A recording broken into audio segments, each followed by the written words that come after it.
At noon, the yard returned to silence. The people in the small courtyard had all gone out, leaving only a burly man snoring in the small hut. Others in the grass shelter, used to this situation, chose to move their hands and feet slowly, standing up carefully to avoid making any noise. Qin Shuiwe didn't understand this tradition. To prevent accidentally causing trouble and losing control, she decided to stay still. Meanwhile, Qin Hongshan ignored everything and stood up, pacing inside the grass shelter, cursing under her breath, occasionally shooting sharp looks at Qin Shuiwe. Seeing no one paying attention to her, she angrily swung her chain against the wooden door, making a loud banging sound.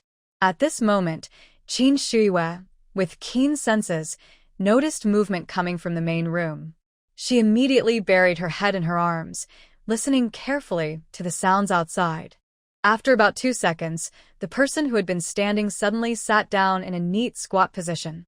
At the same time, everyone else sat on the ground, leaning against the wall, hugging their heads or hugging their knees. Before Qin Hongshan could react, she was suddenly pulled out forcefully. Before she could scream, someone stuffed a sock into her mouth and dragged her into a small hut beside the main room, tying her up without mercy. The wooden door blocked everyone's view, but couldn't hide Qin Shuiwe's sharp ears. A minute later, the sound of whipping flesh came through, along with Qin Hongshan's muffled screams. It seemed she was truly Qin Hongshan's unlucky one. Perhaps she had also stood up and paced around on the ground carelessly yesterday noon. But since there was no one to envy, she didn't get angry or upset and calmly got through the first day. Having never truly seen these people's methods, Qin Hongshan's fearless behavior today was a bold provocation. Although her target was her, it didn't stop anyone from teaching her a lesson. Listening calmly to Qin Hongshan's muffled cries, Qin Shuiwe's expression was hard to read. It was satisfying to teach Qin Hongshan a lesson, but she was also very angry at how these people behaved. She thought, she must find a chance to make them pay dearly for their actions. The sound of the whip continued for over 10 minutes. The strong man, panting heavily, finally set the whip aside, cursed at Qin Hongshan for a while, and then angrily returned to the house. Until Songzi and the man called La Lu returned, carrying a lunchbox and some rice wine into the house. Not long after, La Lu came out cursing while holding medicine. He went to check on Qin Hongshan's room and stayed there for a few minutes before coming out.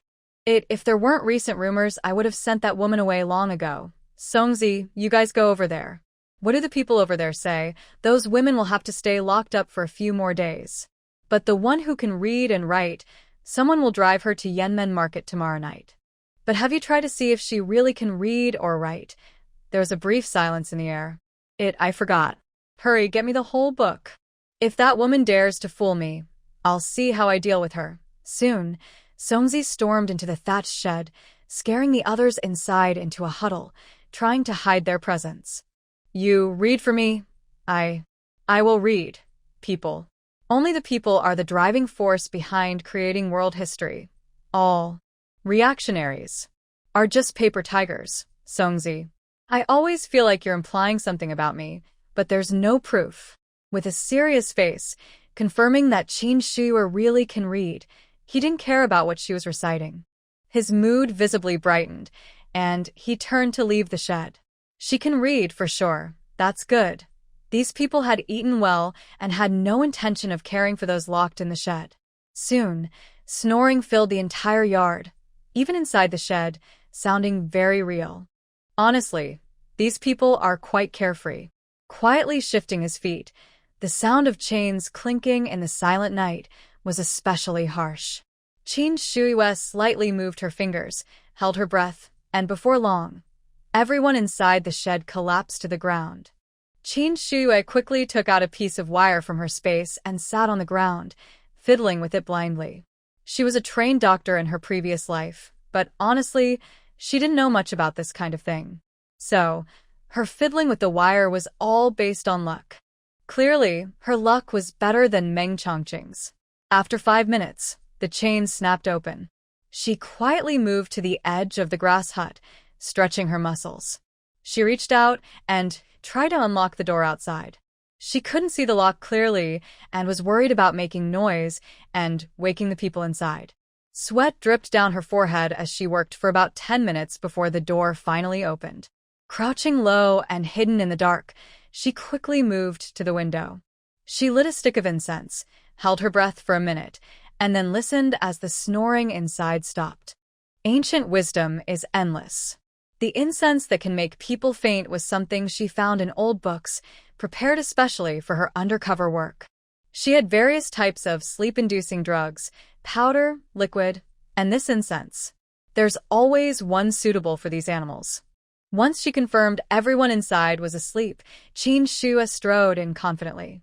A strong smell hit her, nearly making her faint. These men's feet smell terrible. And they left the windows and door open, so the smell was so strong. It was unbelievable. She forced herself to hold back the urge to, quickly rummaged through the boxes, even checked the pockets of the three men, but found nothing valuable. Her face darkened as she left the house and went to the yard. If the timing had been different, she would have shouted and cursed like a shrew. These poor fools, so broke that even mice would cry. Not a single ticket, dime, or useful information. Thinking about Qin Hongshan, who was still unconscious and hanging there, Qin Shua curled up in a corner, gnashing her teeth in anger as she ate a couple of biscuits to fill her stomach. After eating and drinking enough, she returned to the grass hut, chained herself, and leaned against the wall pretending to sleep. 2 hours later, the people inside the hut gradually woke up. Even the three inside the main house, realizing they had slept too deeply and worried something might happen, came out to check. Seeing nothing unusual, they went back inside to continue sleeping. By dawn, the three people in the house stretched lazily and slowly came out. Go see how that woman is doing. If she's causing trouble, I'll tell the others to send her over so Aunt Hong can teach her a lesson. Alright, if we leave it here and it keeps making noise, it will attract attention and that will cause trouble since this is a residential area. Yes, it's better to be careful. Old Six went inside to check if Qin Hongshan was alive or dead. He found that her wounds were infected and she had a fever. Reluctantly, he laid her flat and took a pill from his pocket, then put it into her mouth. Serves you right. Why not listen and behave? Why suffer like this? After giving her the medicine and tending to her wounds, Old Six went out to tell the others about Qin Hongshan's condition. Let's just keep her alive with medicine for now. Whether she lives or dies depends on her luck. If she can't hold on, we'll leave her on the mountain for the wolves. If she survives, it won't be a waste of our medicine. Okay. Who's going over there to get the food today? You and Old Four go. I'll watch here. The quality of these people determined how much money they could make. So, they didn't bother to punish the group of women they had captured, but there was nothing more to say about the others. Qin Shua looked at the women sitting nearby. They had dark circles under their eyes, sunken cheeks, and were so thin they looked like skin and bones. They must have been hungry for days. She wondered how much longer they could hold on. All these women were young, with messy hair, and their faces were hard to see clearly. They all clenched their jaws and said nothing. There was no danger, so Qin Shua felt relatively comfortable. The hut was rarely visited. Only Old Six had gone twice to check on Qin Hongshan. The last time he came out, he said her fever had gone down, and they stopped worrying. They stayed there, leaning against the rough wall, until evening. Songzi came in wearing a hooded windbreaker, holding a cloth in her hand. The black windbreaker looked specially made, with the hood covering her face completely. In the dark, her face was hidden. She looked down at the yellowed cloth, and Qin Shua thought she might still be able to save her. I promise I won't talk. Please don't stuff the cloth in my mouth, okay? Oh? Aren't you from a poor family? And you're still picky. She said this with a puzzled look, suspicion flickering in her eyes as she looked at Qin Shua. When I was at home, my aunt often stuffed cloth into my mouth, locked me in a dark room, and didn't give me food. I was scared, so I liked to scare people. Songzi nodded as if she understood but wasn't entirely sure. He could accept this explanation, since she wasn't his own child. He thought relatives might treat her better. Not throwing her out of the house was already kind. Don't shout, or you'll end up like the woman in that room. I promise I won't shout. Just don't stuff my mouth. I will be good, very good. Let's go. Honestly, those people over there are so lazy. They won't even walk a few steps, so I had to carry her here in the middle of the night. Songzi grumbled angrily, saying some unimportant things. Qin Shuya didn't say a word. She followed behind Songzi, walking to the main street, then into the West District. After entering the West City, they didn't go far before reaching a spacious courtyard. Yes, a courtyard. It was large and bright, with pavilions and towers, probably the main house of a wealthy landowner from the past. It seems Song Chang's influence is quite strong. Usually, such courtyards belong to the government once taken over, and arrangements are made. But surprisingly, there are still some hidden places like this in Ding Tong City. At the door, Songzi adjusted her collar, brushed off her dark face, and immediately put on a flattering smile. She bowed her head, lowered her eyes, and knocked on the door in a steady rhythm. A tired voice came from inside. "Brother Chen, it's me, Songzi. Yes, take your time. I'm not in a hurry. Waiting here, really just waiting." It was half an hour before the door finally opened.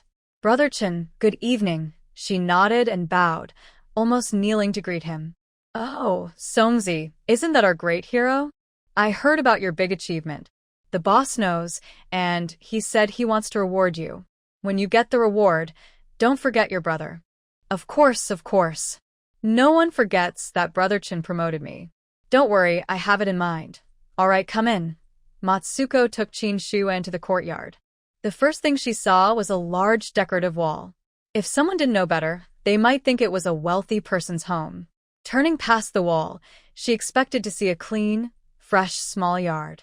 Instead, it was full of trash, broken frames, baskets, rotten cloth strips, smelly socks, and a weathered vest hanging from a beam. Her eyes twitched involuntarily. These people are really wasting what they have. "Is Matsuko here? Let me see the goods." A voice called from nearby. Chen, standing next to Matsuko, and she both looked very respectful, showing this person must have a high status here. Just then, someone lifted the hood of her cap. The soft moonlight lit up the dark, revealing the ugly face in front of her. Only one thought crossed her mind. Ugly, really ugly. That face looked like the moon's surface, so ugly it could ruin your appetite. All right, he's not bad looking. Train him well. Maybe he'll be someone's husband someday. You all better take good care of him and make no mistakes, understand? He grinned, showing a row of big yellow teeth, with gaps wide enough to fit a thick toothpick. As he spoke, saliva flew everywhere. Qin Shuya quickly stepped back 2 steps, but some of it still splashed on her. "You've made me angry. Daring to spit on me. I will punish you severely later." Okay. Send him to the car. "Lao Chun, take Lao Wang and get moving. Keep an eye on him on the way, got it?" "Yes." "Matsuko, come with me. The boss wants to see you." Qin Shuya was led into a hood. Lao Chun looked at her unsealed mouth and called out to Matsuko, who was walking into the house. Matsuko told Lao Chun what Qin Shuya had said and added that she had been obedient all along without speaking. Lao Chen's eyes showed caution, but he didn't insist on sealing her mouth. They were taken to the backyard, where a locked shed stood. A middle-aged man named Lao Wang opened the door and drove out a car that had been painted white. Lao Chen pushed Qin Shuya onto the car and sat with her in the back seat. "Let's go. Out of town. Are you sure you can really let her go like this?" Lao Wang skillfully started the car and headed north out of the yard. A woman can only cause a small ripple. Besides, we are traveling through remote areas with no one around, so why would she shout? Then, the carriage fell silent. Qin Shuya covered her face with her hood, so others couldn't see her expression, and she couldn't see theirs. But she quietly looked outside the window again. Maybe old Chen thought she couldn't really cause any trouble, so he didn't stop her. She sank into her thoughts, glanced at her watch, and waited until the other 2 in the car felt sleepy. Then, Qin Shuya quietly took out a lit incense stick. Its gentle scent filled the carriage, making the already drowsy 2 people fall into sleep. She lifted her cloak, helped old Wang, who was driving, to the back seat, and sat in the driver's seat herself. She examined the small car from the 1970s. Luckily, as long as she knew how to drive a manual, it wasn't hard to operate. Soon, the car started moving again, but this time heading back. She didn't have much time, so she needed to act quickly. After entering Ding Tong City through the north gate, Qin Shua parked the car not far from the courtyard. She opened the door, stepped lightly onto the ground, then quickly ran out. She reached the corner of the courtyard wall, took a running start, jumped over the wall, and slipped inside. Earlier, she followed old Chen and old Wang to the backyard from the front yard, which gave her a rough idea of the place. The courtyard wasn't large, and there were many broken walls at the back. It seemed the original house had fallen into disrepair and collapsed, and no one had taken care of it. Most likely, everyone was gathered in the front yard, which was where she had just been standing. Confidently, she strode into the front yard. Just as she turned the corner, she bumped into two people. Who are you? Why are you here? Seeing this, Qin Shua couldn't help but mock them and immediately moved. She was agile and struck hard, leaving the two with no chance to fight back. Hearing the noise, 5 more people rushed out of the house. Qin Shua was unafraid and threw punches at each of them. Wow, that was a good punch. Stupid woman, brothers, attack. These 5 looked strong and healthy, but they were actually quite weak. Qin Shua kept her strength in check, afraid of seriously injuring them or causing them to die from her hits. She didn't want to finish them off before help arrived. Even so, these 5 people still ran away, tilting their heads and passing out immediately. TSK, what a bunch of useless fools. You're not. Sun Suko, who had just received her reward, was so frightened upon seeing Qin Shua that she stammered. Hey. Big brother, it's been a while. Before she finished speaking, Qin Shua flicked her hand, slapped her twice, grabbed Sun Suko's arm, twisted it behind her back, and with a cracking sound and a scream, she completely alarmed everyone inside. More than 10 people rushed out in a flurry, including that big yellow tooth who was letting in the wind. Sun Suko, is this the stuff you brought back? Look at this yard. All messed up. After I deal with this woman, I'll deal with you. Come on, attack. Qin Shua didn't bother to talk to them. With a flick of her hand, powder floated in the air, and the dozen or so people rushing at her immediately fell to the ground, along with the 7 people already lying there and Sun Suko with a dislocated arm. Everyone was knocked out. Who are you? Who exactly are you? Is it you just now you spat on me? Big Yellow Tooth looked confused. Seeing the female villain getting closer and closer, Big Yellow Tooth quickly tried to run into the house.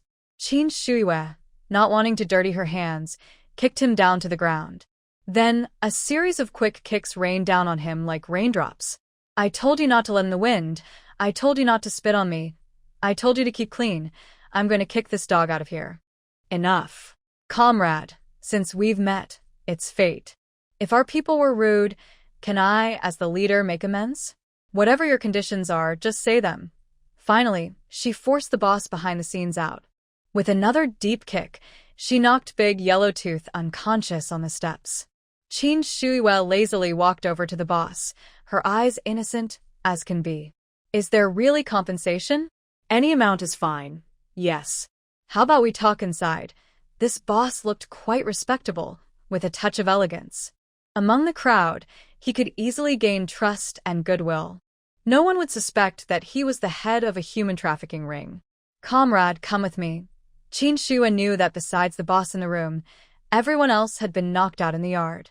She understood that this person had bad intentions, so she was naturally cautious. However, when she entered the room, she deliberately pulled her hand back, unintentionally showing him that she had nothing in her hand, which relaxed his guard a little. The boss's place was in the center of the yard, probably the only spacious and bright room, the largest in size. The interior was decorated carefully, with a redwood floor, wallpaper on the walls, an ornate carved bed, and a redwood wardrobe and round table. Comrade, you're really skilled. The men under me are all carefully chosen tough guys, but none of them could match your skills. That just shows your men are too weak. All carefully selected, but they look so fragile. If they were chosen randomly, they'd be knocked out with one punch. You're right, comrade. Since we're sitting here today, it's a kind of fate. What do you want? Feel free to ask. If I can do it, I will. I want money and tickets. The more, the better. It's clear you don't have a stable environment. Giving you money is easy, but without a steady income, the money will run out eventually, right? When it runs out, I'll just rob again. There are other places after Nantung City. I'm alone. I can eat well, and my family won't go hungry. What's there to fear? Living on the streets isn't as comfortable as having a fixed home. I see you're very skilled. Why not? Join me in controlling the underground business in Ding Tong City. We'd be equals, sharing profits equally. What do you think? Oh, there's such a good opportunity. What do you want in return? Well, I don't mind being open about it. I want your skills. You probably know what I do. These are all risky deals, not for the faint-hearted. With you around, I can live longer. With me here, you'll just die faster. I wonder how much of my money I can get this year? If it's less than what I earn myself, I don't think we can agree. Sorry, I can't tell you the details for now. So, you're not sincere, then? Qin Shua gently tapped the table with her finger, her threatening tone clear. The person opposite was no fool either. Trying to test Qin Shua proved useless, and his face quickly changed. I have plenty of sincerity, just worried you might not want it. Then stop talking and give me the money. I have one good trait. I recognize money, not people. Fine, wait and see. The boss stood up, passed through an archway into the inner room, and after fiddling around, took out a red lacquered box. Here are 500 yuan and 30 tickets, grain tickets, meat tickets, all included. Buy your mouth shut, is that enough? Oh, you're really generous. I like that. The money is enough. Don't worry, my mouth follows the money. When there's more money, I can easily shut it. She reached out, hugging the box to her chest, pretending to be happy and unguarded. But at the moment she lifted the box, a colorless, tasteless powder dispersed into the air and entered the other person's nose. Qin Shua turned around, holding the box, and quickly moved to the side. She stood there with a bloodthirsty smile, softly counting down, 3, 2, 1. Before the boss could ask what was happening, he suddenly collapsed to the ground. Playing tricks on me? You're asking for trouble. She quickly put the box into her space, then entered the room to search. She remembered hearing a click, like a switch, and carefully checked everything inside. Finally, when she checked the corner of the bed, she found a secret. She pressed lightly, and a drawer popped out from under the bed. Inside the drawer were rolled-up documents and several boxes of tickets, likely worth over 10,000, maybe even 100,000 yuan. No wonder he was so generous. Turns out there's a lot more here. She didn't bother counting the money precisely. She left the money untouched, only taking what she needed from the tickets: grain, meat, cloth, and industrial tickets. There were about 20 of each, not too many, not too few. Well, this can be my reward. We searched the other rooms again, but found nothing except a phone. All right. This thief's hideout is quite wealthy. I dialed the number and went straight to Xiangzi's police station. Luckily, someone was on duty. I explained the situation and asked them to quickly contact the city bureau to come and handle the case. I also told them that on the main house's table there was a list of all the key locations and addresses in Ning province, and to deal with it as soon as possible. After hanging up, I looked at the time. It was already past 2 a.m. I quickly climbed over the wall back to the car, drove to the original spot, and woke up the two people sleeping there. Hey. Lao Wang, why did you stop the car? I was too tired and accidentally fell asleep. Old Chen looked at the seat and saw Qin Shua still had her hood pulled over her head, sitting quietly. You didn't run away? Why should I run? You said going to a training camp could make me a wife. I'm tired of being poor and don't want to go back to the old life. I think being a wife isn't so bad. At least I can eat well and stay warm. You. Old Chen didn't know what to say at first, but he felt something was off. You fell asleep too? Yeah. Do you think something's wrong? I just suddenly felt very sleepy and wanted to sleep. Me too. Are you guys still thinking of leaving? This remote place is pretty creepy. They pretended to be scared and shrank back. Let's go. Since we've rested, we should keep driving. Both of them were secretly worried, but to avoid affecting the task they were given, they decided to wait and see. They had been driving for 3 days straight, mostly day and night. Besides stopping in a small town at noon for food, they didn't go crazy starving Qin Shuya. They made sure she had at least one full meal each day. After 3 days, the car stopped at a remote mountain outside Yanmen City, with no village or shop nearby. Old Chun was the first to get out of the car. "You get out too." She obediently stood on the ground. Old Chun didn't try to help her. After Lao Wang locked the car, he headed straight up the mountain. For Qin Shuya, this mountain path was easy to climb to the top, but she was pretending to be a fragile woman to make these two feel at ease. I'm so tired. Can I rest for a while?" Blushing and even sweating a little, I took off my hood and revealed my face to the two of them. Old Chun and Old Wang exchanged a quick look. Old Chun, with a stern tone, said, "Lazy. Can't even walk this little distance? Aren't you used to hard work since you were young? Can't handle a bit of hardship. I haven't eaten well for several days." "Several days," Qin Shuya replied weakly, which made Old Chun doubt her less. After resting for 10 minutes, the three of us set out again. This time, Qin Shuya took her chance to rest once more. Finally, we arrived at a small, hidden wooden house in the mountains. The house was small, maybe about 20 square meters, and inside, 5 strong, healthy people sat crowded together. "Where are you from?" someone asked. "Brothers, we are from Ding Tong City, here to deliver someone," we replied. "All right, register your details," the person said. Old Chun stepped forward and filled out the basic information, then added the city name and the name of the person in charge. That's when Qin Shuya learned that the person she knocked out yesterday was named Yang Dojin. His name sounded quite cheerful. "Okay, put the person here. You guys go to the city and wait for news. Here's an invitation letter and some money for the guest house," they said. I couldn't help but think, is this really a gang hideout? So formal with an invitation letter and money? "All right, we'll go back and wait," they replied. After delivering the person, they had to wait to see if the person sent was good or bad. If good, they could get a reward. If bad, they wouldn't get anything and would have to go back where they came from. Everyone here knew this process well. Old Chun and Old Wang went straight down the mountain to the city's guest house. Qin Shuya followed a strong man through a tunnel under the wooden house, walking for a whole hour before seeing daylight again. The exit was in a courtyard. Listening carefully, it was very quiet around, probably because it was in a remote place with few people nearby. "Quick, let's go. Don't look around," the man behind warned, but he didn't push or force. They crossed the small courtyard wall and suddenly found themselves in an open space. This place is much larger than the small courtyard in Ding Tong City. At the front, there is a 5-story Western-style building, and behind it, there are rows of 2-story houses. On the side, there are also single-story buildings. Overall, there are many houses, the area is spacious, and everything is kept clean. She was led to the room at the far right on the first floor by a man. "Teacher Liu, this person is new. Please help register her." "Okay, I understand."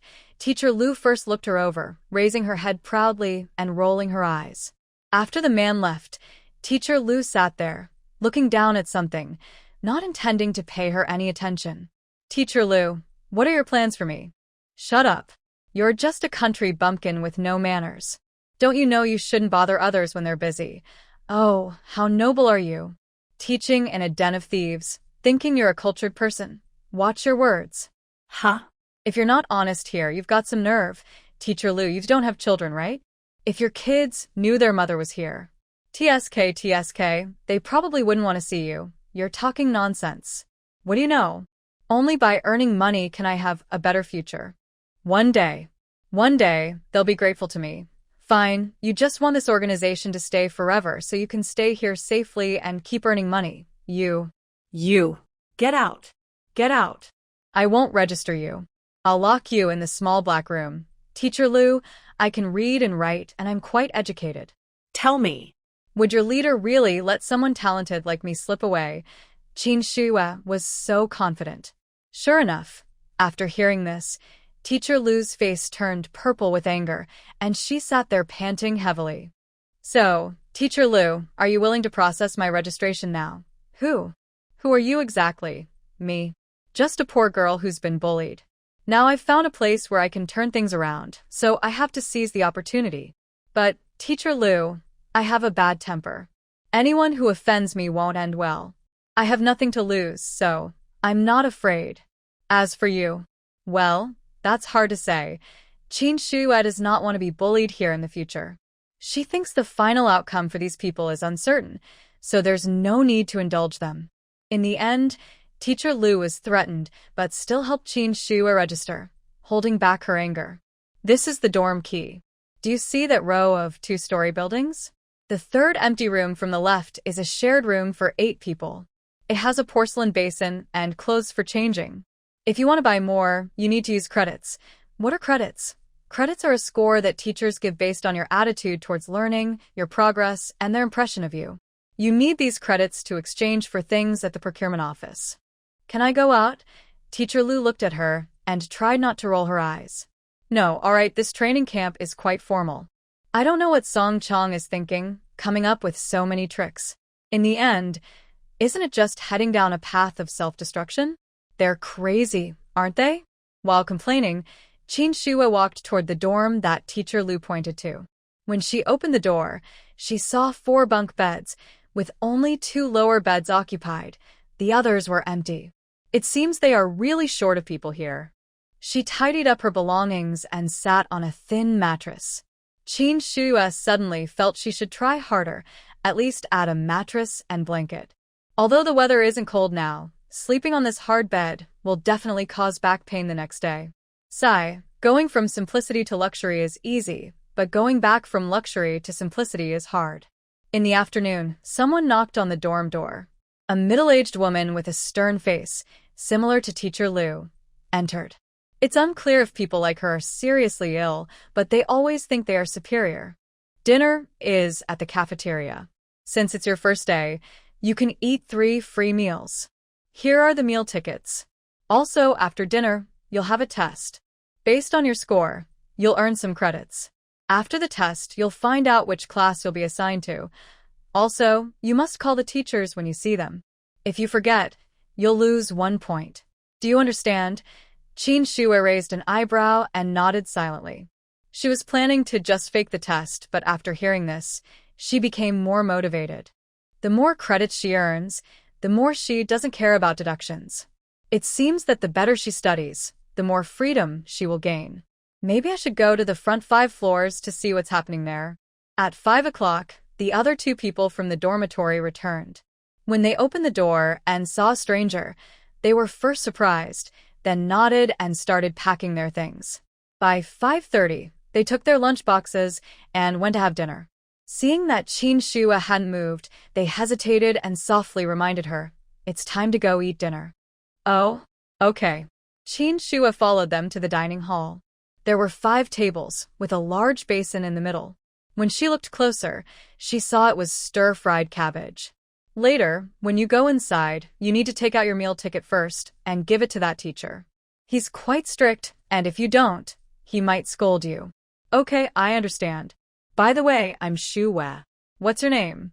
I'm Lu Wan and she's Wei Guangying. As soon as they exchanged names, it was time for them to hand in their meal tickets.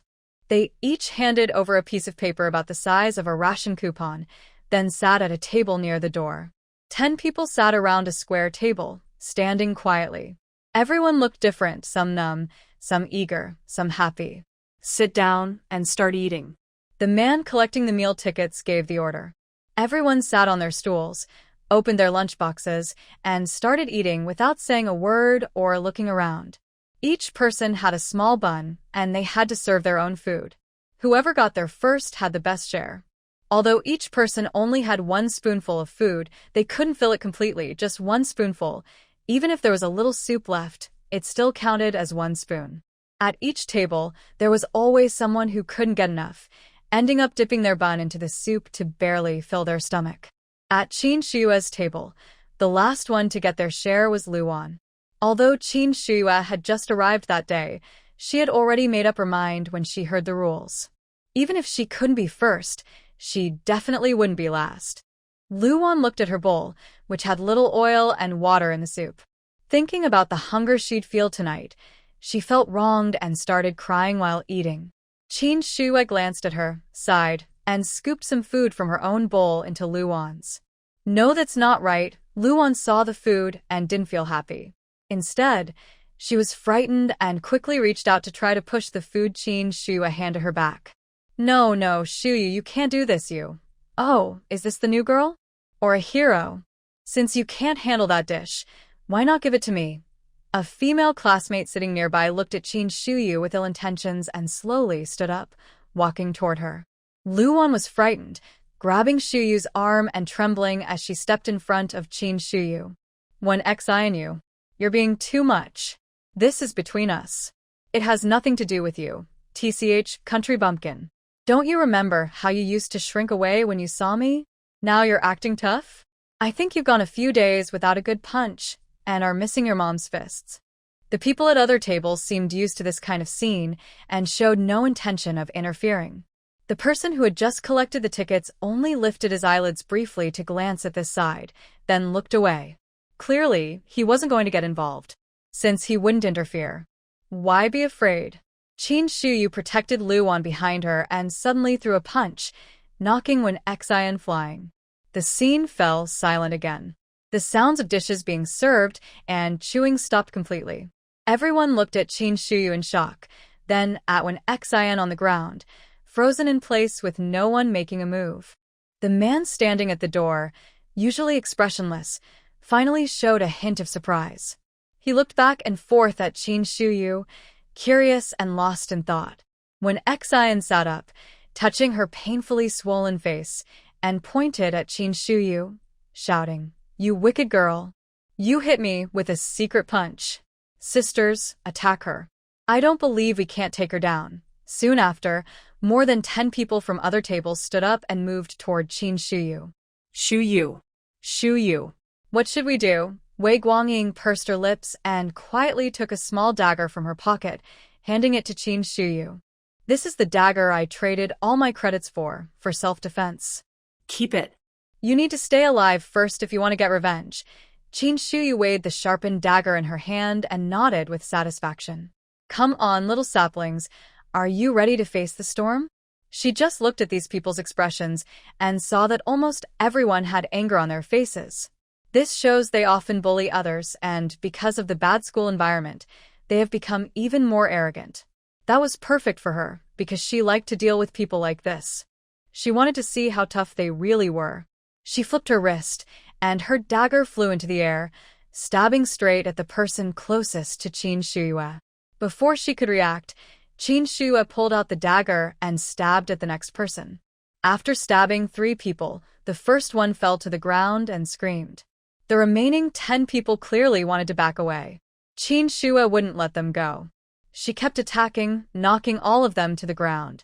She used little force, just making small holes or scratches on their skin. The bleeding wasn't much. But when she fought Wen Xian, Qin Shuyu used more strength. Among these people, she had the most injuries, even on her face. At this moment, the man saw things were getting out of control and quickly came over to stop Qin Shuyu. Now you realize you should move? Why didn't you do anything when they surrounded us earlier? I can't fight, but hurting people is not okay. Don't worry, I won't let anyone die. It's just a lesson.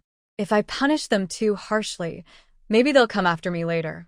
Then, I can't promise I'll stay so patient. Let go. I'll make sure someone watches them so they won't come to you again. Qin Shuyu wiped her dagger clean on Wen Xian's clothes and handed it to Wei Guangying. Hope you keep your word. The man pursed his lips, called some people outside, and had the dozen or so girls who had fallen on the ground taken away for treatment. As soon as they left, the food in their bowls was divided among the others at the table. No one dared to touch Qin Shuyu's food. They all lowered their heads and ate quietly. Go ahead and share the food. She wasn't interested in eating leftovers. This fight made Qin Shuyu famous. After leaving the dining hall, everyone avoided her. She smoothly returned to her dormitory. The tense feeling she had been carrying all the way finally relaxed, and she collapsed onto her bed. She mumbled, "This was so intense." "Yes, it's so exciting." Wei Guangying looked at the dagger in her hand and answered hesitantly. What? Is there something you're still not sure about? Since you chose this dagger, you should know that you'll need it someday. I didn't expect to have to use it. I just wanted to. Oh, she just wanted to scare those bullies. Her courage isn't much less than mine. But Shuyu, your bravery is real, and you're skilled too. I think in the future, when Xian and her friends won't dare to bully others anymore, are you not afraid of me? Why should I be afraid? Sister, you only went up there to stand up for me. Thinking about that makes me feel so happy. Oh, holding on to your leg, Guangying, and I will rely on you from now on. Yes, I think so too. They used to be unnoticed, always bullied by Wen Xian.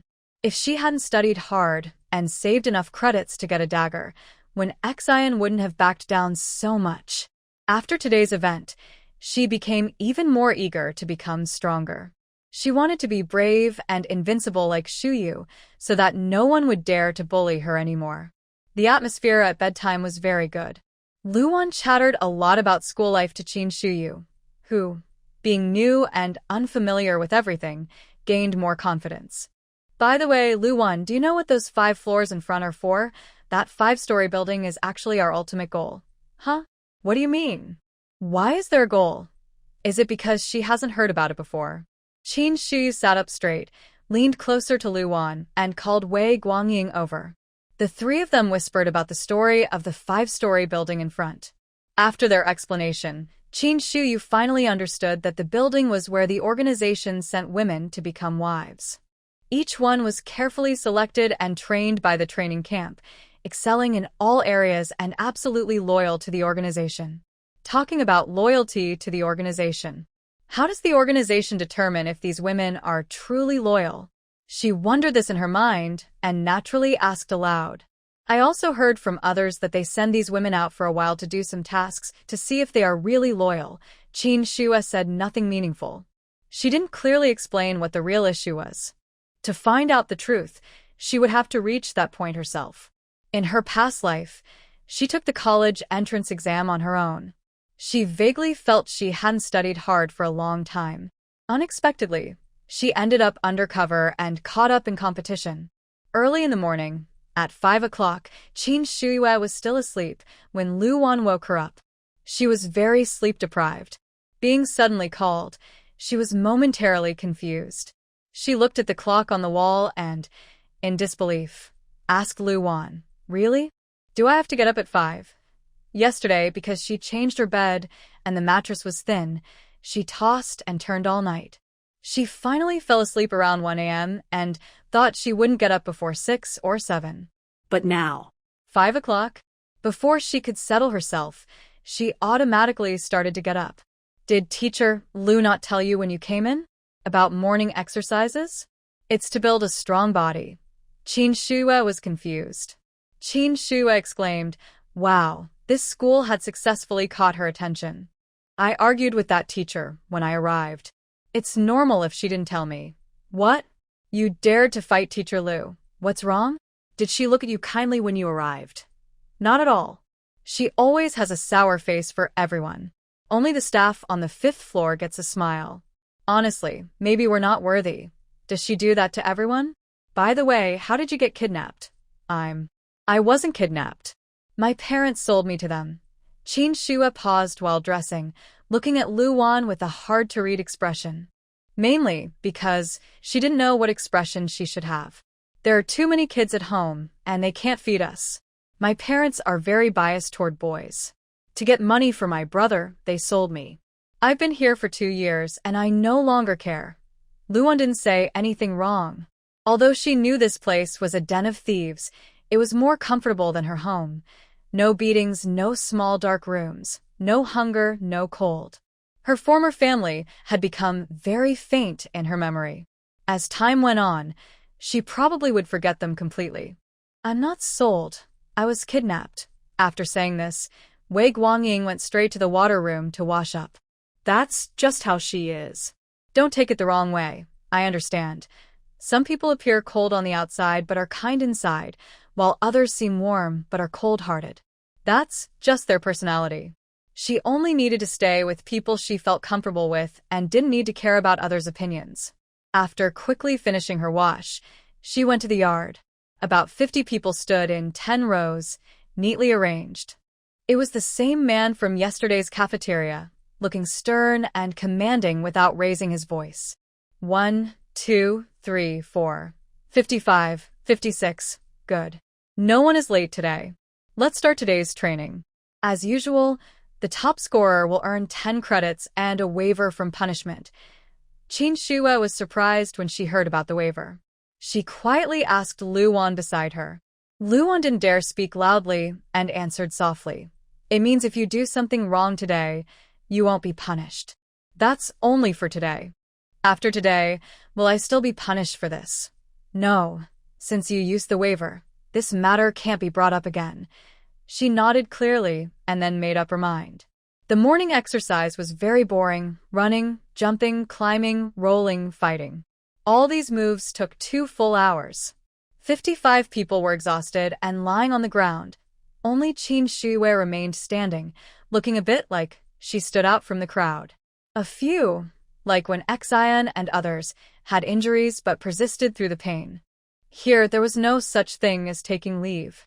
Even if injured, they had to come to training unless you could climb to the 5th floor and reach one of the floors. Originally, she planned to risk everything to get first place, earn the waiver, and then confront Qin Shue immediately. But who is this woman? Why is she so powerful? The man unsurprisingly saw Qin Shue and calmly handed her a piece of paper with a disclaimer written on it. Looking at the handwritten note, Qin Shue slightly curled her lips. Is it really necessary to be so hasty? Teacher, can I use this? Is it okay? You want to use it? Maybe I can try. Teacher Lu. The man looked at Qin Shue in surprise. He thought she wanted to use it on Xian, but it turned out. Teacher Lu didn't inform me properly. He didn't tell me about the early training. I think he's up to something bad. He shouldn't be a role model. Otherwise, should we dismiss him? Qin Shue smiled mischievously, her dark face only showing her white teeth, which looked a bit intimidating. Lately, feeling bored, Qin Shue developed a semi-permanent dye. The so-called semi-permanent lasts about 2 weeks. You just need to eat 1 pill, and your body will keep the color. The medicine is made from spiritual herbs in the space, so it's harmless to the body and saves her from applying powder on her face. This matter is not up to me to decide. Then who makes the decision? Are you determined to see this through? I'm a vengeful person. If I have a grudge, I won't let it go immediately. That's just my nature. Dismissing someone isn't an option, but she can use other methods. Qin Shue waved the paper and nodded, indicating she understood. As for how to deal with Teacher Lu, she still needs to think of a good plan. After morning training, it was time for breakfast. It was still a big bowl of thin porridge, with few grains of rice and more water. This time, there was also a steamed bun, barely enough to fill her stomach. Qin Shue was living with others, so she couldn't prepare special food for herself. After just 2 meals, her face turned pale. She was still too delicate. Previously, Shue didn't come, and Luan was quite timid. She was also a quiet person. As a result, they became the targets of Xian's bullying. Although she carried a dagger and Xian was somewhat wary of her, protecting herself was not difficult. However, protecting Luan was a bit more challenging.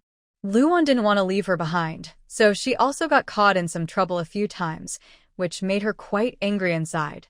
After yesterday's chaos and today's incident, Luan felt surprisingly relieved both physically and mentally. Even this usually dull place looked a bit more pleasant to her.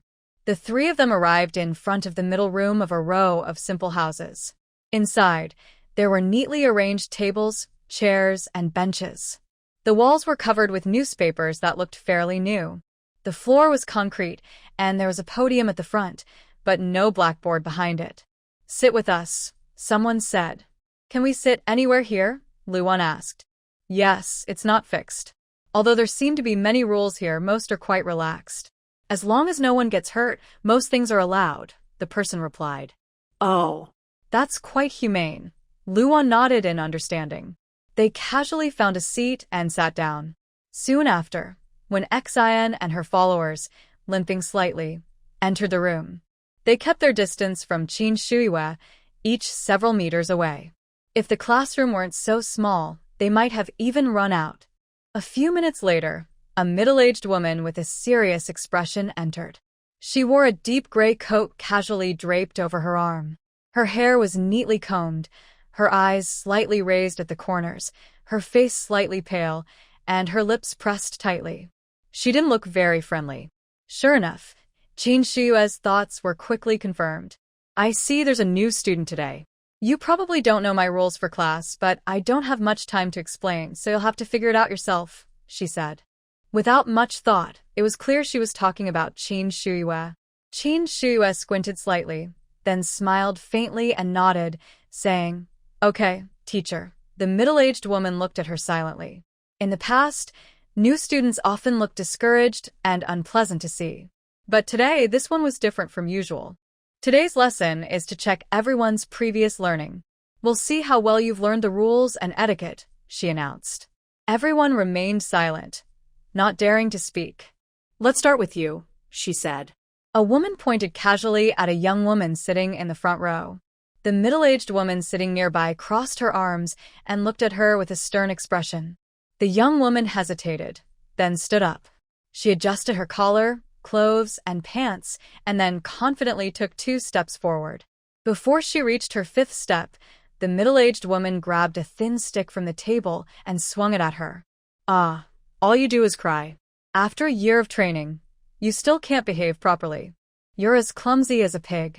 The students who started with you have already graduated, but you're still wasting the school's resources. Get out and stand there." "Yes. Yes." The young woman sobbed as she walked to the door, rubbing her sore spot where she was. The middle-aged woman's serious face showed some irritation.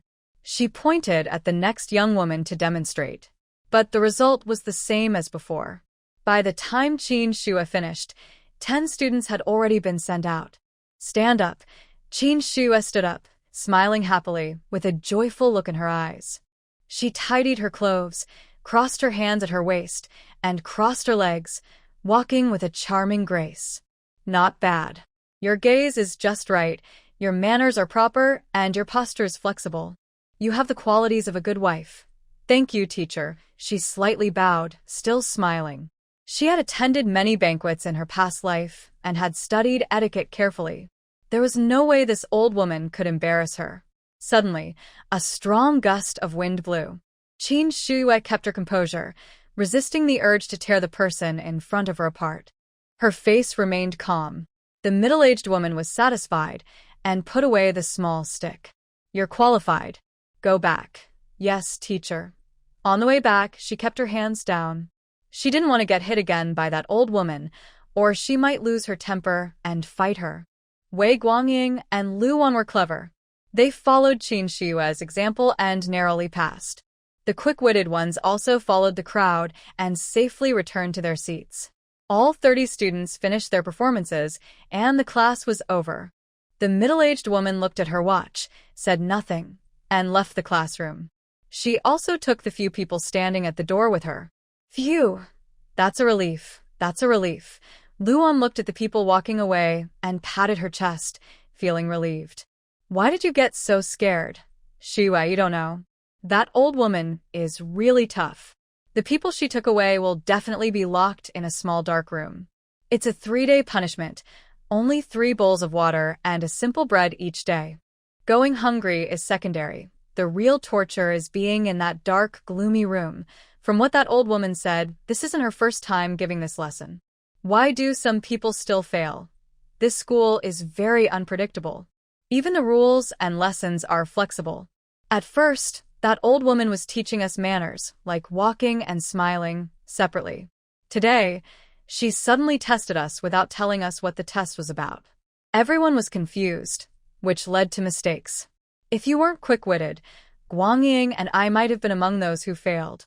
Interesting. Next, there was a cooking class. But it wasn't about actually cooking. It was about learning how to read people's expressions and understand their feelings. Everyone went to the cafeteria. Each table had 10 dishes. After the teachers sat down, they chose 10 students to eat with them. After a minute, they asked everyone to write down the teacher's preferences. Time was short. Some students didn't react in time, and the test ended before they even started. They looked confused. The teachers collected the answers and checked them one by one. Finally, they called out a few names. Wang Huijiu, Zheng Lingling, Feng Nan, Shuyue Luwan, Wei Guangying. Those whose names are called can eat the food on their table peacefully. The rest follow us. In an instant, the cafeteria was filled with loud wails. Qin Shuyue calmly watched the more than 10 people leaving hurriedly. She sat down with Lu Wan and Wei Guangying, picked up her chopsticks, and started eating. Hurry up and eat. It's rare to have better food, so don't waste it. Seeing Lu Wan looking a bit down, Qin Shuyue comforted her. Adjust your mindset and enjoy this rare feast. After a good lunch, Qin Shuyue looked a bit more relaxed. Lu Wan and Wei Guangying went back for a nap. She rubbed her stomach as if to digest, wandering back and forth in the yard. She was quietly observing the situation around her. This large compound has 3 gates. At the main gate, there are patrol guards holding cold weapons, and they emit a strong smell of blood. On the side of the 5-story building, there is a small door with only a guardroom. Inside, an old man sits leisurely, reading a newspaper. Behind the guardroom, a few people are sitting and chatting. Their presence is just as strong as the patrol guards at the entrance. The 3rd gate is near the kitchen, used for shopping. It is not guarded and has been locked all the time. Today marks the 4th day since she left. She must quickly figure out the location of this branch in Yanmen City, or she won't be able to explain herself when she returns late. To avoid suspicion from the gatekeeper, Qin Shuyue only took a quick look around before returning to her dormitory and lying on her bed to think of a plan. In the afternoon, she attended a politics class and then an art class. After that, she had free time to do as she pleased. Qin Shuyue went straight to Teacher Lu's office without delay.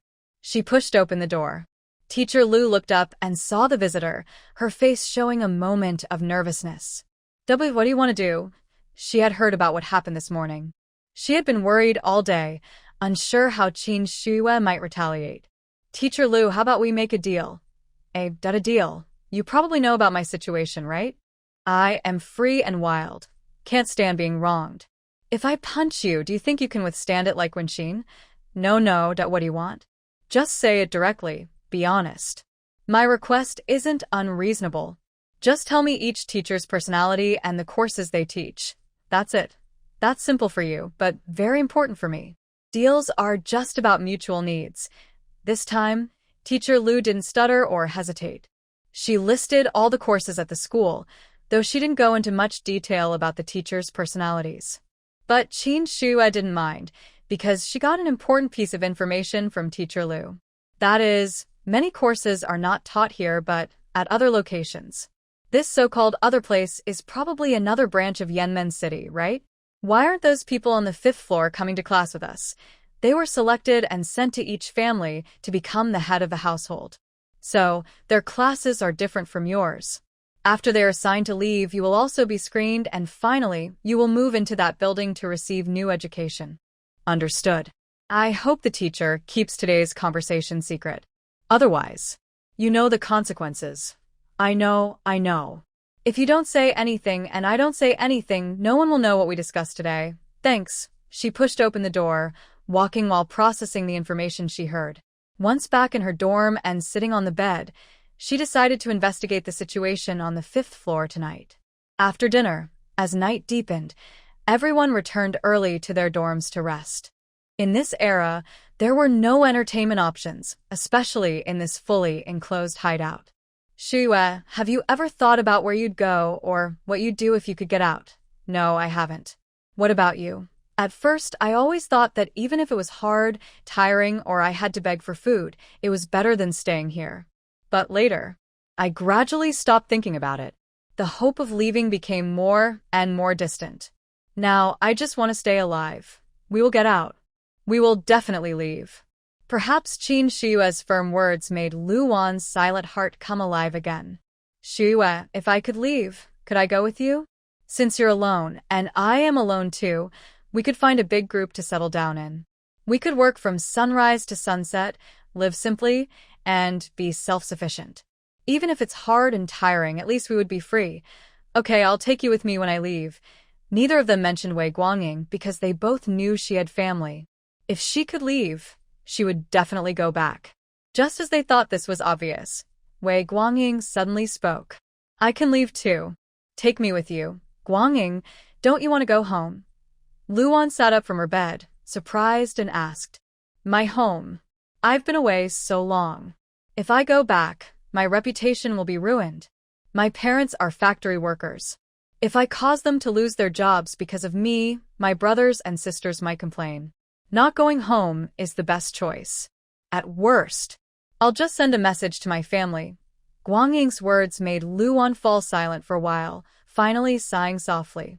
All right, the three of us will rely on each other then, but only if we can get out. At midnight, Qin Shua lit incense, drugged Luan and Guangying gently, quietly opened the door, and slipped into the darkness, approaching the back window of the 5-story building. She took out a small knife to pry open the window, climbed inside, and closed it behind her. The patrol team, whether overconfident or for some other reason, seemed to only patrol the yard and near the walls, not checking inside the dorms. So Qin Shua felt safe leaving and wasn't worried about being caught. Inside the building, there was a long, dark corridor. According to Teacher Liu, Qin Shua ignored the first and second floors and quickly moved to the third. This was where the people being screened lived. She pressed her ear to the door and could hear faint breathing inside. She listened to each room and finally found the office at the end of the corridor, which was said to belong to the second-in-command. A copper lock hung on the door. It was too simple for Qin Shua to pick, but after a few tries, she managed to open it and slipped inside. She closed the door carefully and started searching. She checked the filing cabinets, desks, drawers, and the documents on the table. Nothing was missed.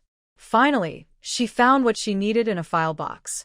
The files recorded the names and destinations of people who had left the school over the years. This was very important.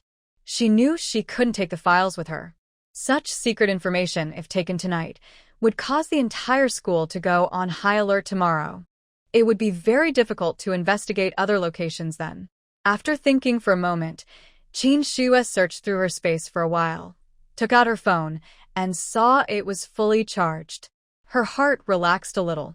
She quickly took photos of the files and some other documents, then restored everything to its original place. She locked the door, returned to the first floor, climbed out the window, and hurried back to her dormitory. She lay on her bed, covering her head with a blanket. She took out her phone, a pen, and a notebook, and wrote down everything she had photographed. She spent 3 hours doing this.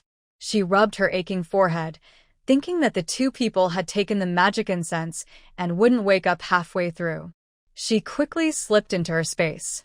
First, she took a hot bath, then she immediately threw herself onto a soft, big bed and slept peacefully until 4:30 in the morning. She only came out of her space then, but she didn't rush to get up. Instead, she continued to lie down and rest to regain her energy. It wasn't until she heard movement at Wei Guangying's bed that she pretended to be sleepy. She picked up a basin with a toothbrush holder, draped a towel over her shoulders, and went to the public water room. In the morning, they followed their usual routine of training and eating. Afterward, everyone was taken to a bus parked in the courtyard. The bus had few seats. Qin Shua pulled Luan and Wei Guangying, squeezing into the bus through a small gap, and found the last row. The three of them sat together in a row. The teacher from the morning training also got on the bus. Qin Shua noticed that several seats inside had hidden spots, probably to watch her and the others. The bus slowly left the courtyard. Everyone pressed their faces against the windows, eager to see the outside world. Keep your eyes to yourselves and stay quiet, or you'll be locked in the small black room when we get back. The small black room was quite effective. Everyone immediately looked down and dared not look outside. The bus route passed several stops. Some people thought it was a real bus and tried to push the doors open to get in. At this moment, a female officer shouted, "No seats left, no seats left. Take the next one." God, what's going on today? Why are there so many people? This route is usually crowded, so it's not surprising, The conversation outside was loud, but the information revealed was quite significant. Qin Shue realized that this route was carefully planned. The disguised bus originally had a lot of passengers, so it didn't attract suspicion. The people behind this plan had thought everything through very carefully. After about half an hour, the bus arrived at a distillery. From the outside, it looked abandoned, but the buildings inside seemed quite new, probably recently renovated. Get off, get off. Luan pulled Qin Shue, who was walking at the back. After getting off, they lined up in 5 rows with everyone else. Enter 1 room per row, from left to right.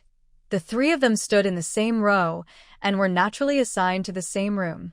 Upon entering the house, Qin Shue realized there was a hidden world inside.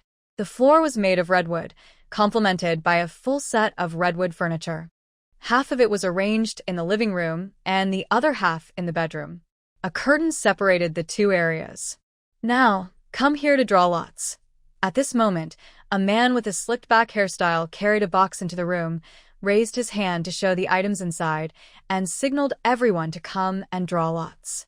Soon, it was Qin Shue's turn. She casually rummaged through the box, pulled out a slip of paper, and opened it. To her surprise, it was a role-playing assignment. Her usually calm face showed a look of shock. Wow. Has the world become so advanced? Are role-playing games becoming popular now? The slip not only listed the character she was supposed to play, but also detailed the personality and background story. Familiarize yourself with your character on the slip, and then take your positions. Everyone else quickly found their roles. Luan headed straight to the kitchen. Wei Guangying went to the storage room to grab a broom and a cloth. Some people sat on the sofa in the living room, while others lay on the bed in the bedroom. Qin Shue, a bit slow to react, slowly sat down on the sofa with a teacup in hand, facing her rival, Wen Xian. Let's begin. Lady Lan, you are quite lucky.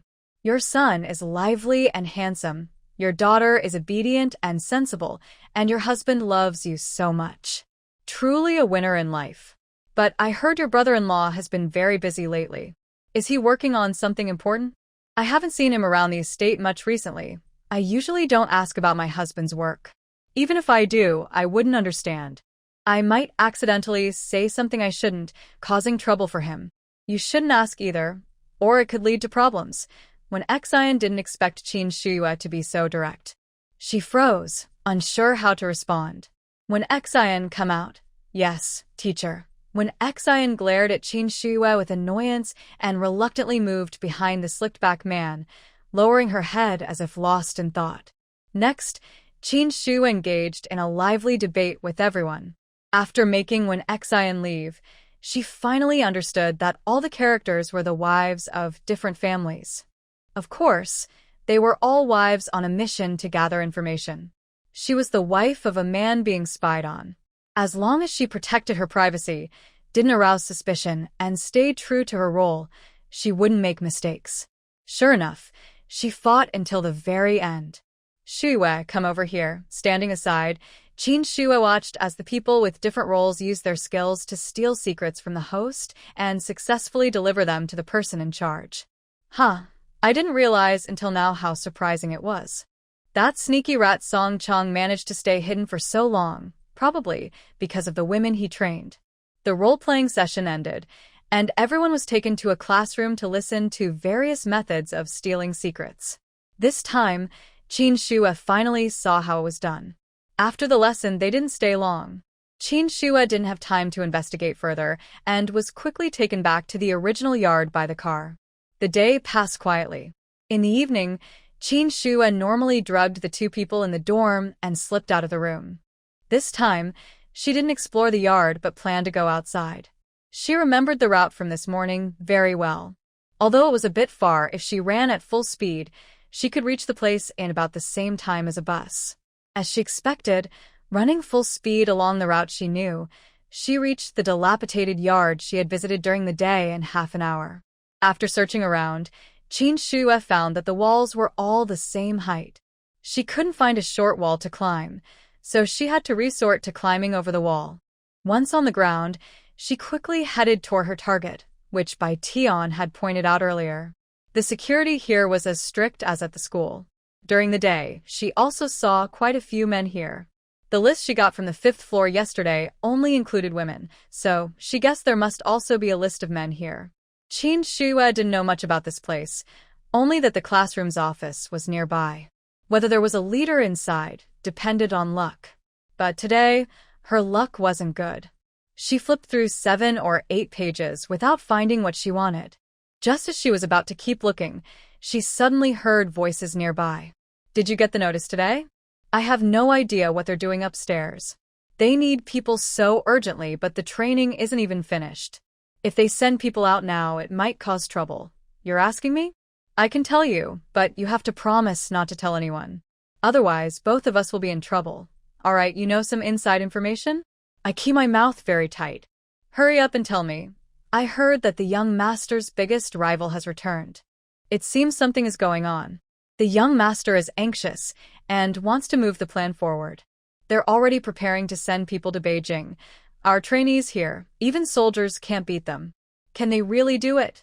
The quality isn't high, but they have enough people. They're leaving early tomorrow morning." That soon, the two people gradually approached. Qin Shue unexpectedly knocked someone out and searched the person, finding a key. She first threw the person aside, then followed the direction they came from to find several small houses, all locked. She tried the key on one, opening it. The room was small, with everything clearly visible. She headed straight to the filing cabinet opposite the desk, found a list, and quickly glanced at it. Qin Shue was shocked. There were over 370 people listed. From what she heard earlier, these were trained fighters. If all of them appeared in Beijing, it could cause big trouble. The consequences were hard to imagine. The only good thing was that these people had been training all along and weren't needed anywhere else. No one had been sent out yet. If she could wipe them all out, would it make it easier for Meng Chongqing to act in Beijing? Thinking about this possibility, Qin Shue started to plan her next move. Just as she was deep in thought, she heard light footsteps outside. She quickly hid to the side, holding her breath, watching the shadow on the ground get closer and closer. Qin Shue steadied her breathing, ready to act at any moment. The person outside gently pushed the door open and slipped inside. Their sharp black eyes swept across the office. When they saw the figure near the filing cabinet, both of them moved at the same time. Tonight's moonlight was bright, so it wasn't very dark inside. Plus, Qin Shue's senses were very sharp. She immediately recognized the person across from her. So familiar. She changed her stance, suddenly pulling the other person close. She squinted and asked in a stern voice, "What are you doing here?" The person on the other side also seemed to recognize Qin Shue. When she reached out to grab them, they instinctively wrapped their arms around her. "You haven't told me yet. Why are you here, my fiancé?" Qin Shue's body stiffened. "Oh no, I messed up. Just now, I was so busy questioning that I forgot where I was." Cough cough, I was just caught by chance. "Do you believe me? Do I look like I believe you?" Lu Hao's eyes were sharp, and his face remained calm. He held the person in front of him tightly, silently observing her from all angles. He made sure she was safe before preparing to ask questions. Hee. "I really was caught. Are you sure you didn't intentionally get yourself into this mess? I know my little girl's personality well.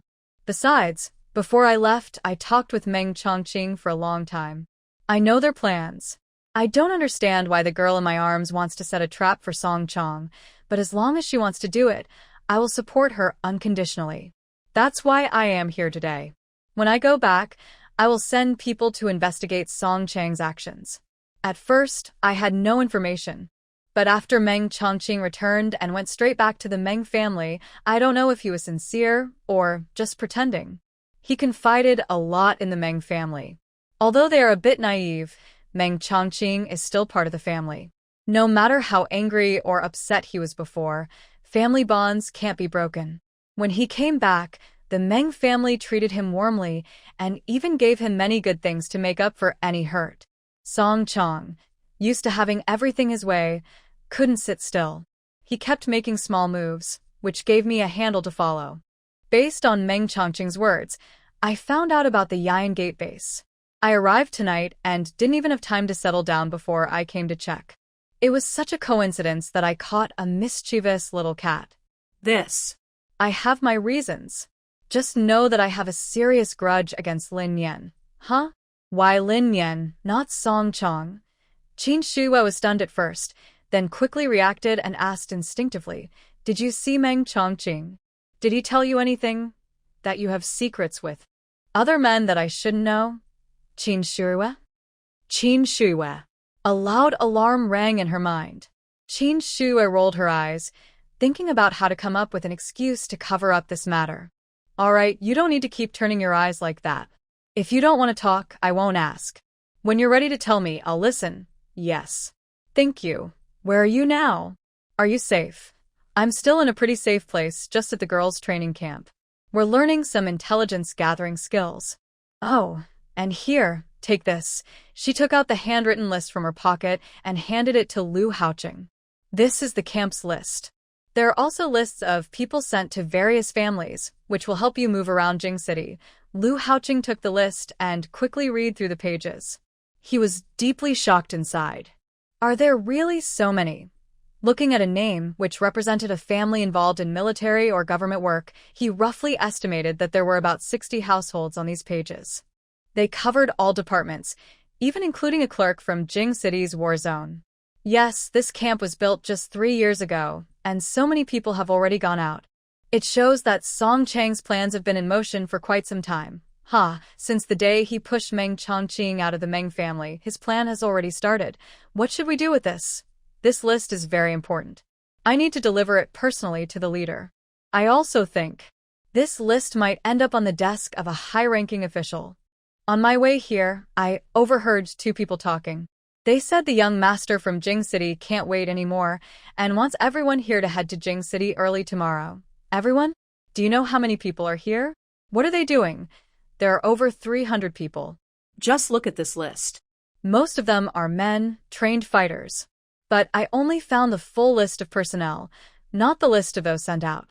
I guess no one has been dispatched yet. Also, those 2 mentioned that the personnel here haven't reached the training standard. Are you talking about those 2 guys hiding at the wall's base? Yes, those 2. Qin Shuo answered without any sign of pressure. This matter is very important and needs to be stopped halfway. Otherwise, when they reach Beijing, they might split up, making it harder to catch them later. Will this cause a warning to the enemy? Yes, it might.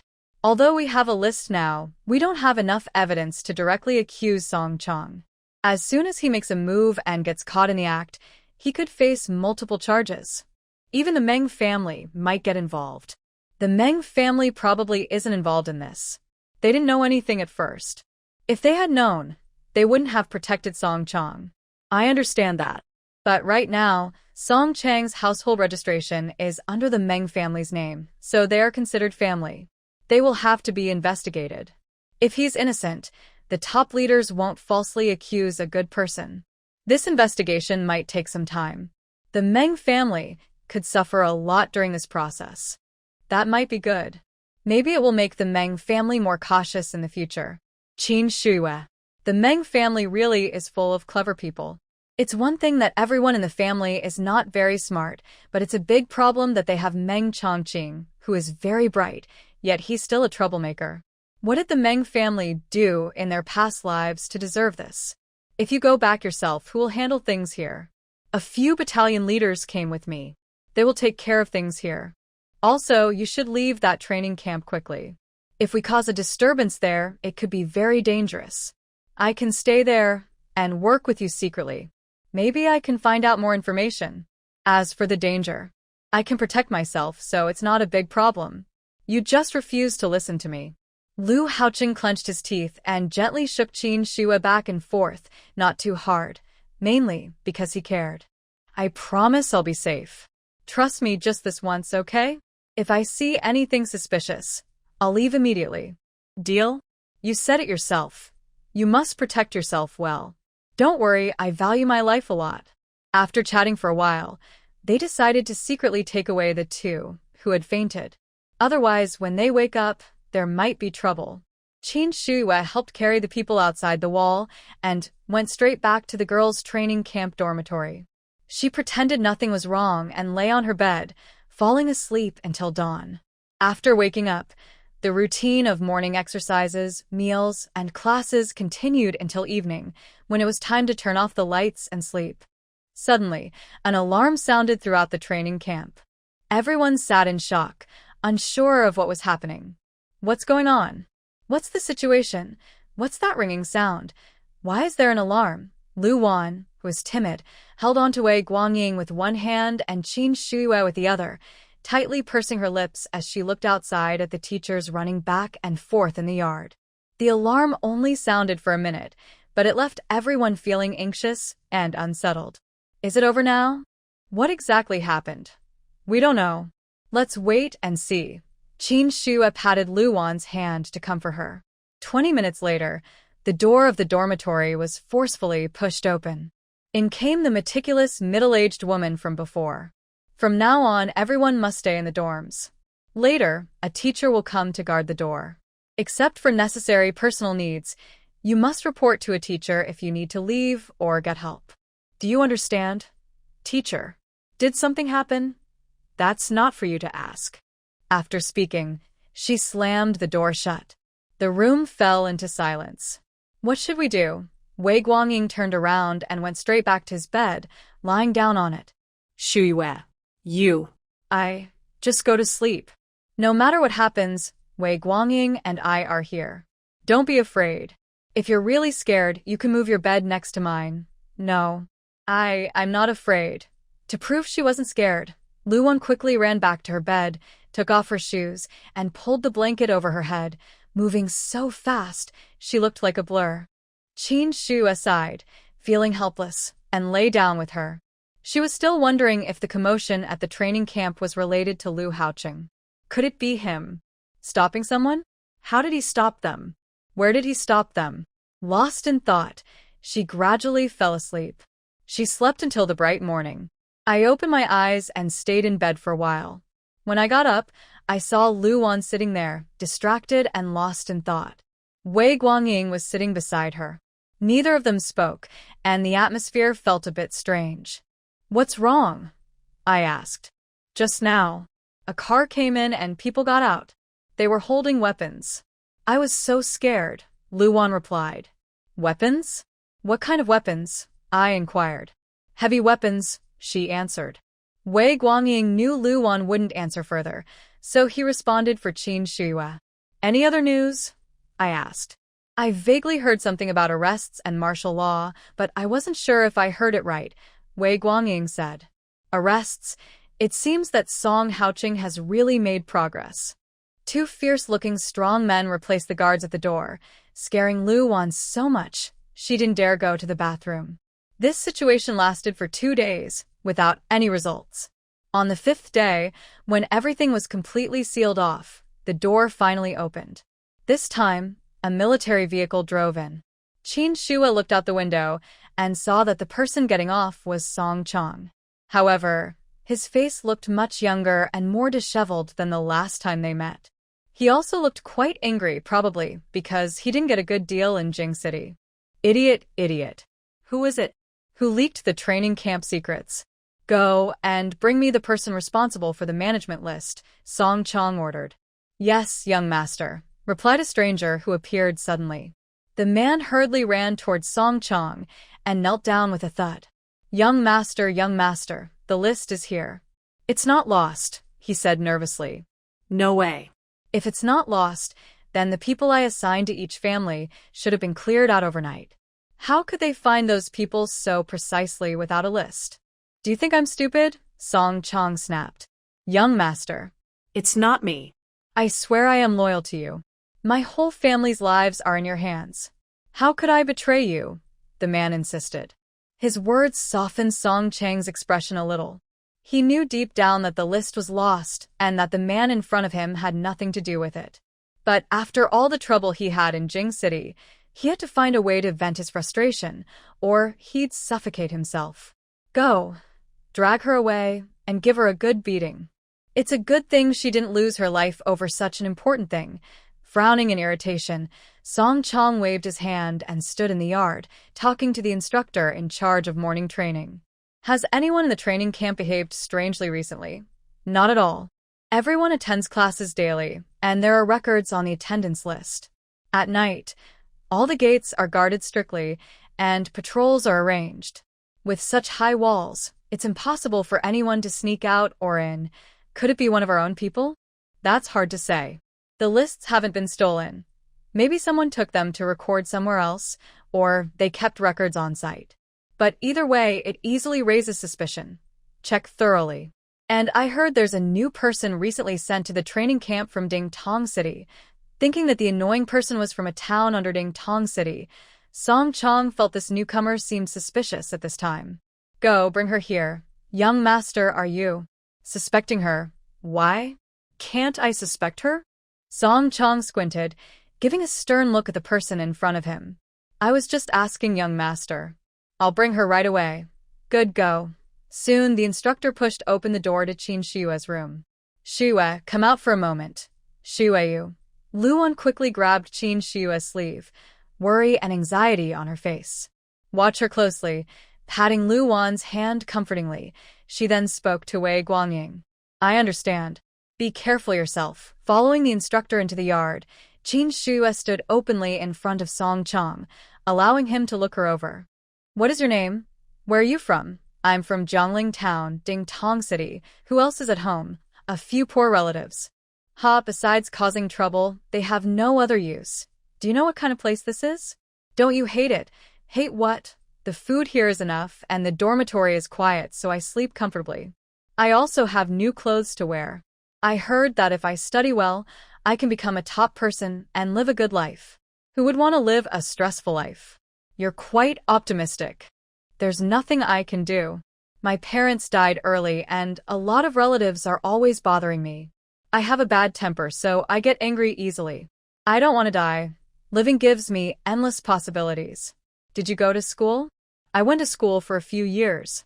What have you been doing these days? Eating, attending classes, sleeping. I tell you, my mattress is still a bit thin. Recently, I've been trying to get first place in exams, and I've earned quite a few credits. I was planning to buy a thicker mattress, but then I got put in detention. It's so unlucky. After saying that, he spat on the ground. Song Chong wasn't angry. Instead, his eyes showed some interest. Good, you're tough. I like that. Okay, you can go back now. Training officer, can I change my mattress? Qin Shui deliberately didn't ask Song Chong about his identity, making him think she didn't know who he was. The training officer looked at Song Chong, saw him nod slightly, then said, come with me. Great. I can finally sleep on a soft bed. She looked very happy, and there was no doubt she really liked soft mattresses. After the two of them walked away, a very unnoticeable guy came up behind Song Chong and whispered in his ear, I observed carefully just now. That girl's expression didn't change when she spoke. Her eyes are clear, and she didn't make any unnecessary movements. It doesn't seem like she's lying. Maybe it's just a coincidence. Let's pay attention to others. Yes, young master. Qin Shui didn't know what happened after she left. She happily ran back to her dorm after getting the mattress, and the first thing she did was spread it on her bed, and then plop down on it. So comfortable. Oh, it's really comfortable. You're so spoiled, Shui. We were worried about you, but it turns out you only care about this broken mattress. What do you mean broken mattress? I spent dozens of credits to get this. It must be worth at least 5 yuan outside. 5 yuan is the black market price. If you buy it at the department store, it's only 3 yuan. I've made a profit, saving 3 yuan. Since I was young, my family hasn't earned many 3 yuan bills. I rarely see that amount. Shui, that training officer called you outside. Are you really okay? Yes, nothing serious. I just asked a few questions and told the truth. That's good. I hope I won't have to ask questions myself. I'm afraid. After joking and laughing, Luan's worries returned, and her timid nature took over. Qin Shui knew that Song Chong called her for a reason. Most likely because Meng Chongqing had been staying in Changha Town before, and the place where she was caught was not far from Changha Town. So, the chance that Luan was called in for a talk was very low. But she couldn't explain all this to Luan here. She could only offer silent comfort. Song Chang's team investigated for 2 days, but couldn't find out how the list was leaked. Just as he was thinking about how to clear himself, Lu Haoqing directly placed the evidence on the chief's desk. Inside the office of the Northern Theater Command Commander, Commander Wu trembled as he slammed his big hand on the table, making loud thuds. Animals. Animals. Song Chang is a traitor, a backstabbing wolf. He eats the rice of Huagua, drinks Huagua's water, and dares to do such a disgraceful thing. The Meng family is also full of fools, leaving this wolf right under their noses without noticing. Chief, calm down, please calm down. Calm down? How can I calm down? If I don't catch Song Chang, I can't get rid of this anger. Now the evidence is solid. Let's apply for an arrest immediately. Arrest him right away. Haoqing, I have to thank you for this. If you hadn't noticed him, we wouldn't know about his plan, and it was about to succeed. Chief, honestly, I have to thank my partner for this. Partner? You're seeing someone? When did that happen? Do your parents know? Where is he from? What's his character like? Commander Wu, who was red in the face from anger just now, immediately shifted his attention when he heard Lu Haoqing was dating someone. Lu Haoqing rubbed his nose and said, Chief, your questions are too many. How am I supposed to answer you? How should you answer? Just tell the truth. Hurry up and explain clearly to me. Seeing the old leader's determined attitude, Lu Haoqing could only give a brief explanation of his relationship with Qin Shuyue. You, kid, are just like your father. When you catch someone, you stick to them like glue. When the time is right, you bring her into your own nest. Does that girl know you've been thinking about her so early? Does she know? If she hasn't gotten angry yet, it means she truly cares. Lu Haoqing was speechless. Do you think this matter has anything to do with that girl? What's the connection? Lu Haoqing had no choice but to tell the old leader about Qin Shuyue being an undercover agent and how she successfully provided key evidence. Wow, this girl is impressive. She has the style of a military wife. After this is over, I will apply for a reward for her. I can't let your girlfriend suffer losses. Thank you, sir. You, kid, only thank me when there's something good for you. When there's nothing, you might be cursing me behind my back. Lu Haoqing was speechless again just moments ago. According to your words, is your girlfriend still undercover? Yes, at the training camp for women. That's tricky. Song Chang has returned from Beijing to Yanmen City. He's probably planning to hold his ground, but we don't know how many tricks he has up his sleeve. We can't just rush in blindly to catch him. What if Song Chang panics and does something drastic? So, the boss means it's best to contact your girlfriend and see if we can gather information from inside. The old leader's plan was obvious. He was eager to get involved. I'll try my best. All right, this matter is now in your hands. After it's done, I will personally approve your marriage application. As for housing, once the new building is finished, I will find you a better place for your wedding. Sir, I still prefer the old house. Huh. Kid, right now, most women like apartments. If I could exchange my house, even your aunt would want to move. Haoqing, don't decide things based on your personal preferences. You must understand, being a military wife is a special role. Commander Wu gave a thumbs up and gestured towards Lu Haoqing. The military environment is tough. Not only do soldiers' families worry about their loved ones going off to war, but they also have to take care of daily life. Those who can be military spouses are truly admirable. My partner. She likes him. Oh? Young lady, you have good taste. I'm really curious about her. If you have time, you should meet her. There will be a chance.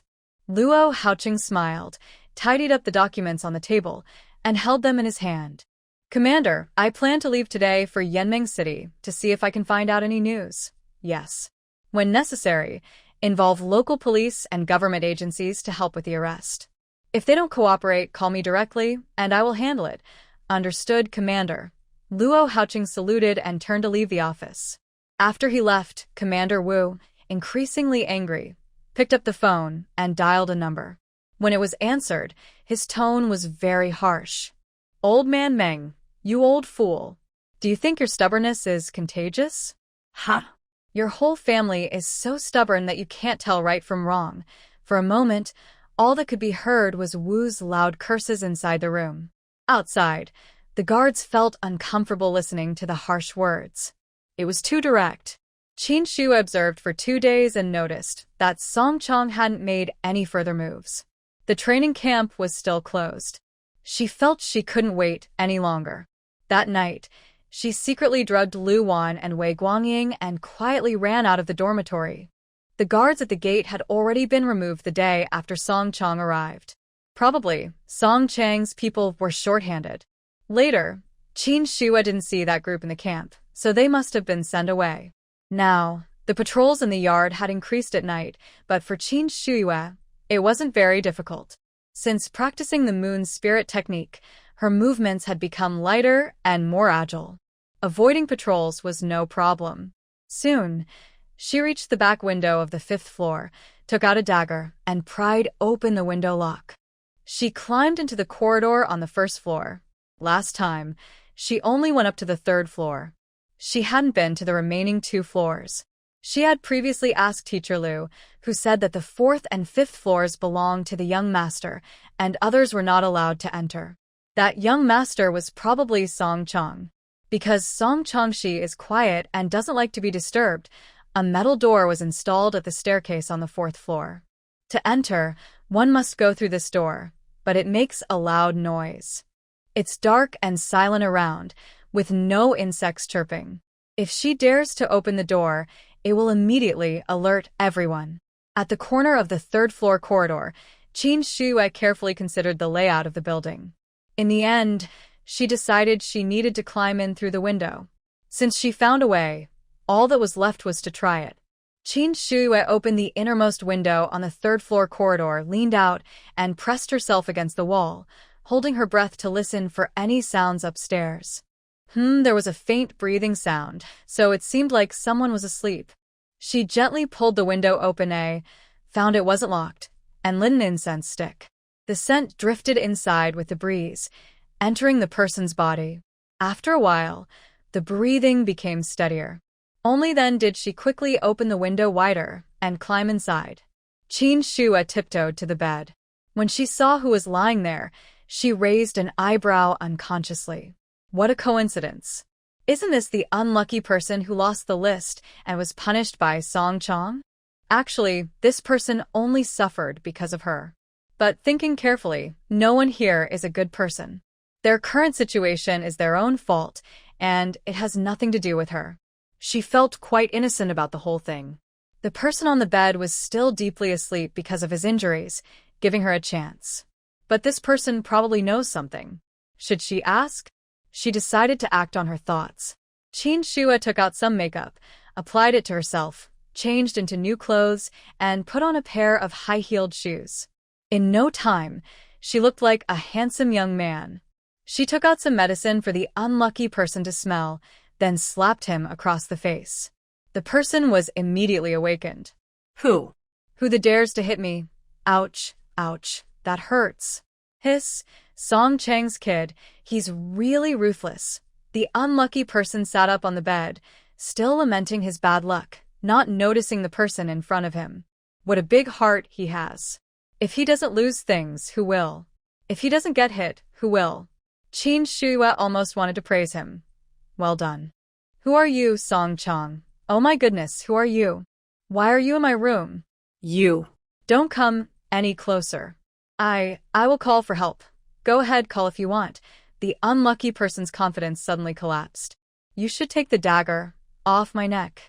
Qin Shua pressed the dagger a little more against his neck. The unlucky person, scared, quickly shrank back. Please spare my life, please. I ask questions, you answer. If you behave well, I will let you go. If you don't, there's only a dead end.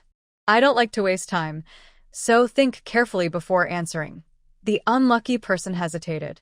But isn't hesitation a problem? His family's lives are in Song Chang's hands. Seeing his hesitation, Qin Shua patiently asked again. Are you in trouble? My whole family is in Song Chang's hands. I know you're capable.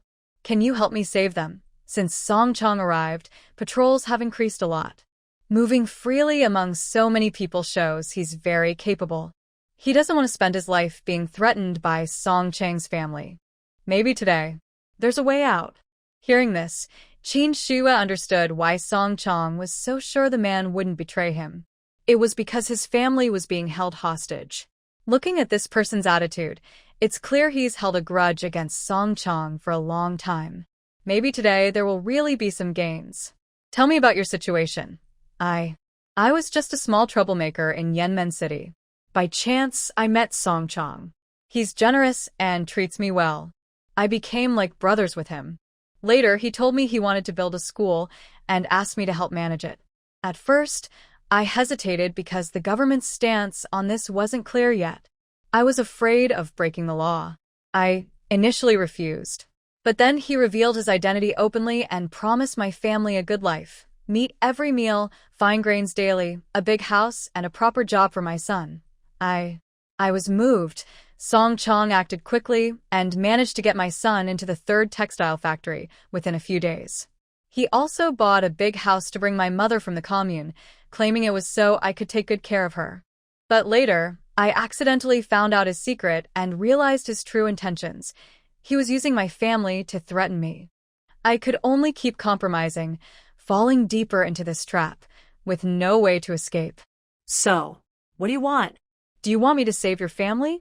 Do you think you have the right to make demands? You've helped Song Chang do many bad things over the years. Don't you realize that? And you still hope everything can go back to normal? Dream on. Qin Shua's words shattered this unlucky person's last hope. I said, I'll tell you everything. I have nothing to hide. My family is innocent. They don't know anything. They think I'm with a good friend, so they're living a good life today. Now it depends on whether the information I give is useful. Yes, I know a lot about Song Chang. He thinks that because he's controlling my family, I won't betray him. So he tells me almost everything. Tell me more. Actually, Song Chang has a secret base in the mountain you just entered. Is it the wooden cabin on the mountain that leads directly to the training camp? She had come through underground tunnels from that side, so Qin Shua couldn't be sure exactly where that mountain was. Yes, that's the mountain. A few years ago, he dug a tunnel through it. The terrain inside is complicated. Without someone familiar with it, you might get lost. What do you mean by a secret base? When the training camp was first built, Song Chang personally led people to create a fully enclosed training area for 7 people. Who these 7 people are and where they went are not recorded. Only Song Chang knows. I accidentally overheard Song Chang whisper about it once, and I guess that the list of those 7 people must be inside that secret base. Do you know where the secret base is? I don't know. No one is allowed to go there except for a few close to Song Chang. There was someone else originally, whose surname I forget. I only know that Song Chang sent him to hunt Meng Chongqing. I didn't see him for a long time, and later I found out he was dead. He was the closest to Song Chang and knew the most. Qin Shua understood who this unlucky person was talking about. In fact, his death was somewhat related to her. If she hadn't said that cutting off the roots wouldn't work and that the problem would grow back, Meng Chongqing wouldn't have killed him. Do you know where that mountain is? I know the location, but I don't know the entrance to the secret base. I heard that it stores a lot of weapons and food. It's Song Chang's last fallback. He's very suspicious and wouldn't tell anyone about it. Not knowing the exact location is like searching for a needle in a haystack. That mountain probably isn't small. If we search blindly, we might scare the snake and cause Song Chang to secretly move his base. This is really difficult. Besides Song Chang, who else knows about that secret base? Only the people who are always with Song Chang know. The unlucky person propped himself up, lying on his side, grimacing as he answered. You're so stupid, still calling him your sworn brother. Such an important secret, and you weren't told? Waste. Qin Shua rolled her eyes at him. I can help investigate. Song Chang is sending supplies there in the next few days. His men have all been sent out, except for one who stays nearby. If you can help me save my family, I'm willing to go and scout. Wait until you finish scouting. If you're caught now, it's a waste of effort. The unlucky person thought for a moment and agreed. I'll try my best. Is there anything else? Think carefully. Song Chang always carries a piece of paper with him. I saw it once. It records his bases across the country. He's very proud and always wants to compete with that Meng family person. Sometimes he takes out that paper, looks at it with admiration, and mutters to himself, probably saying he's better than that Meng comrade. Qin Shuya stroked her chin, thinking she should borrow that paper to take a look. Looking at the time, she thought there was enough time. She wasn't delayed, so she decided to come back tomorrow night. She took the stairs from the 4th floor directly up to the 5th floor. When she reached the platform between the 4th and 5th floors, Qin Shuya saw 2 people standing at the stairway entrance. They were crouched on the ground, hugging themselves, looking drowsy. She used the same method as before, took out some sleeping powder, and made the 2 people faint. Then she successfully reached the 5th floor. There was no need to search carefully for Song Chang's room. The security guard was at the door, and the largest room was definitely his. He was easy to understand. He grew up poor and longed to be part of the upper class. After seeing the Meng family's life, his obsession grew stronger. He wanted to have everything but was afraid of losing it, which led to all these messy things later. Qin Shuya crouched at the stairway entrance. She estimated that the corridor on the left was a little far away. She was worried that walking straight over might attract the attention of the 2 young men at the door. She thought for a moment and decided to take a risk. She moved a few steps forward, found a small stone in her space, and threw it down. Then she quickly entered her space. The crisp sound of the stone hitting the ground was very loud in the quiet corridor. "Who's there? Who's over there? We should check it out." The 2 hurried to the stairway entrance to look. Qin Shuya took this chance to slip out of her space, increased her speed, and reached the door. She reached out to see if she could open it, and surprisingly, she managed to push it open. It was quite unexpected, saving her the trouble of picking the lock. She entered Song Chang's room. When he heard the noise and was about to get up, Qin Shuya quickly hid in her space. "What's going on?" Song Chang's stern voice called out, making the 2 people at the stairway turn back. "Young master, it was just a small stone, probably fallen from the wall. I'll have someone check it tomorrow morning." She hadn't rested well these days. She was already in a bad state, and today she finally slept peacefully. Suddenly being awakened made Song Chang angry, but his mind was sluggish. All he wanted was to sleep, so he replied and continued sleeping, taking off his outer clothes. That night, everything was quiet. Suddenly, a figure appeared in the darkness. Qin Shuya directly sprayed some sleeping powder onto Song Chang's face. With this amount and no antidote, he would definitely sleep for 5 days without any problem. Someone was outside, so she didn't make much noise. She put on gloves quietly and gently touched Song Chang, muttering disapprovingly. She thought it was dirty. She checked all the pockets but didn't find the paper. She didn't believe that the unlucky person would lie to her, so there was only one possible explanation. Carefully exploring the edge of Song Chang's vest, she felt the back's edge was hard. She took out a pair of scissors and cut along the edge, revealing a small piece of paper inside. When unfolded, it was filled with many city names and main addresses. It must be this. As for the damaged clothes, let him keep them. Anyway, the sleeping potion she made was hard to break, and Song Chang would need to sleep for 5 days. This also made it easier for her to find a way to send messages out. But since she came in, it felt a bit wasteful not to take something out.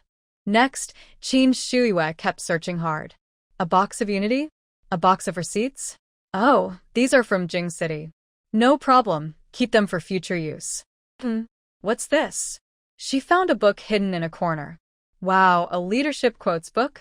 Song Chang's annoying thing reading this. Surely he's not disrespecting others, right? Qin Shuya casually flipped through the small book, her indifferent gaze stopping suddenly on a page. What's this? A small tag hidden between the pages? She took it out and looked at it carefully under the moonlight. Oh my goodness, is this easy to get? This thing is exactly what that unlucky person mentioned. The list and destinations of the 7 people only Song Chang and his close associates knew about. She quickly stored it in her space. Qin Shuya looked around, saw the window, and without hesitation, opened it. She quietly jumped onto the 3rd floor platform, climbed through the corridor to the first floor, and slipped out, returning quietly to her dorm. The next morning, the training camp was in chaos again. "What's going on? What's this?"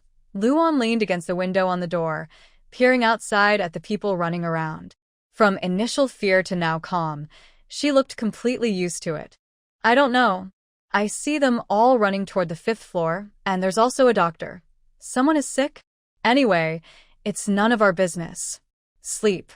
Oh, you sleep every day. Aren't you tired of sleeping? Come on, let's watch the fun together." Qin Shua was pulled up by Luan and sighed helplessly. She hadn't slept much all night and was extremely sleepy. She had no energy to watch the entertainment. "Aren't you afraid? You've even learned to enjoy watching the show now. You're getting more skillful." "Well, since there's nothing urgent right now, how many days have we been locked here? Besides eating, all I do is sleep. If I don't find some fun soon, I might get scared to death or go crazy from boredom."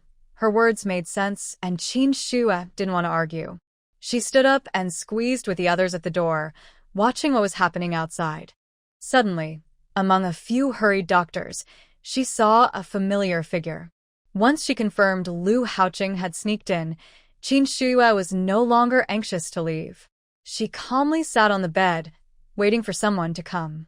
Sure enough, not long after, the group of doctors headed toward this row of dormitories. "They're here. The doctors are coming. What's going on? Are they here to check us?" Wei Guangying was also confused. Why check our health for no reason? Qin Shua's room was in the middle, and it wasn't until 20 minutes later that the door was finally opened. "Please cooperate with the checkup. Sit back on your bed and wait for the doctor." The three obediently sat on the bed, as well-behaved as possible. At this moment, Lu Haoqing, dressed in a white doctor's coat and wearing a mask, looked at Qin Shua with a piercing gaze. "This person. Can't he be a little more discreet? Please extend your hand." Lu Haoqing turned slightly, blocking the view at the door. Qin Shua quickly handed him a note. Their hands touched briefly and then separated, without revealing any clues. "Is everything okay? Let's go to the next room." The three doctors left the dormitory and the guards closed the door, continuing to follow behind. The message was successfully delivered, and Qin Shua let out a sigh of relief. In the middle of the night, the diligent worker once again sneaked out of the dormitory, this time heading to the bottom of the wall. "How did you get in? How did you make Song Chong faint?" When they met, they both asked at the same time. "Say yours first. Go ahead."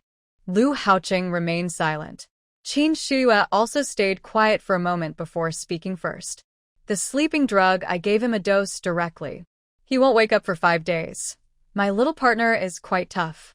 Yesterday, I was outside the training camp and overheard them talking about finding a doctor. I followed the person looking for the doctor to the Yanmen City Hospital and secretly replaced the doctor who was supposed to come. Did you see the list?" "Yes, I saw it. The news has already been spread. They will work with local police to quickly break the case and aim to resolve the hideout before Song Chong wakes up. And what about the 7 people? The list will be sent directly to the top leader, who will handle it. I believe it won't be long before this matter is settled. Then, will Song Chong be convicted?" Qin Shua didn't ask what specific crime, but she guessed that a death sentence was unavoidable. If Song Chang's case is resolved, what will happen to the people in the training camp? Those who can be sent back will be sent back. Those who can't will have to wait for further arrangements from the leaders, and Qin Shua hesitated. She wasn't sure if a request would make Lu Haoqing feel uncomfortable. "What do you want to say? Speak freely. I have 2 roommates. They once said that if they could leave, they wanted to go with me. Can I take them away?" "Of course. If they truly don't want to go back, the higher-ups will arrange their destination. If you can help share the pressure from above, I believe the top leader will be very happy." "Yes, they're good people. My partner said they are good, so they probably are. On this dark and windy night in the enemy's main base, what are you doing causing trouble?" Qin Shua gave him a speechless look, then confirmed some details with him before quickly returning to her dorm. 4 days passed peacefully. As Qin Shua predicted, Song Chong woke up on the evening of the 5th day. He slowly regained consciousness, looked at the ceiling, and was momentarily stunned. His voice was hoarse and grainy, making Song Chong momentarily confused. Young master, you're finally awake. What is wrong with me? Why do I feel so weak and hungry? Young master, you've been unconscious for 5 days. Song Chong sat up straight, confused. His mind started to race quickly. Before he could figure out what had happened, he heard hurried footsteps outside. Young master, something's wrong. Please, young master. What's wrong? I'm fine, young master. At that moment, the door was forcefully pushed open. A tall man in a green military uniform appeared, standing straight. His black boots clacked loudly on the concrete floor, making Song Chang's heart beat faster. Who are you? Squinting, Song Chong looked at the man who seemed a bit familiar and asked cautiously. You don't recognize me. That's okay. Just knowing him is enough. After saying that, the tall man moved aside, revealing someone behind him. Song Chong immediately became angry.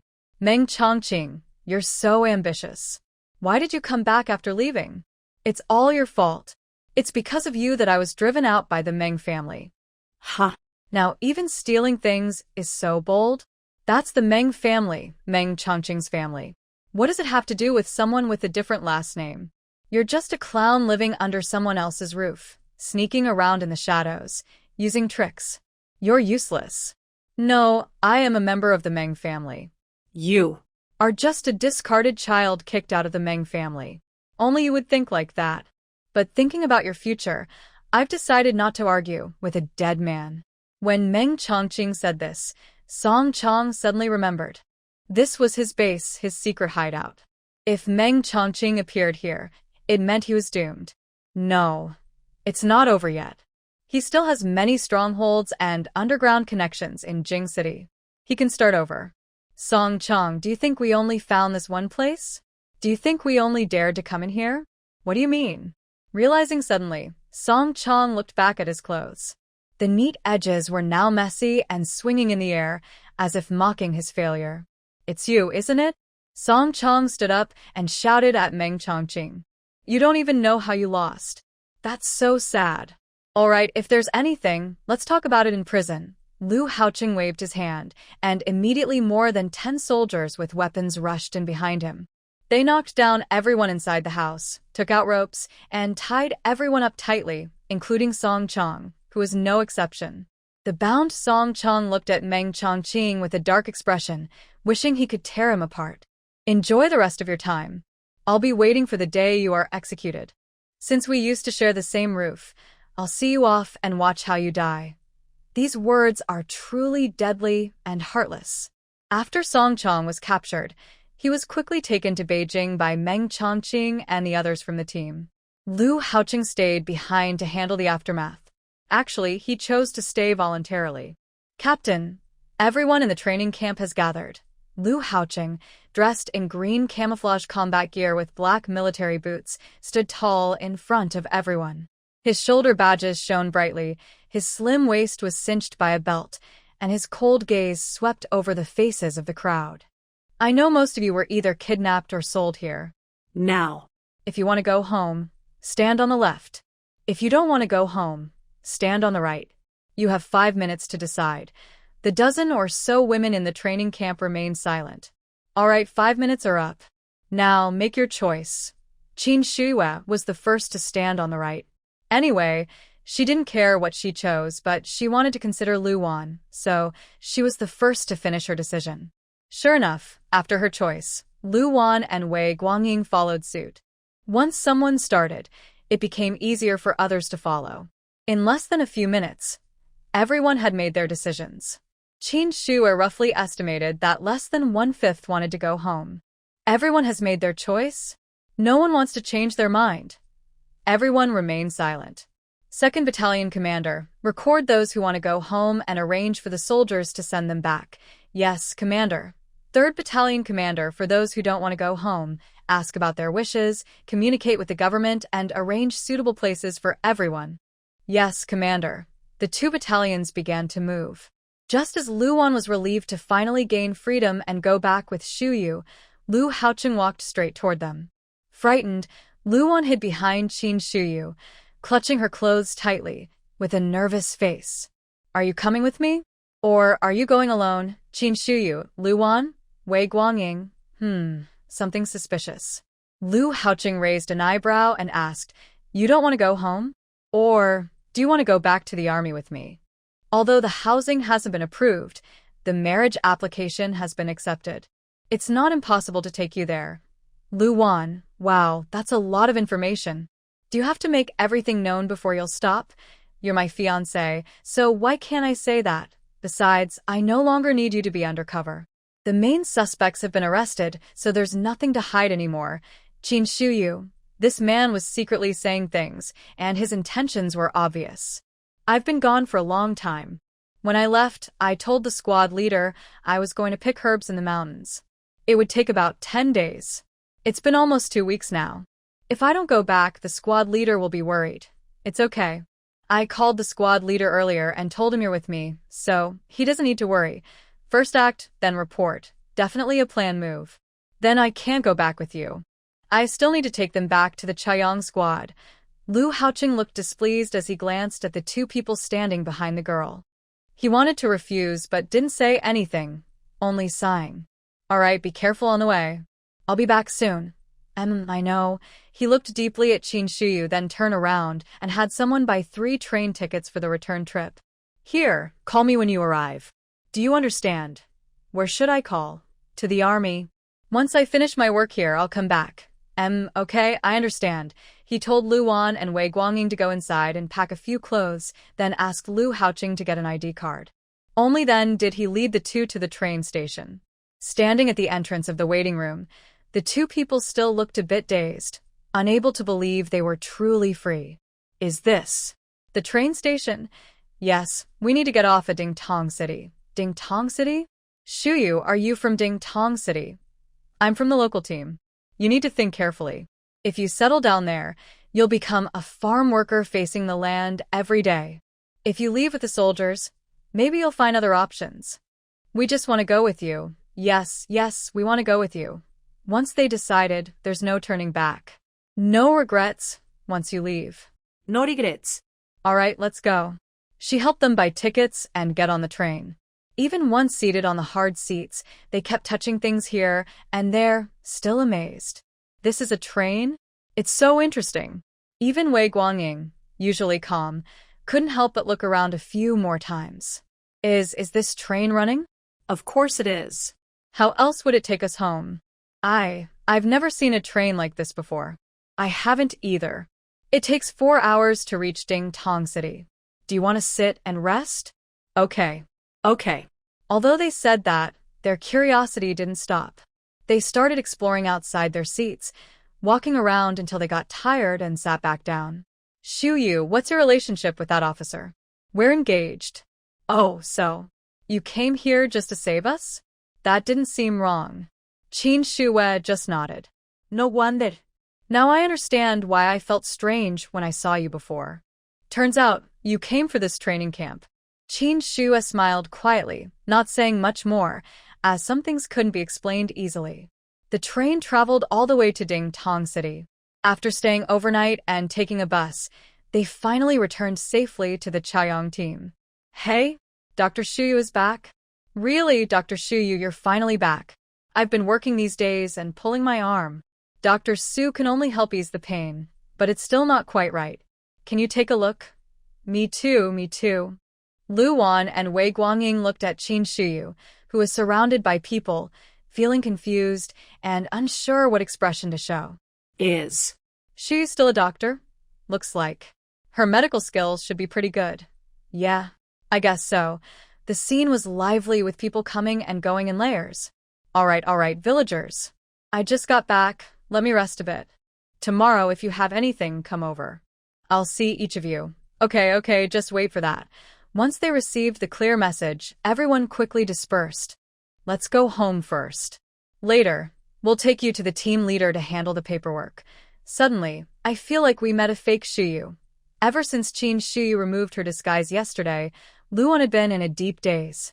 Now, returning to Chaoyang Brigade, she was once again filled with self-doubt. Are people really that different from each other? At the door of her house, Qin Shuyu hummed comfortably. A cozy home is better than a fancy one. Su Qiao wasn't home at noon, and Luan didn't know where she had gone. She took out the keys from her pocket and opened the door. The familiar smell of medicine hit her. Come in. Why are you standing at the door? This is my home. It was taken over by the production team. The front is the health clinic and the back is where I live. But my house is a bit small, so we might have to squeeze in. No problem, as long as we have a place to stay. They walked to the backyard. Luckily, it was late June now, and the weather was getting hotter. Sleeping on the Kong heated bed was not cool, but the three of them could manage to squeeze together. Shu Yu, you're back. As soon as they put down their things, Qin Dajiang's loud voice came from the next room to the backyard. Lu Haoqing called me and said you brought 2 people back, asking me to help with the registration. You're a well-known person in our team. Everyone's been waiting for your return.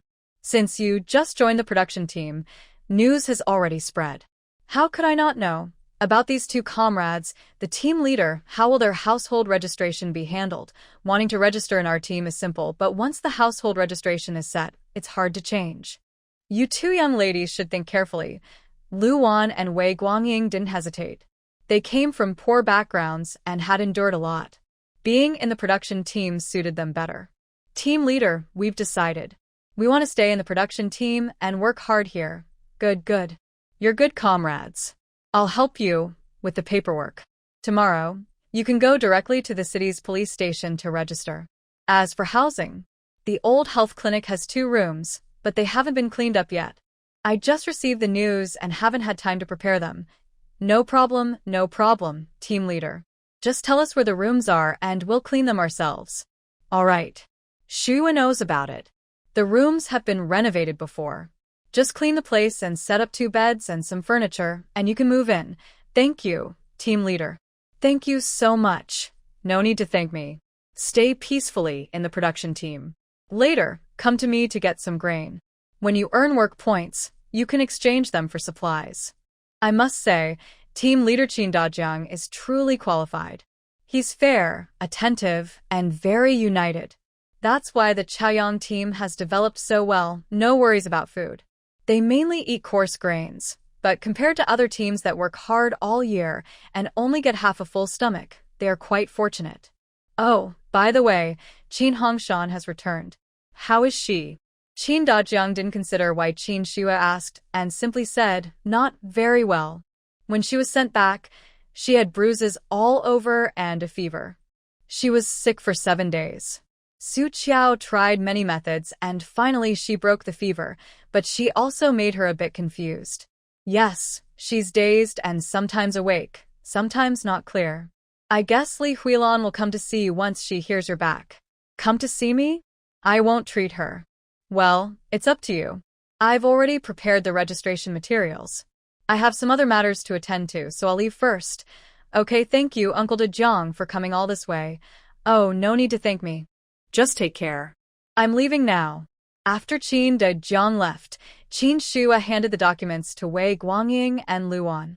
Tomorrow, I'll go with you to the police station to handle the paperwork. Later, I'll take you to the old health clinic to tidy up the house. There's an academician from the Research Institute living there. He's kind and knowledgeable. Spend some time with him. You might learn something unexpected. Just then, Su Qiao came in from outside carrying a medical box. Seeing Qin Shua standing at the backyard gate, she happily went over. You're finally back. If you don't come back soon, I might go on strike. What's wrong? Have you been busy lately? Busy, yes. Your reputation is so big that neighboring production teams come here if they're feeling unwell. When you're not around, I can turn some people away, but there are always those persistent ones. They come every day asking about you. I even turned down 3 this morning. If they come again, just tell them I'm back and to come directly to the house. All right. By the way, who are these 2? Qin Shua thought for a moment. Since she knew Wei Guangying and Lu Wan's situation, Qin Dajiang would definitely inform everyone in the production team. She didn't need to worry about whether to say something or not. Come, sit down. Let's chat. The 4 of them sat under the big tree in the yard. A gentle breeze brought a bit of coolness. Let me introduce myself again. My name is Qin Shuiwa. Due to some reasons, I went to a training camp. My main job is probably that of a doctor. Luan looked at her with an understanding expression and stood up seriously. Comrade Qin, thank you. Oh, don't thank me. I didn't do much. I went there for personal reasons. No matter what the reason is, it's because of you that we regained our freedom. Saying thank you is the right thing to do. Qin Shua nodded. She didn't dwell on this matter and turned to introduce the two to Su Qiao. Later, I'll take them with me. You still need to go to the Gao family. Recently, the situation has been improving steadily. Sometimes they even give you some feedback. I think waking up is just a matter of time. Tomorrow, go again. You've had a long day. Tonight, let's have a good meal at home. We'll stay here tonight. Uncle De Jiang gave us a few days so they can go to the fields in a few days. Su Qiao stood up, wanting to go to the kitchen to prepare food. Wei Guangying and Luan were also busy, both looking like they had work to do. Shuiwa? Shuiwa. All right, Shuiwa. We probably won't be able to eat at home tonight. Su Qiao chuckled as she put down her work and smiled at Gao Auntie, who was coming in. Hey, Gao Auntie, you're here. Look at you, child. You've been gone so long. We've been worried. If Hao Chung hadn't told us, we wouldn't know when you'd come back. Gao Auntie said this while glancing back and forth at Qin Shuiwa, trying to see if she was hurt. Qin Shuiwa smiled and acted a bit spoiled with Gao Auntie, finally easing the tension. Are these two kids? The ones Hao Chung mentioned? Yes, Auntie. They will settle in our Chaoyang team. Good children, good children. You've suffered. From now on, consider this place your home. If anyone dares to bully you, just tell Annie, okay? Thank you, Auntie. Luan immediately stuck close, feeling that the kind smile on this Auntie reminded her of her mother, like, come to Annie's house for dinner tonight. I've prepared a lot of food since I knew you were coming back. Great. We'll tidy up and head over. Wei Guangying and Luan felt a bit shy. They wanted to say they wouldn't go, but Gao Auntie's warmth was too much. She held their hands tightly, so they had no choice but to go with her. At Gao's house entrance, they saw Gao Shiping standing there looking around. When she saw them from afar, she ran over quickly and hugged Qin Shuiwa tightly. Why are you so reckless? That's a den of wolves and tigers. How dare you go in? What if something happened? Shiping, I'm very careful. I have my ways. You still lying to us. You deserve a scolding. All right. She needed to apologize. A few people cheerfully entered the house. Aunt Gao and Su Qiao went into the kitchen. Luan and Wei Guangying thought for a moment and also went in to help. Gao Shiping took Qin Shuiwa to her own room to check on Guai Guai's condition. Guai Guai is recovering very well. When I said I was picking herbs earlier, I wasn't joking. I found some herbs that help Guai Guai a lot. I'll prepare them now, and in a few days, Guai Guai should wake up. Really? My Guai Guai. Will my Guai Guai really wake up? Of course. Sister Shiping, your good days are still ahead. Shuiwa, this is all thanks to you. My dear sister, no need to thank each other. We're still strangers. Okay, I won't thank you. I won't thank you. Half an hour later, Aunt Gao called everyone to eat. At first, Luan and Wei Guangying felt a bit nervous, but they gradually relaxed thanks to Aunt Gao's warmth, even becoming completely comfortable. By the end of the meal, the two successfully took over Qin Shuiwa's spot and got very close to Aunt Gao, almost calling her mother. Everyone worked together to clean up. The moon quietly rose into the sky. The four of them finally said goodbye to the Gao family and headed back home. Shuiwa. I want to. Huh? What's wrong? I want to bring your second brother home. Why? Have you made up your mind? Yes. Since I've decided on him, this step is just a matter of time. If I hesitate, it might affect their feelings. It won't affect their feelings, but it might make your second brother feel upset. Just comfort him well, and I believe he'll be fine soon. I know. The more he acts like that, the more I feel weak. It's not fair to him at all. If you've made up your mind, then go ahead. If you have any difficulties, we'll discuss them together. Yes. I'll go to the city tomorrow to talk to him about this. That's perfect. Tomorrow, Guangying and Luan will go to the city to handle their household registration. You can go together. The next day, after breakfast, Su Qiao and the others went to the city for errands. Qin Shue stayed behind to handle the patients who had accumulated. She was busy all morning without even a moment to rest. Finally, at noon, she sat down to relax, but then someone unpleasant showed up. Shui, Auntie is begging you. Please help my family, Shan. Grandma, you are asking the wrong person. I can't do anything about Qin Hongshan's illness. How can you say you can't do anything? Your medical skills are so good, yet you can't cure her. You must not want to treat my girl Hongshan, right? You little brat, you're so cruel. No matter what, we are all from the Qin family. How can you behave like this? You're talking as if I forgot how you treated me before. Now you come to ask for help, but it's too late.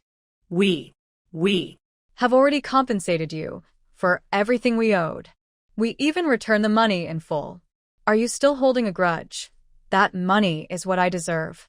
Don't make it sound like you gave me charity. Li Huilan, please understand the situation. So, what do you want me to do to save my girl Hongshan?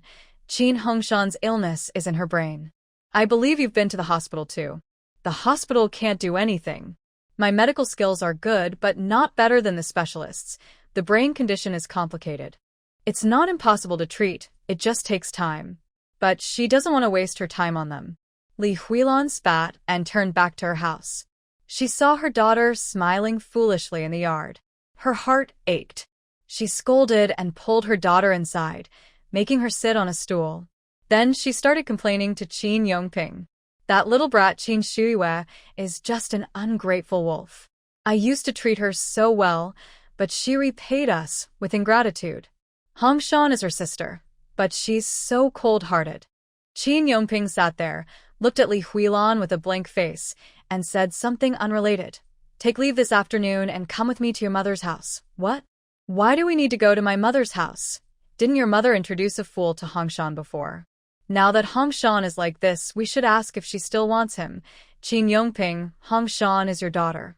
How can you do this? Yes, Hongshan is my daughter. But do you have extra money to pay for her treatment?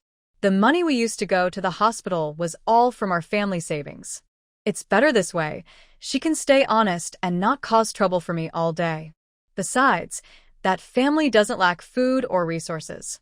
At least, when Hongshan marries into that family, she won't have to worry about food and drink. The last sentence finally convinced Li Huilan.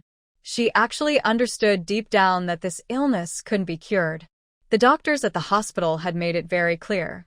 Since there was no hope for treatment, finding a family that could support her daughter seemed like a good idea. Li Huilan might not even realize that her thoughts were starting to change. Perhaps the hardships of life had made her numb to caring for her daughter, or maybe she genuinely believed that the new family was a good place for her. Her strong desire to protect her daughter was beginning to. In the afternoon, Qin Yongping took Li Huilan to ask for leave and left her at home, then went to Li's village. Qin Shue naturally didn't know about Qin's family matters, and she didn't want to care. In the afternoon, Wei Guangying and Lu Wan returned alone. Su Qiao followed Gao Wenyang to the Gao family. Shue, your second brother, is really good to Su Qiao. You don't even know. When he heard sister Su Qiao say she would bring him home to meet her parents, he was so happy he jumped 3 feet high. Lu Wan immediately ran over to Qin Shue and recounted everything that happened today. Her lively expression made everyone laugh. Let's go. We need to tidy up the old health clinic. Okay, let's go. Qin Shue locked the door and took them to the old health clinic. They just happened to meet Jean Lao and his 2 students returning. Shue, you're back. Are you here to help them tidy up? Yes, Lao Jean. Did the team leader tell you? He did. Good kid, come in. Since I returned yesterday, Bai Qing and Xiaoran have cleaned up the place. We just need to add some furniture and it will be ready for occupancy. Thank you, Lao Jean and the 2 comrades. You're welcome. Come in and take a look. I have some other things to do, so I can't stay long. After speaking, Lao Jean hurriedly led his 2 students inside, busy with something unknown. Shue, is that Lao Jean? Usually Luan was the first to ask, but today Wei Guangying asked first. Qin Shue turned around and saw the light in Wei Guangying's eyes. Suddenly, she understood her thoughts clearly. Do you want to learn from Lao Jean? I only went to elementary school. I know Mr. Jin's status and want to learn from him, but I am not qualified yet. However, I will try my best. At this moment, Wei Guangying looked like he was wearing shining armor, suddenly finding his way, bright and impressive. You must understand that the road ahead may be very difficult. Yes, I am not afraid of hardship. Qin Shua nodded, not trying to persuade further. I can teach you how to read and write, but I think it's better for you to learn systematically. But if I go to school, I won't be able to earn work points. Without work points, I won't have enough food to eat. Without enough food, I won't have the strength to study. I have a good idea. Do you want to hear it? What? What idea? Desperate, Wei Guangying suddenly heard there might be another solution, and his dark eyes brightened. Yesterday, Sister Shiping told me that her clothes sell so well that she can't keep up. The lady in charge at the department store wants her to expand production, and she's still thinking about it. Expanding means hiring more people. If some of them are not honest, even if they are skilled, they might produce poor quality clothes in the end, damaging her reputation. She can't afford to upset Sister Zhao, so she needs people she can trust. Even if they aren't very skilled at first, they can learn. That's not a big problem. Originally, Qin Shua only heard a little about this. Since it's about Gao Shiping, she didn't want to interfere. She just thought about it quietly and didn't overthink. Now, with Wei Guangying's situation, she thought maybe she could give it a try. Sister Shiping? But I can only make simple clothes. I can't do the complicated ones she makes. Sister Shiping also has simple orders. The reason her clothes sell so well is mainly because of the style. The materials and craftsmanship are actually similar. You can try, earn some money for a few months, and maybe save enough for school. But it's probably too late for the college entrance exam next year. Still, there are many opportunities in the future. Going to college might also be a good way out. Really? I can do it? give it a try. Shuiwe, can I do it too? Of course, both of you can go. From spending these past few days together, I can see that both of you are kind-hearted girls with your own principles. Since you've shared hardships, I don't mind helping you out. The three of them opened the door to one of the rooms and found it surprisingly clean. Newspaper was pasted on the walls, with writing visible and a faint ink smell. The room was about 10 square meters, enough for 2 single beds, some cabinets, and boxes. Right now, it was empty, and they would need money to buy anything. It's really frustrating. Money always seems to be short when you need it. Since they had been in the training camp for so long, they didn't need cash or tokens, so they never thought about exchanging credits for supplies. If only they had known they could regain their freedom and have a place to stay, they would have saved some money for emergencies. But unfortunately, there are no ifs. They don't have the ability to foresee the future. Tomorrow you can go to Sister Shiping to test your skills. If you pass, you can make a piece of clothing, and Sister Shiping will pay you based on the price. With that money, you can buy some things. Yes, Shiyu, you're so clever. With the problem solved, Wei Guangying and Luan's moods improved a lot. After inspecting the room and making a list of what they needed, they headed back to the new health station under the moonlight. They probably still need to squeeze a little more in the next few days. Since someone was with her, Qin Shua didn't plan to go to town. Now that Song Cheng's problem was resolved and the strongholds had been destroyed, Lin Yan's additional abilities were used up. So, it's about time to deal with her. She just didn't know when Meng Chongqing would return from Jing City. Since he had gone back to the Meng family, the black market here probably wouldn't last much longer. After all, she wasn't short of money, so whether it stayed open or not didn't matter much. After breakfast, Wei Guangying and Luan happily went to the Gao family. Seeing how well they were adapting to the Chaoyang team, Qin Shua felt relieved. Shua, I want to ask for leave. Are you planning to go home? Yes, I discussed it with Wenyang yesterday. He has already asked for leave to go back. That's great. I approve your leave. But you should tell the team leader too. Well, I haven't been busy with farm work lately. I'll go soon. Qin Shua nodded, but she always felt that Gao Wenyang's return wouldn't go smoothly this time. From her interactions with Su Qiao, she guessed that this comrade's family background was probably not simple. Since it's not simple, could he really look up to her second brother? She thought she should find a way to help.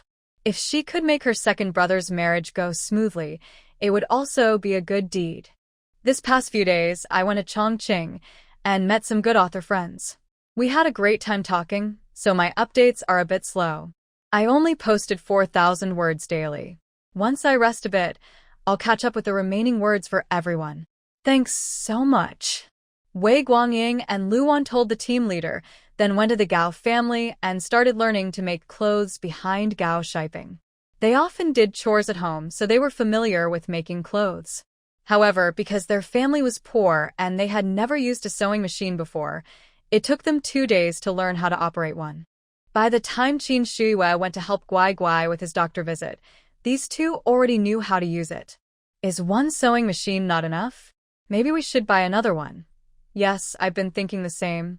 I've earned quite a bit these days. Buying a sewing machine is definitely possible, but I don't have the ticket. I'll cover the ticket and Sister Shiping can pay for the rest. That works. I won't argue with you. But since we're getting on track, we should talk about profit sharing soon. I only need 2 shares. I have other things to do, but I can provide patterns from time to time. If you have any questions, you can ask me. No, 2 shares are too little. I think we should split it evenly, half each. Gao Shiping had her own reasons for this. Her ability to step away from her old life and help Qin Shuiwe was closely related. When she started her business, Qin Shuiwe not only gave money, but also ideas. How could she only get 2 shares? After a long back and forth, they finally agreed on a 3-way split. Qin Shuiwe didn't like trouble. She preferred staying behind the scenes, earning money, and enjoying her life. Once everything was settled, Qin Shuiwe left the Gao family and headed straight up the mountain. When she left, the thatched shed on the mountain was still under construction. Half a month has passed, and the shed is definitely finished, but I don't know if everyone has started working yet. Walking leisurely through the fields, enjoying the gentle breeze, I feel relaxed today with some free time, so I don't need to rush. After half an hour, I reached the flat land and saw about 10 thatched sheds. In front of each shed, there were racks drying medicinal herbs. 3 elderly men were moving around, checking the drying process. Hey? Shuiwe is back. Shuiwe, you've finally returned. We've been waiting a long time. Uncles, sorry for the delay. What's the situation here now? The herbs we collected from the mountain are all listed in the books.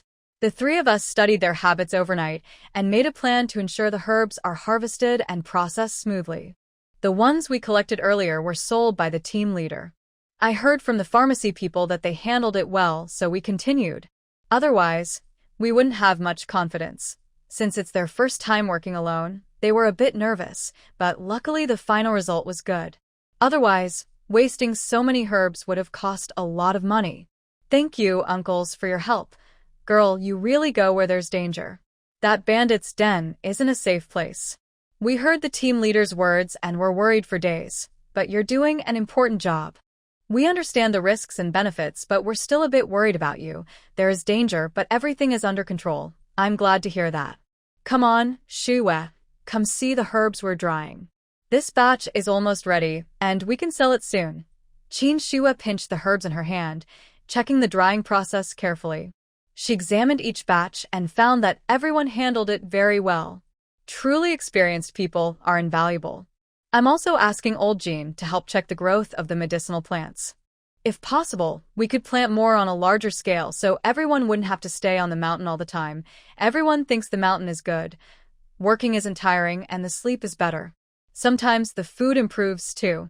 You don't know, when they hear about changing shifts to go home, no one is happy. Mountains are cooler than the valley and there's moisture. Over time, the body might not handle it well. It's better to go down to the valley when possible. Later, I plan to prepare some herbs to help everyone stay warm. Alright, Shu, just make the arrangements. After staying on the mountain for an hour, I finally came down to the health clinic to continue working. 5 days passed, and the Gao family brought in a new sewing machine, causing quite a stir in Chaoyang Brigade. What's the Gao family up to? I remember they already bought a sewing machine before. Wasn't it because their eldest got married that they bought it? Their eldest has been working in the city for a while, and his wife went with him. I didn't see them move the sewing machine over, so why did they get another one? Yeah? What are they planning? Everyone in Chaoyang Brigade was curious about the Gao family's intentions, but most thought they had become quite wealthy. Some families with more ideas started to get restless. Among them, the Qin family was the most confident. "Husband, did you hear? The Gao family bought another sewing machine." Li Huilan had just put her daughter to sleep and, exhausted, sat back in her room, tapping her shoulder with her hand. When the child was young, she comforted him. Now that he's older, she still has to soothe him. "It's such a hard life." "I heard about it." Qin Yongping sat gloomily, puffing on his dry tobacco. Their family was so poor they couldn't even afford enough food. The tobacco was borrowed from his father-in-law. He only smoked a few puffs because he was craving it. That Gao family used to be quiet, but now they've bought 2 sewing machines. One costs about 200, so 2 would be over 400. And buying these needs tickets. Each ticket costs 50. What kind of family spends over 500 in a month? Qin Yongping paused, then put down his pipe in silence. "Hey, husband, you know Qin Shihua is so close to the Gao family. I heard their second child isn't married yet. Although she's a few years older than Hong Shan from our family, we know her well. She's not as proud as that arrogant girl from the youth brigade. Maybe we should ask Qin Shihua to talk to the Gao family. Since we're so familiar, becoming in-laws wouldn't be bad." Li Huilan kept talking and felt this idea was really good. The key is, if she married into the Gao family, their 2 families would become relatives. If they're struggling to eat, wouldn't the Gao family help them? Furthermore, the second son of the Gao family looks quite decent, much better than the foolish son of the meat factory. This time, Qin Yongping put down his pipe and thought carefully for a while. Then he also thought this idea was good. However, he wouldn't be as optimistic as Li Huilan. "Qin Shihua's little brat is so stubborn with us. Do you think he will agree to this?" "What's so stubborn about it?" "That old guy previously decided to return all the money to that kid. Doesn't that kid remember what that old man did?" "Let Dad talk to him." "No, Dad hasn't spoken to us or the second son for months. Besides, you rarely look at him. So how can you expect Dad to help you? What are you thinking?" "So, what should we do? Do we really want to send our daughter to that fool?" "You heard it yourself. His family said they're okay with marrying Hong Shan, but the bride price is only 15 yuan, 2 jin of meat, and nothing else." Li Huilan felt wronged when she mentioned this. When her daughter was well, that fool's family was very enthusiastic and even said they would give 50 yuan, 100 jin of coarse grain, and 10 jin of pork as bride price. They also wanted to add a few beds of cotton quilts. Now that her daughter has had trouble, their attitude changed immediately. It's really disrespectful. And look at what that fool from their family looks like. Being able to marry Hong Shan from their family is already a blessing. Why are they picky? Tomorrow, find someone from the Gao family who's decent to gauge the situation. We'll act after we get the information.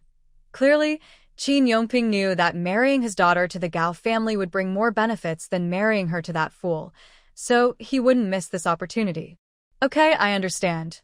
Meanwhile, the second son of the Gao family, who was plotting against the Qin family, was standing in front of Qin Shihua, staring at the items handed to him.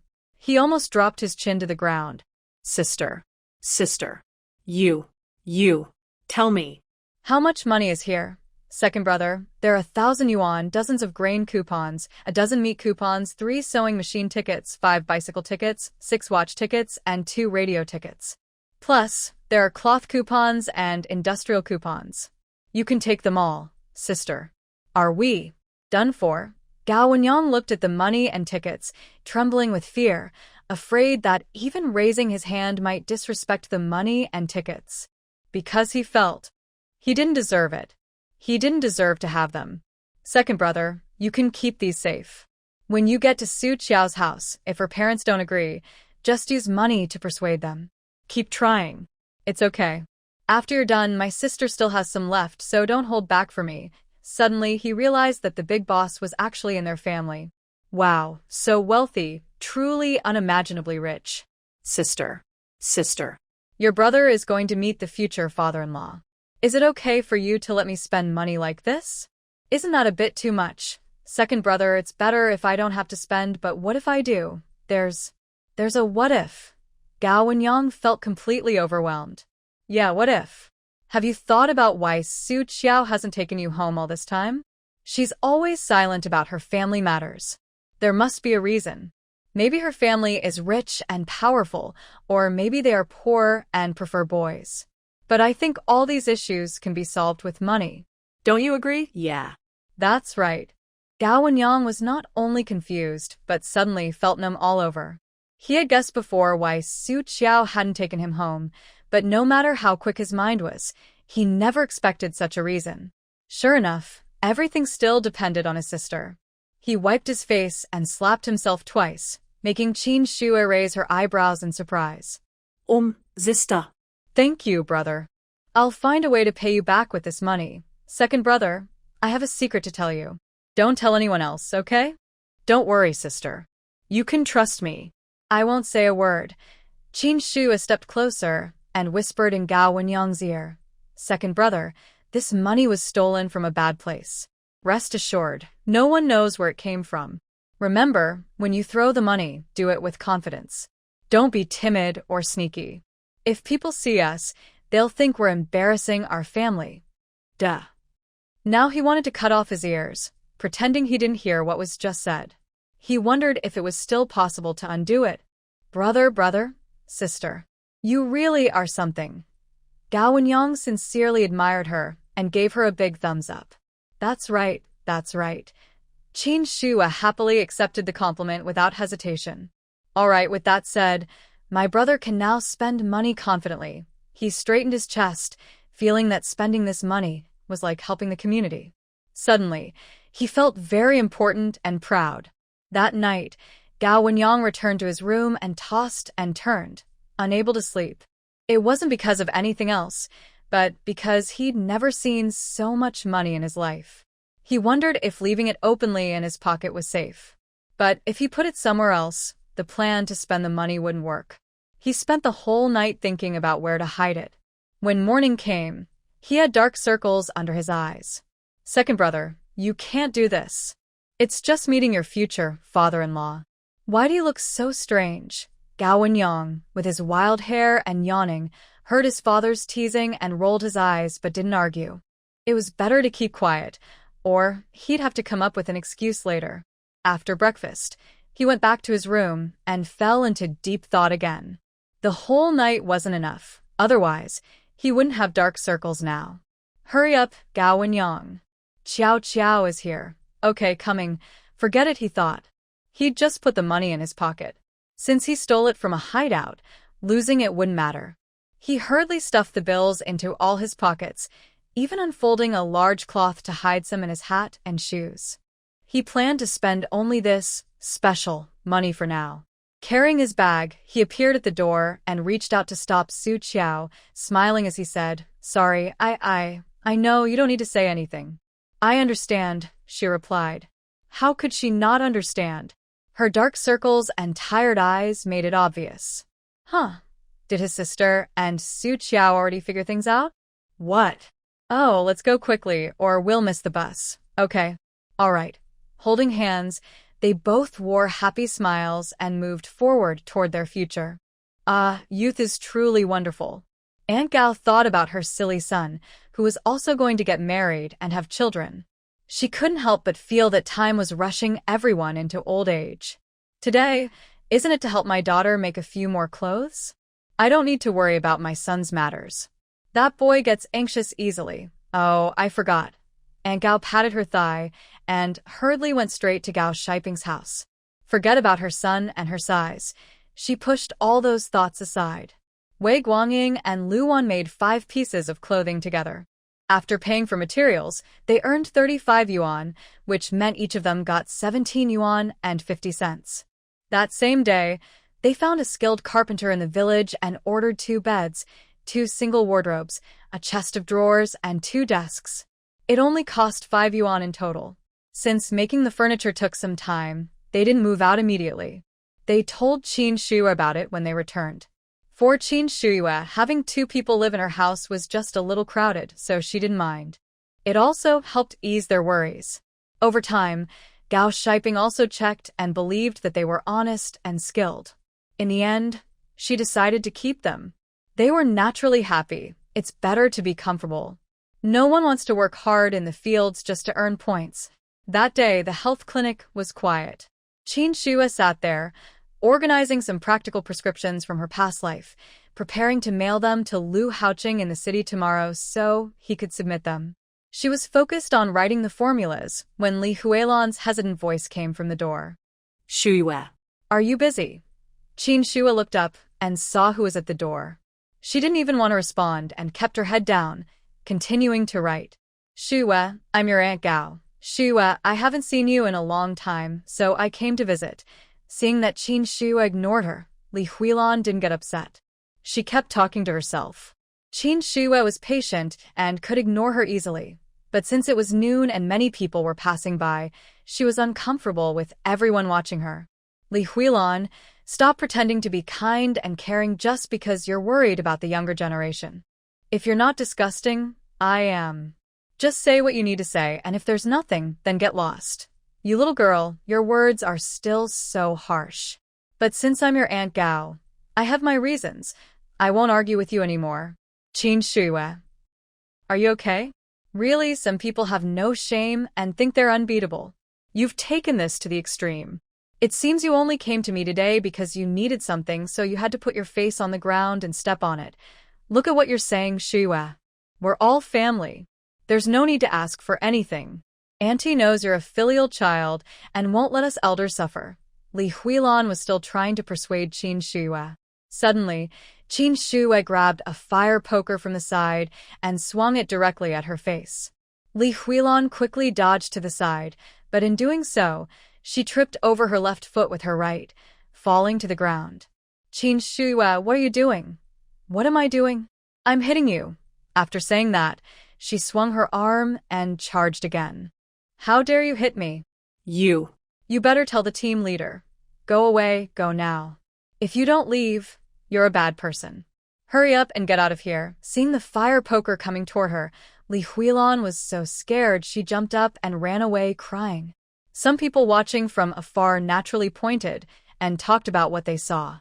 But their expressions showed disdain for Li Huilan, since the old Qin family had been irresponsible in the past and didn't hide it from anyone. Now, everyone agreed that their downfall was well-deserved. Meanwhile, Qin Shua didn't get any good results. Li Huilan cursed as she ran to the open space where they dried grain. From a distance, she saw Aunt Gao chatting with someone and quickly hurried over. Wow, Gao's younger sister-in-law, your family is doing better and better. Your eldest son is married, and your only daughter is still with you.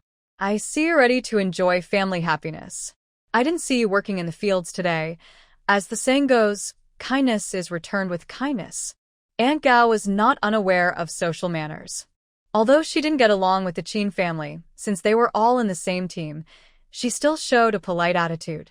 Your words are nice, but our family can't compare to yours. My eldest son is married, but I haven't held my grandson yet. That's a bit of regret.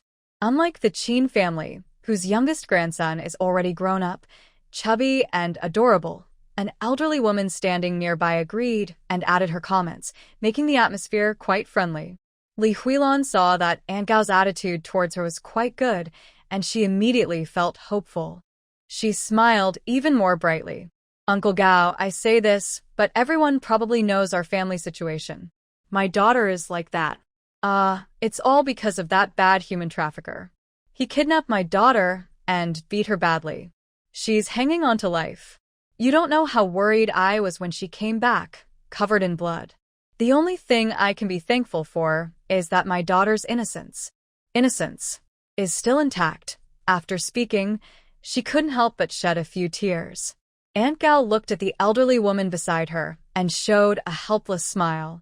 Children will get better eventually. It's lucky she wasn't harmed badly. Every misfortune brings some blessing. Maybe your daughter Hongshan's good days are still ahead. When she said this, Aunt Gao seemed a little guilty. With Qin's daughter's behavior, whether she's innocent or not, her future blessings are uncertain. Nowadays, most people are still struggling to meet basic needs. Who has the time or interest to find a good match? And she's a bit simple-minded? Oh no, she's only half simple. Shu Yu once said that Qin Hongshan can sometimes be clear-headed. Oh, Aunt Gao, do you really think so? My daughter Hongshan is already 24. Her marriage is a big worry for me. I've been thinking that I should find her a good, honest man nearby, someone who knows her well. Aunt Gao's eyelids twitched involuntarily. She had a bad feeling about this. I think your Wenyang is pretty good. He's a bit plain-looking, but he has a decent job. In the future, let Hongshan and him move to the city together. The two of them can work hard to build their life, and their days will be happy and peaceful. Plus, my Hongshan is lucky. Maybe she'll have a joyful surprise soon. Maybe a good man will come into her life. Oh, Aunt Gao, you should be happy about that. Aunt Gao was confused. The elderly woman watching the scene also looked puzzled. Who gave you the confidence to say such things? Standing there, they were so stunned they didn't know what to say. I'm telling you, Qin's family, your daughter Hongshan is several years older than Qin's second son. How can you be so bold as to say that? A few years difference isn't a big deal. Aunt San, I'm not criticizing you, but your way of thinking really needs to change. Otherwise, you won't be able to keep up with the leader's new ideas. Aunt Sen rolled her eyes silently and took a step back, leaving the scene for the two young people. She was just here to watch the fun. Aunt Gao didn't expect that Li Huilan's face was so big that she dared to have thoughts about her second son. At this moment, if she couldn't defend her son, what kind of mother would she be? I'm sorry, Auntie. My second son already has someone. A few days ago, he went home with his girlfriend to meet his parents. Has a girlfriend? That educated youth? I tell you, that youth isn't someone my Hongshan would settle down with. Besides, can an educated youth really find a girl like us? They just see us as a stepping stone. Do you really think they are sincere about your second son? Don't get your hopes up. Li Huilan, my Wenyang, can choose whoever he wants. That's his freedom. Whatever the outcome, it's our family's business. Stop talking here. Oh? Auntie, why are you so ungrateful? I'm just trying to help you. That educated youth's heart is hard to tame. Very wild. Look at my Hongshan. She's been with you since childhood. You know her temper and character well. A family with deep roots is the best match. Cut it out. Your Hongshan is the most untrustworthy troublemaker. But you're right about one thing. She's well known, but she's not the best choice. Your Hongshan isn't suitable for our family. You should look elsewhere. I don't like hearing that. Why do you say she's not suitable? My Hongshan is great. How can she compare to that educated youth? Nonsense. Do you think that after all this time, everyone has forgotten what Qin Hongshan did? I still remember her sharp tongue and attitude. Most importantly, she bullied Shu Yu from my family. It was Shu Yu's kindness that gave her a way out. And now you want to push her onto us? Who are you trying to bother? Get lost, Aunt Gao spoke bluntly, making Li Huilan angry. When she saw her leaving, she hurried forward to stop her. But Aunt Gao pushed her away, causing her to fall to the ground. Li Huilan, lying on the ground, rolled her eyes, quickly got up, sat on the ground, patted her thigh, and started crying. While crying, she kept saying that Aunt Gao didn't understand anything and didn't consider her children at all. At this moment, Wan Yanfang, returning from visiting her relatives, passed by. She initially saw Li Huilan crying and didn't want to get involved, but when she looked up and saw Aunt Gao, she couldn't ignore it anymore. Aunt Gao, third aunt, what's going on? Oh, my wife is old and can't keep up with new ideas. She just doesn't understand how middle-aged women think now. I won't get involved. You should ask the two people directly involved. Wan Yanfang was speechless. Aunt Gao also didn't say anything. All right, third aunt, since you won't say, then you tell me. Wan Yanfang compared Aunt Gao and then completely ignored Li Huilan. Honestly, I feel like I'm sitting at home and trouble just falls from the sky. She then told Wan Yanfang everything Li Huilan had just said. I tell you, Li Huilan, you really think your daughter is something special? You have no idea what's in your heart. Look at your girl. What's she like? How can she compare to Su Jiqing? Why can't she compare? Our Hongshan is from the Chaiyang team. How can she be worse than an outsider girl? Let's not talk about your girl making mistakes before. She was known for being arrogant and overbearing. Now she's like this. And you still dare to think about that good man from the other family? Huh. When it comes to face, no one beats the Qin family. Wan Yanfang's words showed no mercy to Li Huilan. You. You, Wan Yanfang, and you. All of you, just wait and see. Li Huilan knew she wouldn't get a good outcome if she kept arguing, so she decided to go home and discuss with her husband to see if there was another way. Meanwhile, the Gao family also held a family meeting about this issue. Do you think Li Huilan is disgusting? And what about Qin Hongshan? She dares to come close to our family? Andy, this kind of thing might happen more in the future. As long as second brother and third brother don't get married, there will always be people eager to get involved. Other families might be okay with it, but the old Qin family knows you have a good relationship with us, and since you're no longer part of the Qin family, it's obvious we wouldn't welcome the old Qin family members. Li Huilan acting as if nothing happened. It's really disgusting. Regarding the Qin family's actions, Qin Shue didn't find it strange. Their family has no bottom line, and this isn't the first time. Moreover, Qin Yongping isn't a good person. Instead of constantly guarding against thieves, it might be better to cut off the source of the problem. After having dinner at the Gao family, Gao Shiping kept Wei Guangying and Lu Wanli to work on some projects, saying they could stay overnight at her house. Everyone agreed, without objection. Qin Shuiwei went home alone, but on her way, she took a detour. Wow, miss, what wind blew you here? In Qin Shuiwei's life, she had earned a lot of money. She was living very comfortably.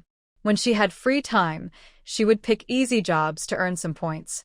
If she didn't want to work, she would just stay home under the covers and sleep peacefully. She was well off and had no worries, firmly supporting her family. Do you know much about Qin Hongshan? Qin Hongshan? The silly girl from the Qin family. Not exactly silly, more like half silly. The key is, sometimes she's still quite clear-headed. A few days ago, I heard that the Qin family wanted to marry her to that fool who works at the slaughterhouse in town. What are you talking about? There's a big team nearby. The head of the family works at the slaughterhouse, and they have a son who is a bit slow. They liked Qin Hongshan and said they would pay money, grain, and meat for her. Li Huilan didn't object. But now, Qin Hongshan has become more confused. A few days ago, Qin Yongping and his wife went to visit that family. They agreed to marry Qin Hongshan, but they wouldn't pay as much money or give as many things. Qin Yongping probably thought the difference was too big and didn't agree in the end. Qin Shue sneered. She thought Li Huilan cared a lot about Qin Hongshan, but it was just because she had some bad thoughts when Qin Hongshan was half silly. Since those two families went to that family, it shows they're willing to marry Qin Hongshan to them. But because they couldn't agree on the price, and the gap was too big, they had their disagreements. Now, seeing the Gao family buy 2 sewing machines in a month, they set their sights on Gao and Yang. Ha! What a foolish dream. King Lizi doesn't know, of course, because he earned quite a lot before. Recently, he's been wandering around bored, missing many things. However, he left a few younger brothers at the Chaoyang team to watch the surroundings for him. He just hasn't had time to ask about it since he just returned. Li Huilan wants to marry her daughter to my second brother from the Gao family. What are you talking about? Auntie, wait, let me think. King Lizi uses his somewhat muddled mind to think through everything carefully and finally, he figures out a connection. Li Huilan wants to marry Qin Hongshan to Gao and Yang. Why did she change her mind? Does the Gao family have any hidden plans? The Gao family bought a sewing machine again. Oh, I see. Previously, at my auntie's request, I went with Gao Shiping to Dingtong City to sell clothes a few times. I know the price was quite good. Buying another sewing machine means making more clothes, which helps recover costs quickly and even makes more profit. So, someone is interested in this? What does my auntie want me to do? Tell that family to come and propose marriage loudly and publicly. It's best if everyone knows, so they won't try to get my second brother's attention. Alright, that's easy. I'll go first thing tomorrow. After breakfast, Qin Shue started working at the health clinic. In the past 2 days, Su Qiao wasn't here, so she had to do many things herself, making her busier than usual. Just after sending off 3 patients, Qin Dajiang came to see her. Shue, I previously signed you up for the literacy class teacher exam. You need to pay attention, the exam is coming soon. Oh no, I forgot about this. Seeing Qin Shihua look confused for a moment, Qin Dajiang knew she wasn't paying attention. He immediately became anxious and said angrily, "Oh, kid, this is such an important matter. How could you forget? The exam is in 5 days. Can you still prepare in time? Uncle, you know I have a lot to do, and you still ask me to do so many things. It's normal for me to forget." That makes sense, but I don't admit it. Oh, well, those who are capable do more work. I don't trust others to do it. If they fail the exam, it's a waste of money and time. Uncle, are you afraid I won't pass the exam? I believe in you. You can do it. Keep going, Shihua. Suddenly feeling so motivated, the pressure is a bit heavy. Don't forget, if you have free time tonight, stay at home and review. Getting this teaching certificate will be good for you. What's the benefit? Can I just be a teacher for literacy classes forever? No, this certificate allows you to teach at schools, not just literacy classes. Shihua was confused. Why didn't she know this earlier? Uncle, do you know these exams are not easy? Why was no one telling her about the policy change? Is it hard? I think it should be easy for you. You really think highly of me. As a literacy teacher, just knowing how to read and write is enough, but teaching and nurturing students is more than that. Uncle, you're really trying to trick me. It's okay, Shihua. I believe in you. The last time Shihua was speechless was during the previous incident. Captain. Something's wrong. There's a fight. A young comrade ran over from nearby, standing anxiously at the clinic's door and shouting. What fight? Tell me clearly. Your aunt from my family and Aunt Gao from the Gao family are fighting with the aunt from the Qin family. My aunt? With her here, it should be fine. Qin Dajiang knew well about his wife's fighting skills. She was unbeatable in the whole brigade. At times like this, he couldn't go too early, or else his wife wouldn't be satisfied and might come home to scold him. Qin Dajiang calmly turned back and continued advising Qin Shihua. Shihua, don't forget about this. Whether our brigade has a literacy class depends on you. Okay, I got it. I need to see how Aunt Gao is doing. Don't worry. With my wife here, she won't let Aunt Gao suffer. Thinking of Wan Yanfang's reputation, Shihua felt a bit relieved but still anxious. She didn't wait for the captain to leave. She asked for the location and ran ahead. When she reached the field, she saw Wan Yanfang and Aunt Gao fighting together, both pinning down Li Huilan in a mixed double fight. She was still swearing and cursing. I told you to spread rumors about our Wenyang, and you did. But look at your family's Qin Hongshan. What kind of person is she? And she dares to slander my son. Aunt Gao slapped Li Huilan hard twice as she spoke. Exactly. I tried to advise you, but you didn't listen. Instead, you joined in the insults. I think you just need to learn a lesson. You're not united at all. No wonder your family's Qin Hongshan can't find a good husband. With a troublemaker like you as a mother-in-law, you're just unlucky. Oh, Li Huilan, I think these two sisters-in-law are right. Your Qin Hongshan's current behavior, being able to marry our Bao gang, is already good. But you keep being picky. Now you've made a big scene and embarrassed yourself. Who do you think she can marry now, you? You. Li Huilan was so angry when she heard her foolish mother-in-law's words that she wanted to slap her, but she was held down tightly and couldn't move.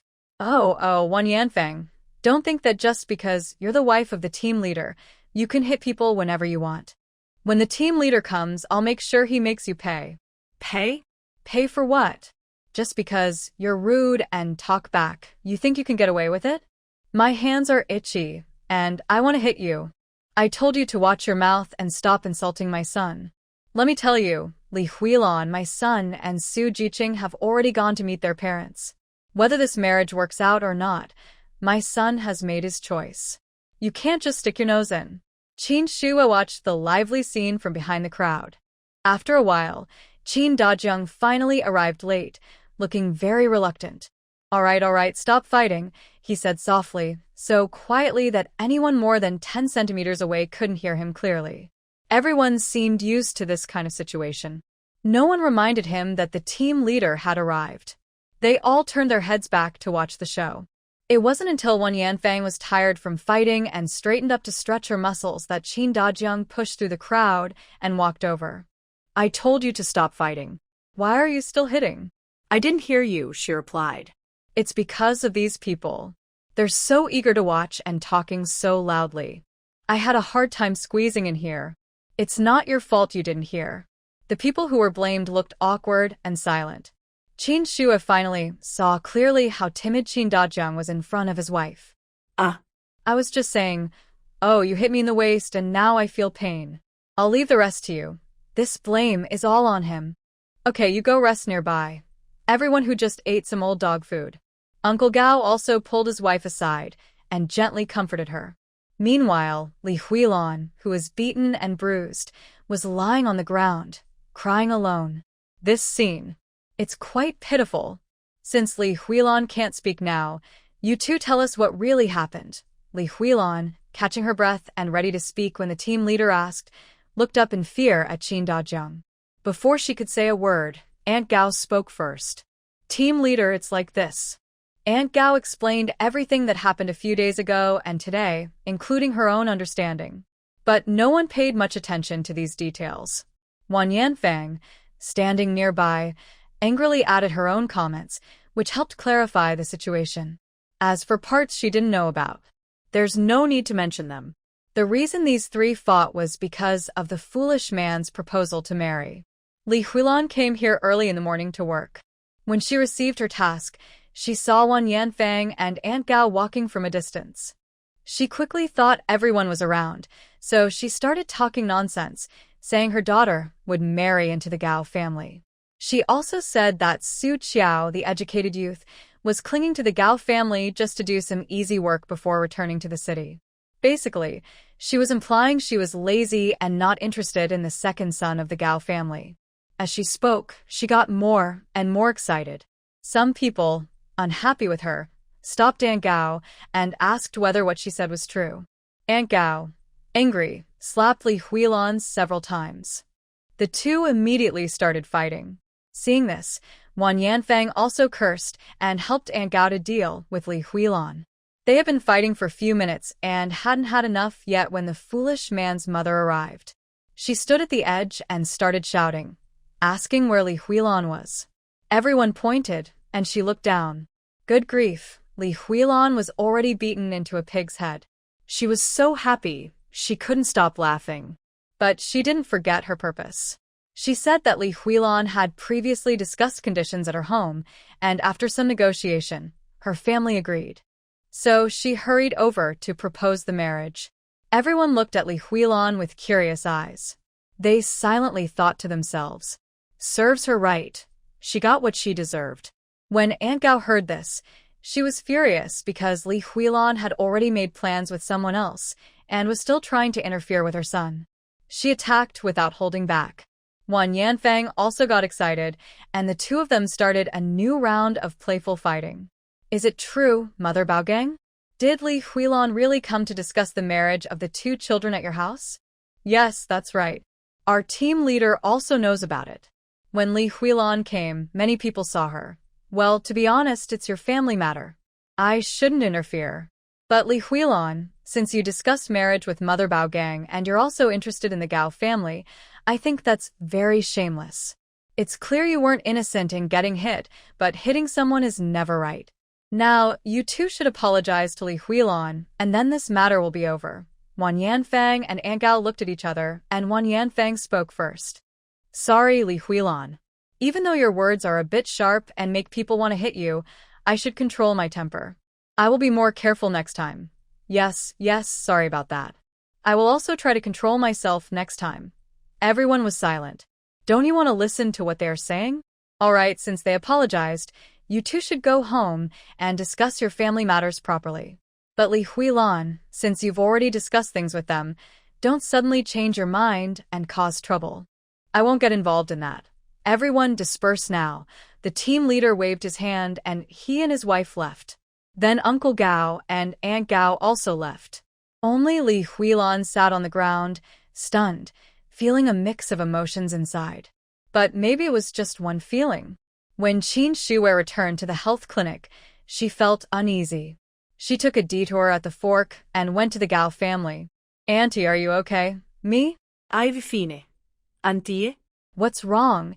It's just that my hand hurts a little. Qin Shua was confused. Qin Shua thought to herself. Never mind, she was worried for nothing. Li Huilan's secret was exposed, and under pressure from all sides, she was eventually forced to marry Qin Hongshan, the fool. The wedding was scheduled for half a month later. Over the past few days, Wei Guangying and Luan have been staying at the Gao family. They hurriedly made more than 10 pieces of clothing. Gao Shiping was so happy that she took both of them to Dingtong City to sell their goods and to explore around. Luan was so excited that she danced with joy. Even Wei Guangying, who is usually reserved, looked much gentler and softer than usual. On the day they set out, Qin Shua also took action. In the evening, Qin Shua, dressed in long clothes and pants, locked her door and quickly headed to the black market in Changhe town under the cover of night. She saw someone unexpected, but also expected. "I thought you wouldn't come back," she said. "Why not come back?" he asked. "Didn't the Meng family realize their mistake? Aren't you going to forgive them?" she asked. "The harm has already been done. How can I forgive?" he replied. The rejection he felt when he was driven out was so strong that a simple apology couldn't fix it.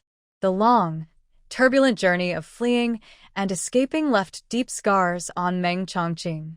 He had been close to death many times, wandering near the gates of. The people who stayed by his side were brothers and this young woman, but never his family. "Oh, I think you should go home," she said. "Why?" he asked, confused. "I believe going home will help you truly feel better." "What do you think?" she asked. He responded. She exclaimed. After her words, he finally agreed. "Yes, I think that's a good idea. Because of his special constitution, he used to be unlucky, and now anyone who touches him will also be unlucky. He still has some family feelings, but not many.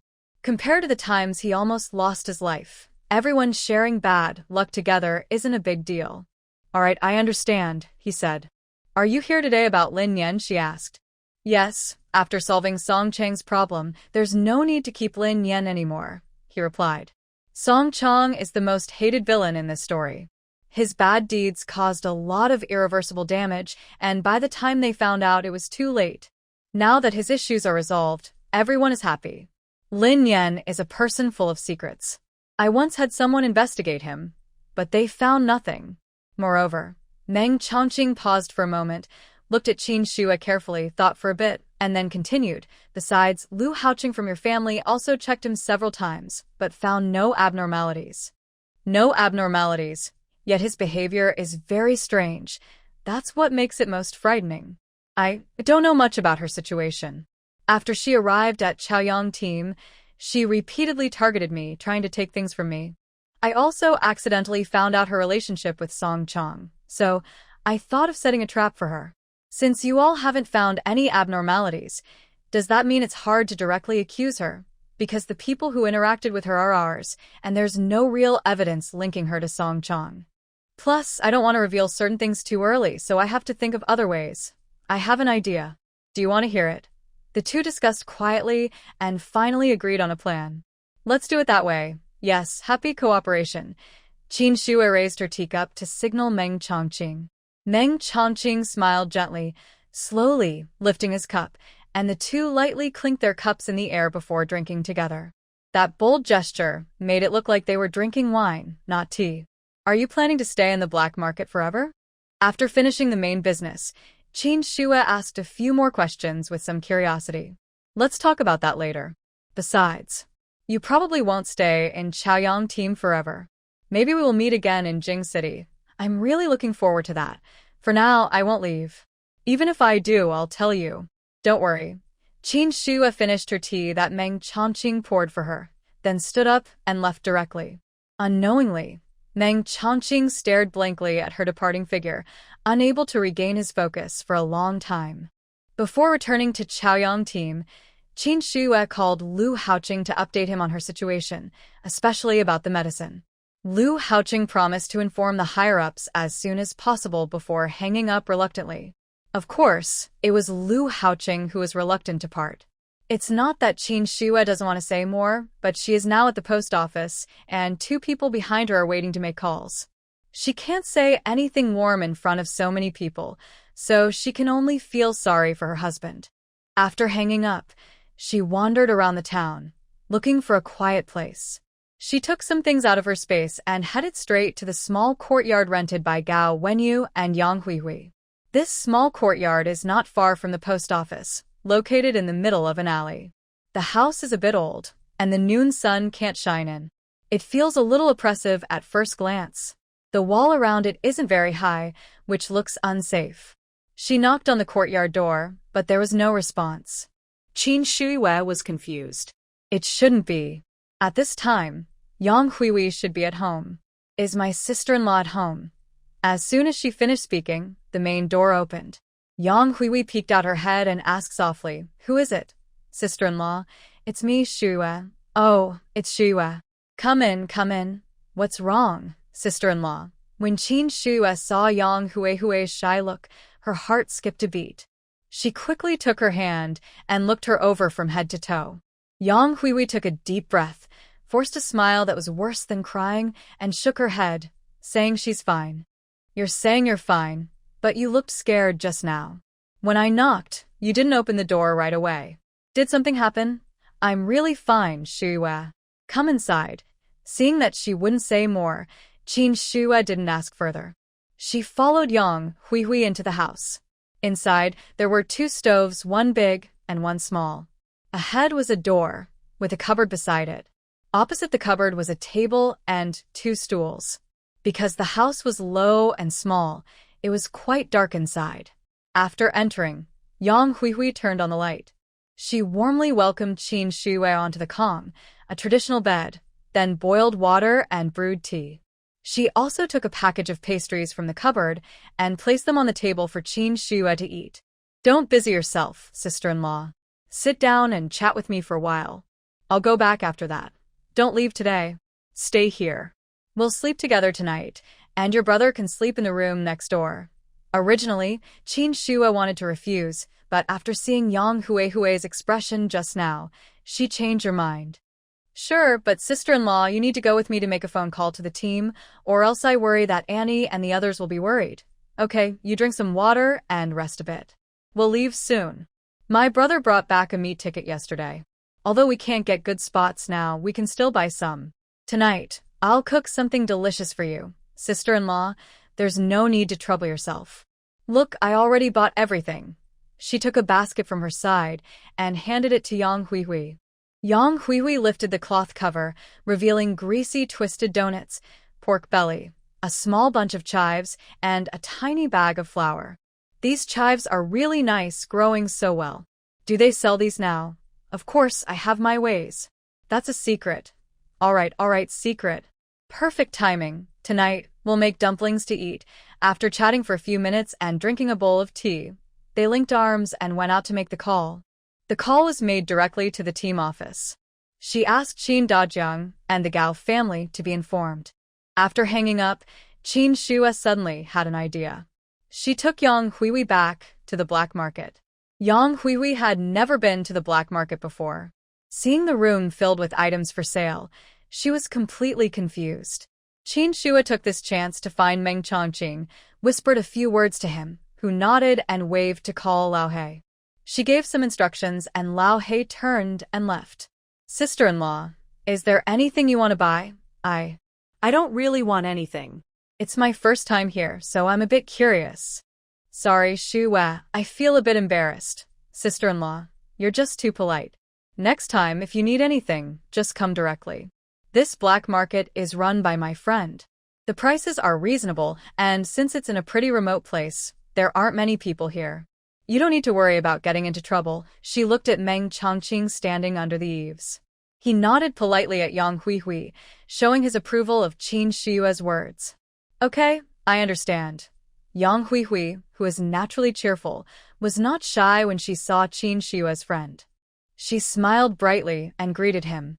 Meng Chongqing nodded politely and then turned to go inside. "Shuiwei, your friend is really handsome." "Well, he's okay." Qin Shuiwei naturally wouldn't lie about Meng Chongqing's appearance. However, as with a partner, she felt it was inappropriate to praise others' looks openly. She could only say vaguely that he was okay. The two of them walked home together. Yang Huihui kept chattering all the way, and Qin Shuiwei listened carefully, occasionally responding. They didn't plan to cook lunch at home, so they ate at a state-run restaurant, each having a bowl of shredded pork noodles. Yang Huihui ate a large bowl and felt a bit full, becoming sleepy and swaying on the way. Qin Shuiwe was worried she might fall, so she supported her shoulder and slowly helped her walk back. As they entered the alley, they saw a sneaky man peering through a door, looking inside. Yang Huihui, who had been tired, suddenly perked up at the sight. She instinctively shivered and hid behind Qin Shuiwe. Qin Shuiwe narrowed her eyes, her gaze sharp with a fierce look. She reached out to comfort Yang Huihui, shielding her behind her, then strode confidently toward the suspicious man. She slapped him hard, knocking him away. Who are you? What are you doing sneaking around my door? Your door. Impossible.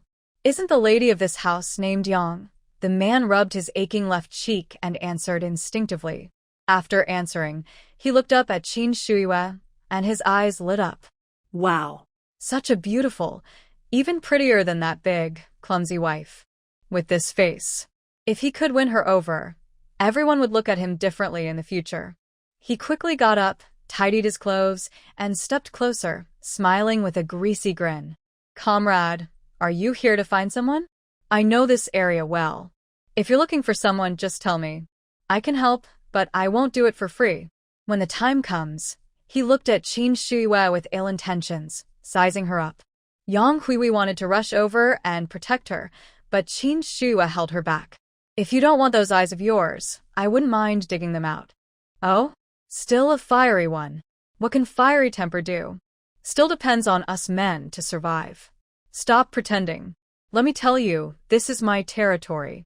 If you anger me, I have plenty of ways to make you obedient. Qin Shuiwe was genuinely amused by her own anger. She had seen shameless and narcissistic people before, but never like this. Who gave him confidence, making him think he is invincible. He still dares to threaten her? Since she was reborn, anyone who threatened her has died, and now another one has appeared. You're so capable. I bet you're very strong. Let me see if your body can handle this. She said this, and suddenly rushed out like an arrow.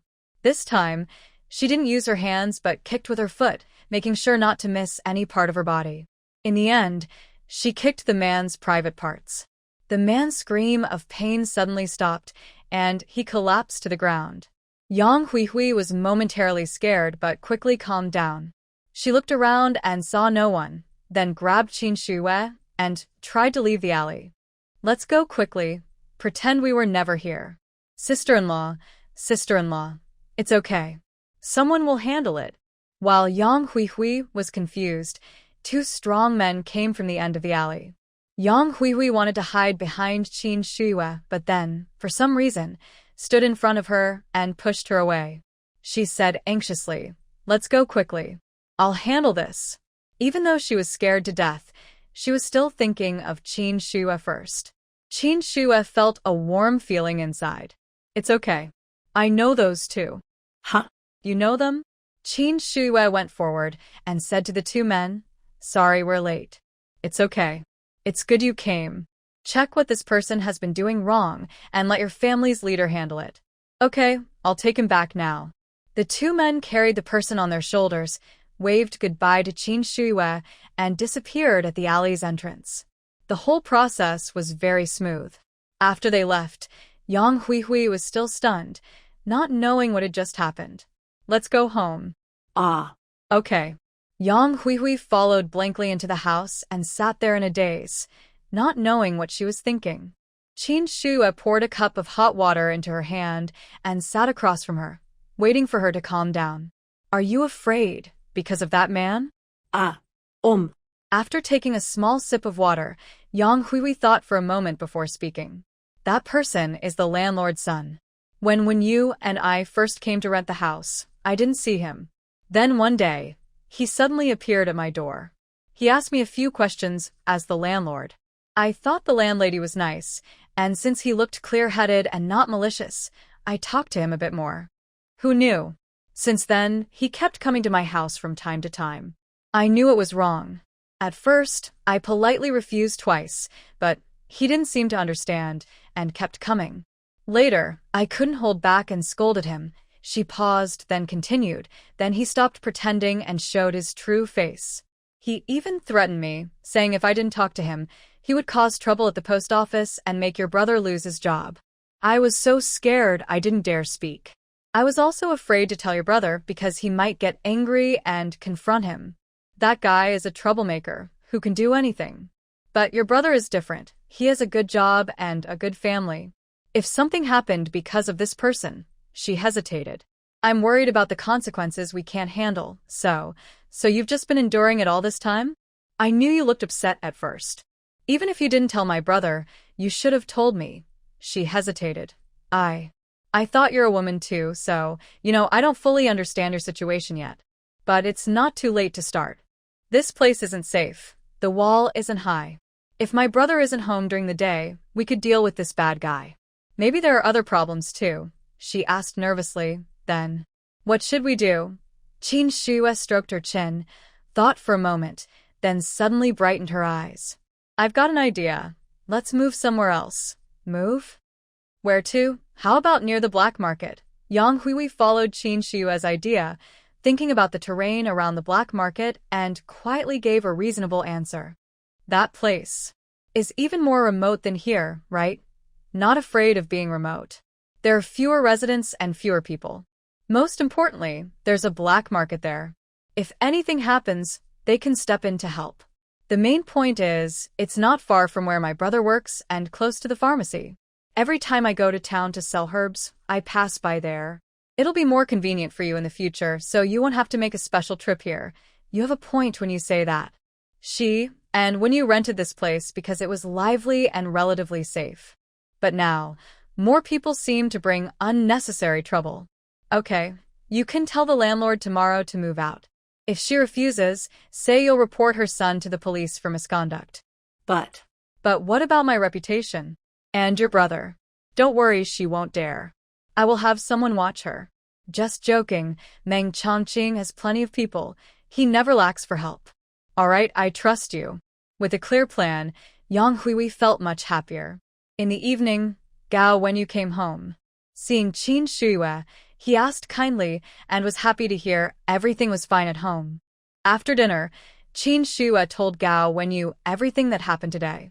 Those people are really terrible. We must move. Don't worry, wife, I'm here. Even if I lose my job, I won't let you suffer. We have to fix this. Brother, don't worry. The man has already been taken away by my friend and will be taught a lesson. He'll be back tonight. Tomorrow morning, the owner of that house will probably come to talk to you. When that happens, we don't need to say much. Just call the police to handle it. Never try to prove your innocence yourself, or you'll lose control of the situation. Okay, sister. I'll listen to you. That night, Gao Wenyu couldn't sleep. Early the next morning, he went to work and also took leave. Then, he went to report the incident to the police. Not long after Gao Wenyu left, the house owner, with his wife and a bruised son, came to demand an explanation. Come out. Hurry up and come out, woman. Yang Hui felt confident and returned to her usual bold attitude. Aunt Shengqin, why are you shouting so early? I don't owe you rent. I paid a year's rent when I moved in. You little brat, stop changing the subject. When you came to rent, I knew you weren't a good person. It's only been a few days, and you're already acting up, daring to flirt with my son. You little troublemaker. Look at yourself in the mirror and see what kind of person you are. Do you think my son would like you? Oh, Auntie, I thank you for your son not liking me. My man has a good job, is tall, educated, polite, respectful to parents, and caring to siblings. I wouldn't choose a man like that. Someone who looks like a potato, has a creepy face, can't control himself around girls, has no job, no skills, and is unfilial to his parents. After saying this, I rolled my eyes at Auntie Shengqin. The neighbors who came out to watch the commotion were silent. This girl's words seem so true. Come on, everyone, look at this thing. Do I even have a chance with him? Who gave Auntie Shengqin the confidence? You're talking nonsense. My son said yesterday it's you, trying to him, and then you beat up my son. Oh, my poor child. He's so swollen, I can't even recognize him. I don't care anymore. The medical bills and nutrition costs you must pay. Since you rent my house, just give 100 yuan.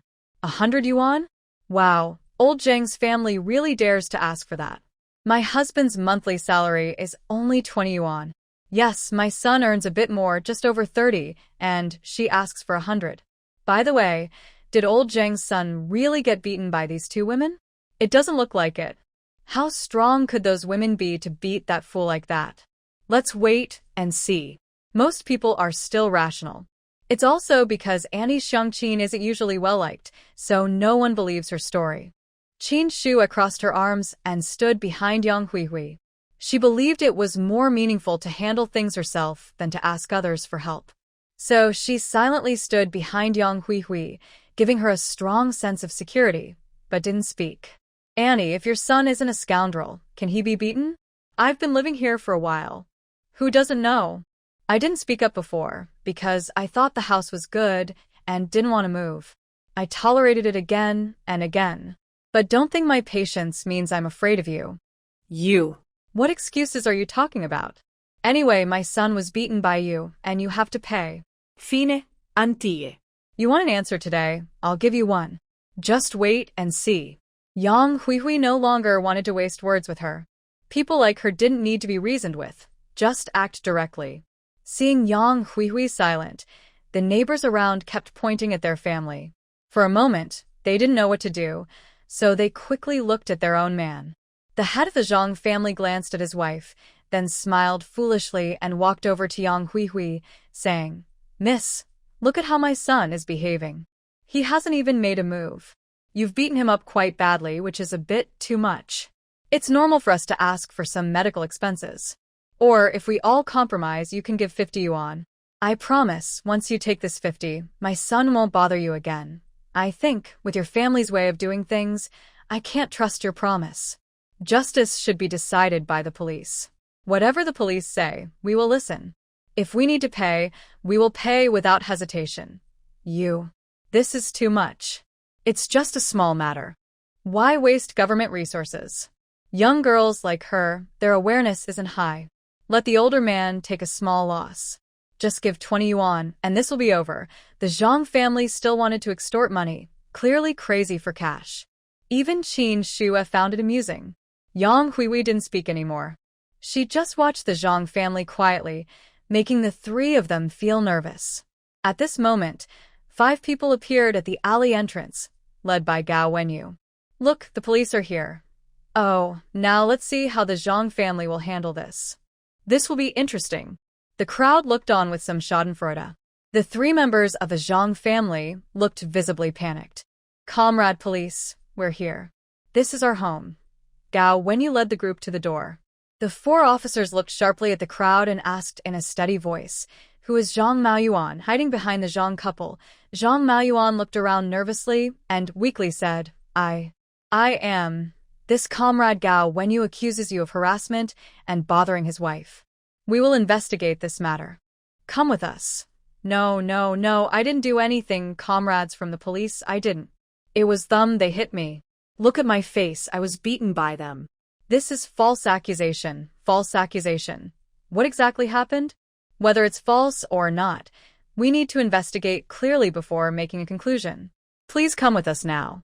These 2 ladies, please come with us too. Okay, we will go with you.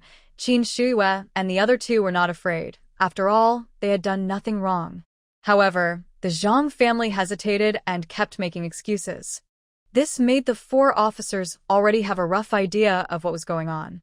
Finally, the police officers, getting tired of the back and forth, prepared to use force to make them cooperate, and only then did they obediently follow the police.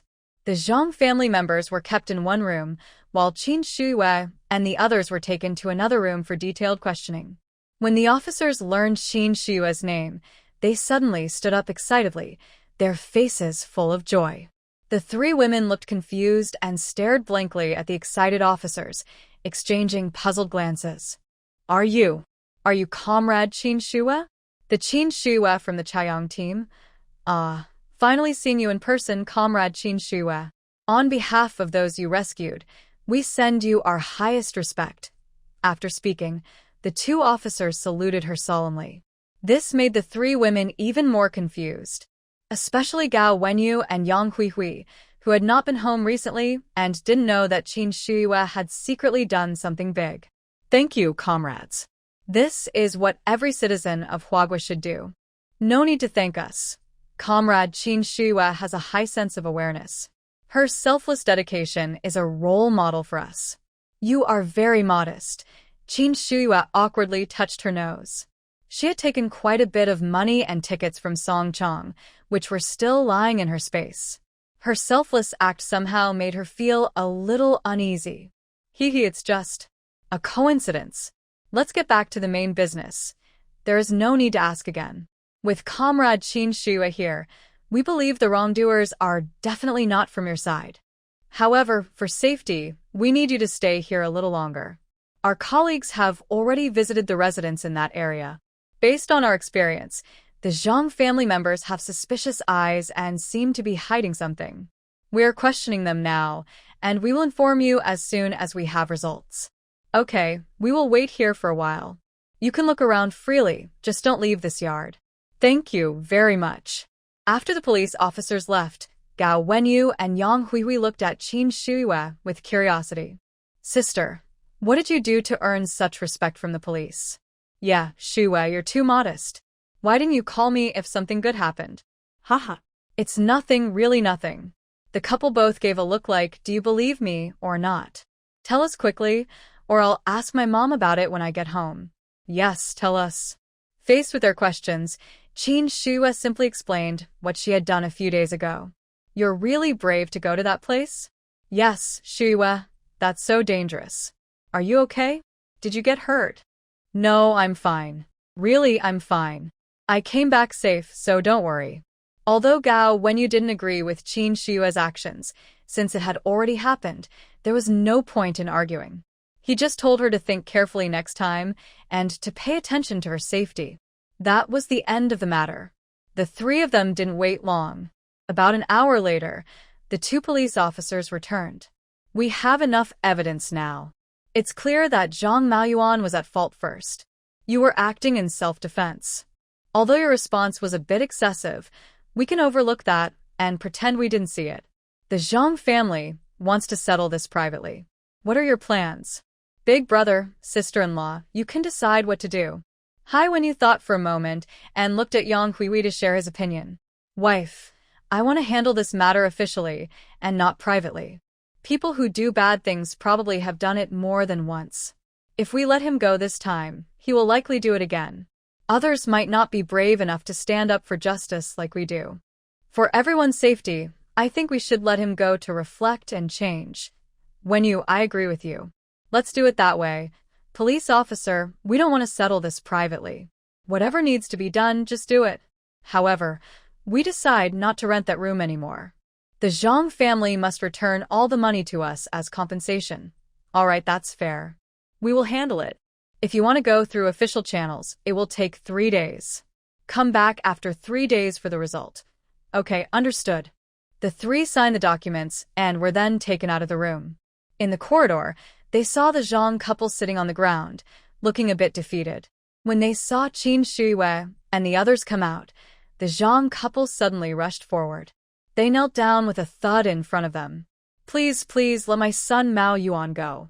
He's still young and doesn't understand much. He's curious about everything and might make mistakes. When we go home, we will educate him properly. You're only in your 20s, still young. It's because of overindulgent parents like you that Zhang Mao Yuan has come to this point. Adults must take responsibility for their mistakes. Think about it carefully when you go back. After saying that, Gao Wenyu grabbed his wife with one hand and Qin Shiyue with the other, and they strode away from the police station. The Zhang parents were left behind, full of regret and tears. Yang Huihui was so frightened that she jumped up, looking at her husband with fear. Meanwhile, Meng Chongqing and Qin Shiyue sat calmly, drinking tea without showing any emotion. Sorry, I didn't mean for that to happen. It seems my brother truly cares about you and appreciates you. Yeah, I can see that. If he wasn't sincere, he wouldn't be affected by his own nature. Confused, Gao Wenyu didn't understand what his sister was talking about with Meng Chongqing and looked a bit panicked. It's okay, brother. You'll see that in the future these kinds of things might happen often. What are you talking about, sister? After solving the house issue, Gao Wenyu smoothly moved in, and Qin Shue prepared to return to the Chaoyang team. Sister, what about that result from Mao Yuan? Aren't you going to listen? No, I won't. When I have time, I'll go back and listen. Right now, there are still many things at the health clinic, and I can't leave for too long since I'm the only one here.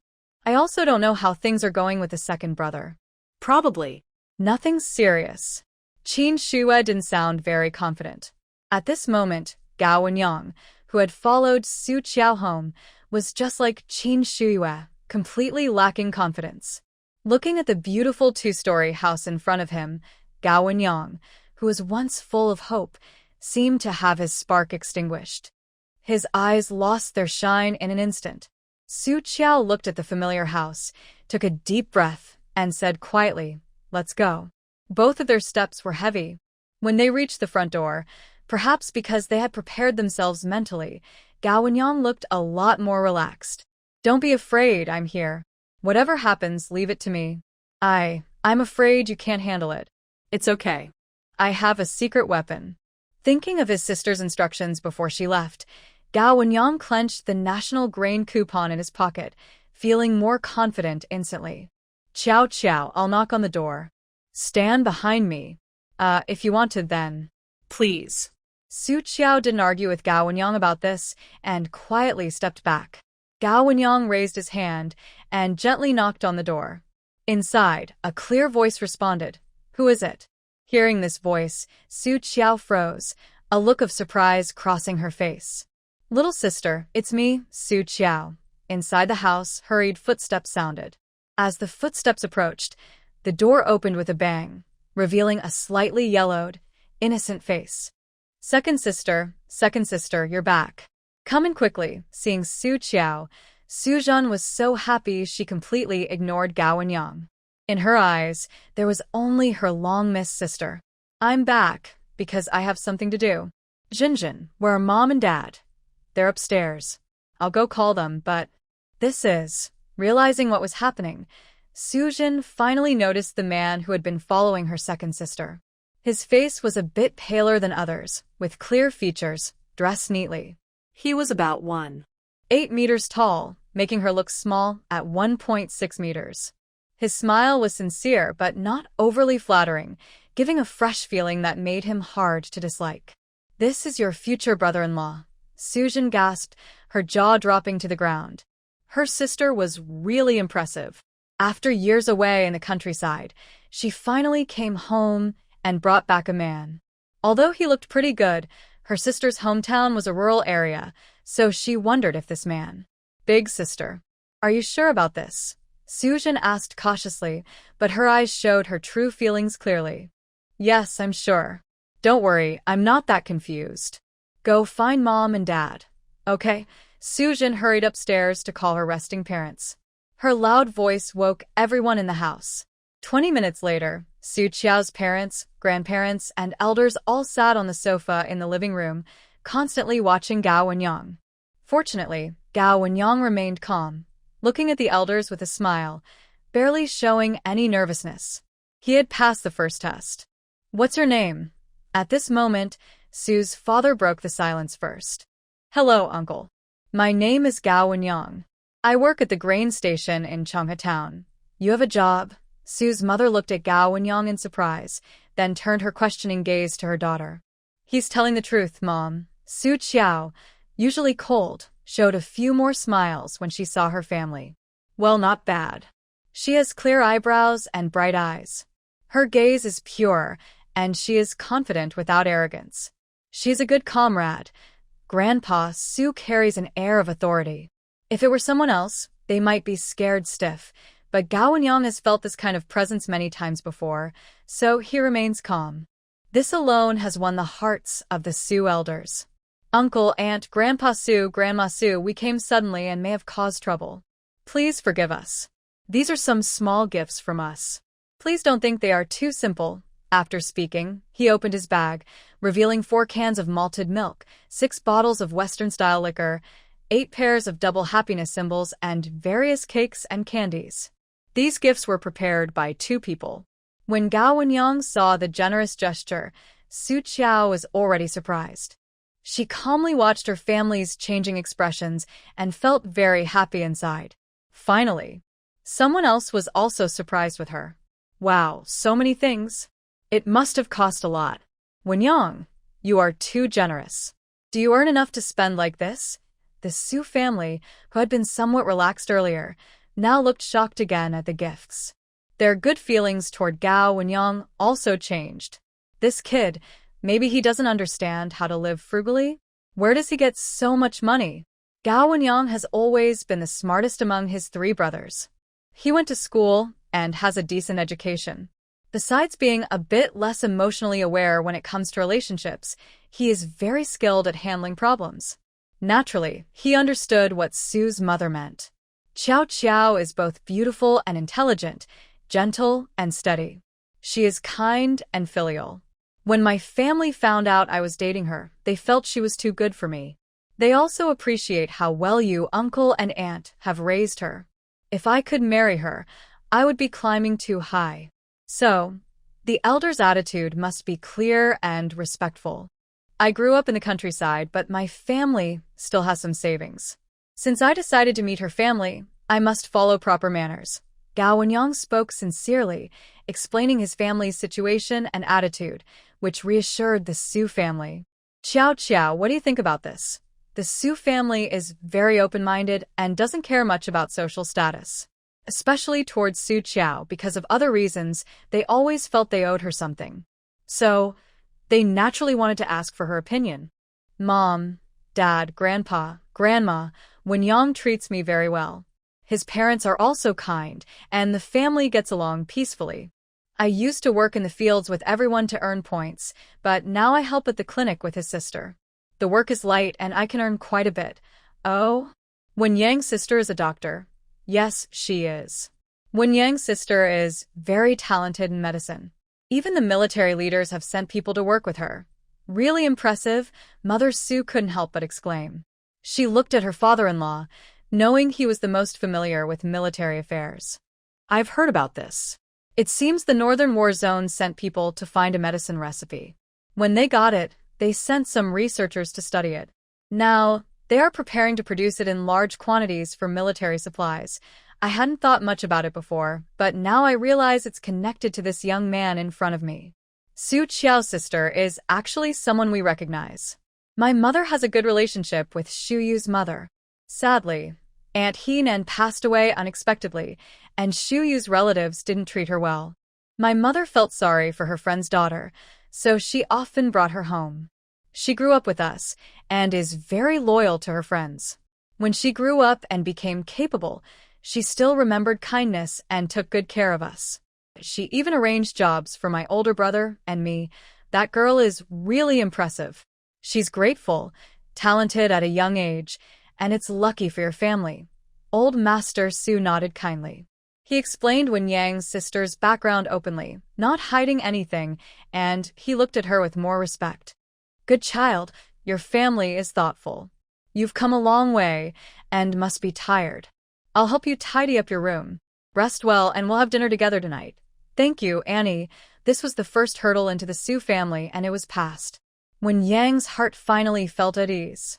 He didn't expect his sister to be so considerate, even thinking about Su Qiao's high family background. He had prepared a lot before coming, or they might not have been able to get in. In the afternoon, Gao Wenyang rested briefly in a room on the first floor. Around 4 o'clock, he appeared in the living room. He saw Su's mother standing at the door, beads of sweat on her forehead, biting her lip as she struggled to carry some grain into the house. Auntie, let me do it. Gao Wenyang quickly stepped forward, shouldered a bag of 50 pounds of grain, and asked gently, Auntie, where should I put it? Ah. Oh, follow me. Su's mother was momentarily stunned, then quickly responded. She led Gao Wenyang into the kitchen and helped open the cabinet door, allowing him to put the grain inside. Auntie, is there more? Yes. There's one more bag of coarse grain at the door. Wait here for a moment, I'll bring it over. Okay. All right. Gao Wenyang, being tall and quick, reached the door easily. He carried the bag of coarse grain on his shoulder, ready to go inside when he heard a sharp, mocking voice at the door. Oh, is this the person my good sister found? Looks like a country bumpkin who only knows rough work. I didn't expect my second sister to fall so far after leaving the countryside. She found a country person as a partner. It's all my fault. I hurt her too much. Zhao Heian, listen, you're now my man. Keep your little thoughts to yourself, or I'll have Grandpa kick you out of the army. I'm wrong. Amei, don't be angry. I'm marrying you, not her, Su Qiao. I was just sighing a bit. Su Mei brushed off her man's hand that reached out. Her small shoes clicked loudly as she swung her hips and waved her small purse, walking past Gao Wenyang with disdain. Mom, I'm back. After entering the house, the proud Su Mei immediately changed her attitude. She ran to her mother and tried to give her a hug. Su Mei, this family doesn't welcome you. Why did you come back, Mom? Grandpa and Grandma said that, and even you said it. I am your own flesh and blood, born after 9 months of pregnancy. How can you? Ever since you took Qiao's job and secretly signed her up for the countryside program, your grandfather set a family rule. You and Zhao Heian are not allowed to appear in front of the Su family members. You once swore you would never come back. Have you forgotten? Mom, I heard that second sister has brought her partner home. As her older sister, I should help her check things out. At this moment, Su Qiao came downstairs, her delicate face showing a cold expression. Su Mei, you're probably not here to check on things, but to watch the joke, right? Gao Wenyang quietly put the food in the kitchen, then silently picked up a cup of tea from the table, walked over to Su Qiao, and handed it to her. Just woke up? Drink some water to soothe your throat. Thank you, Wenyang. Don't be so polite with me. As he spoke, he gently stroked her messy hair on her head. Su Qiao's face immediately turned red, and she was at a loss as Gao Wenyang pulled her to sit on the sofa. Auntie, is there anything else I can do? Just tell me, I'll do it. No, Wenyang, you sit first. Chat with Qiao. Auntie, I have something to do. She then tried to take Su Mei's hand to lead her outside. Su Mei, sensing her mother's intention, quickly shook off her hand and sharply said, Mom, what are you doing? I am still the eldest daughter of the Su family. Do I not even have the right to come back? Su's mother looked at her with a cold and distant gaze. Su Mei, since the day you married Zhao Heian, you're no longer part of the Su family. Why not? Is there something wrong with pursuing the person I like? Is there something wrong with wanting to live the life I desire? As daughters, why are you so harsh on me? What is Su Qiao? Why are you protecting her like this? At this moment, a loud, commanding voice came from the staircase.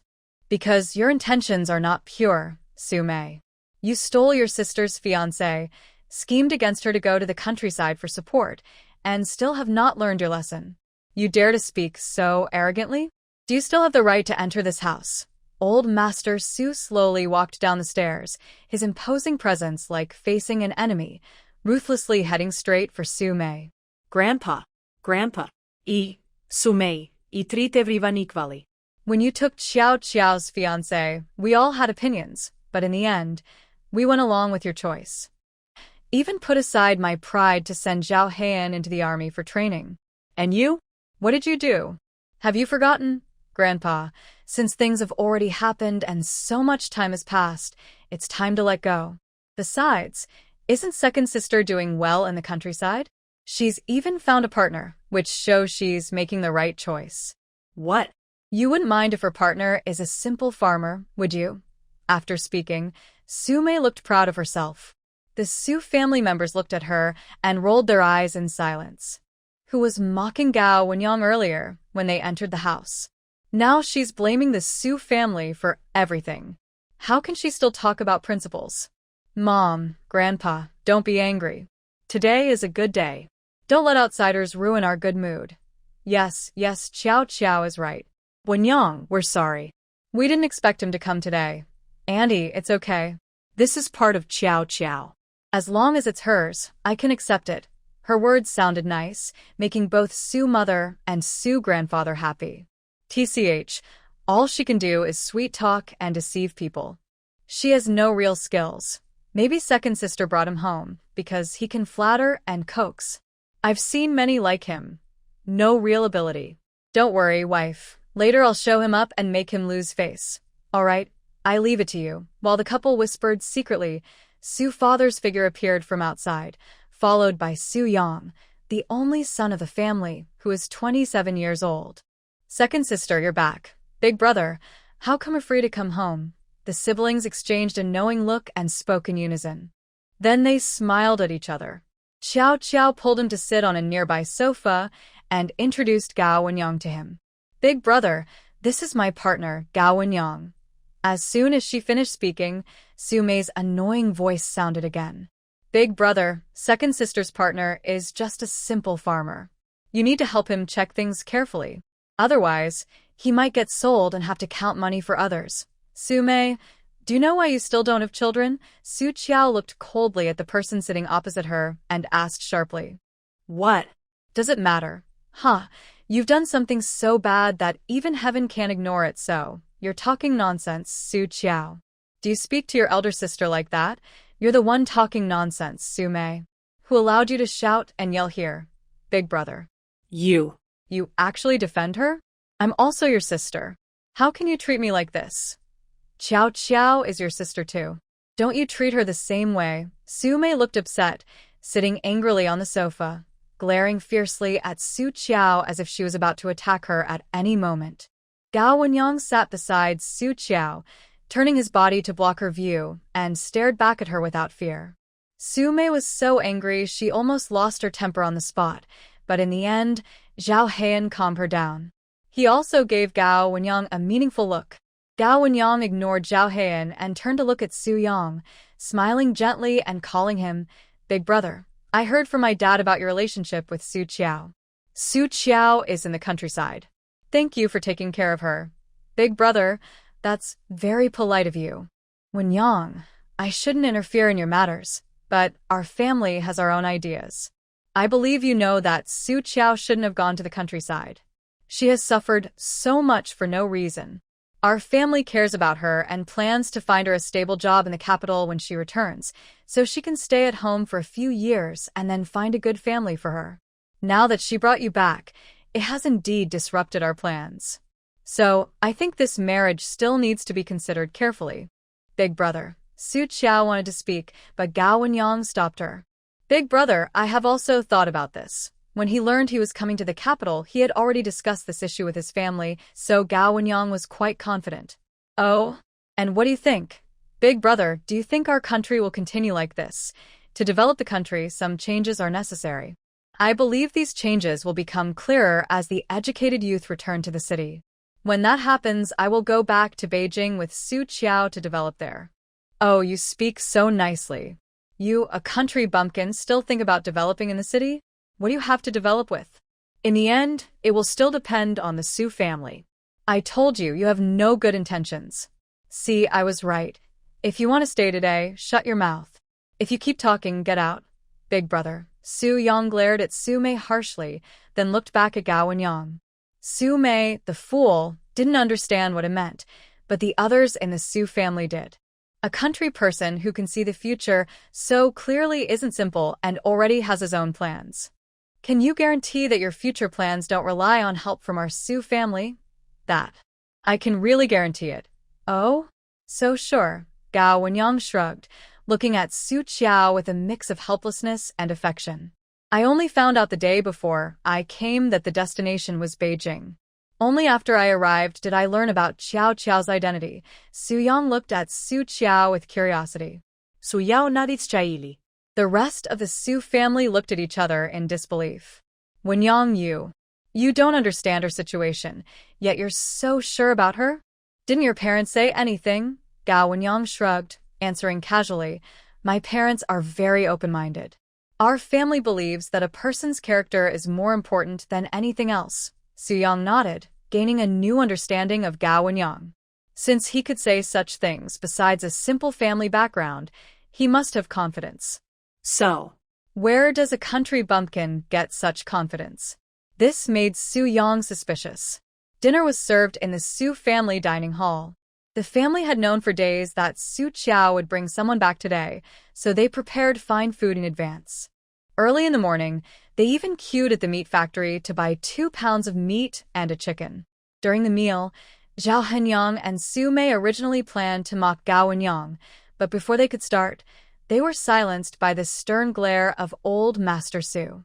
Although Old Master Su has retired from the army, his commanding presence, forged through years of battles, has not faded with age. Instead, it has become even more intense. Zhao Heian still hopes to make himself noticed in front of him and try to move up from his current position, so he can only keep his mouth shut and behave. After dinner, Gao Wenyang stands up to leave. Wenyang, it's so late. Why don't you stay here tonight? No, Auntie.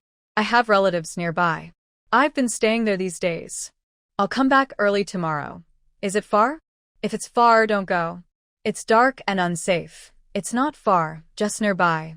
All right then. Su's mother hesitated but finally decided that her child's reputation was more important than her reason, so she let Gao Wenyang leave.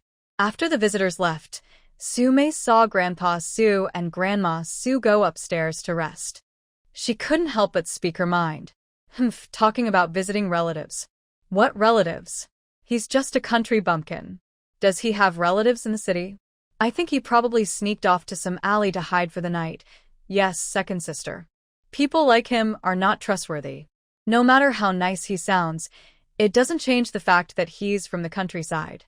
Even if you're angry with me, you shouldn't humiliate yourself like this. Zhao Han, who gave you the right to act so arrogantly? You're such a fickle person, not worth me doing anything to hurt myself over. You, Su Mei, take your man and leave the Su family happily. If you dare to talk back again, tomorrow I'll have Grandpa remove him from his position. Hearing this, Zhao Han, who had just been pretending to care, immediately looked embarrassed and pulled Su Mei away. Whether he was willing or not was no longer Su family's concern. Gao Wenyang left the Su family, but instead of going out of the main gate, he asked the guard at the entrance for the address and then headed toward the innermost area.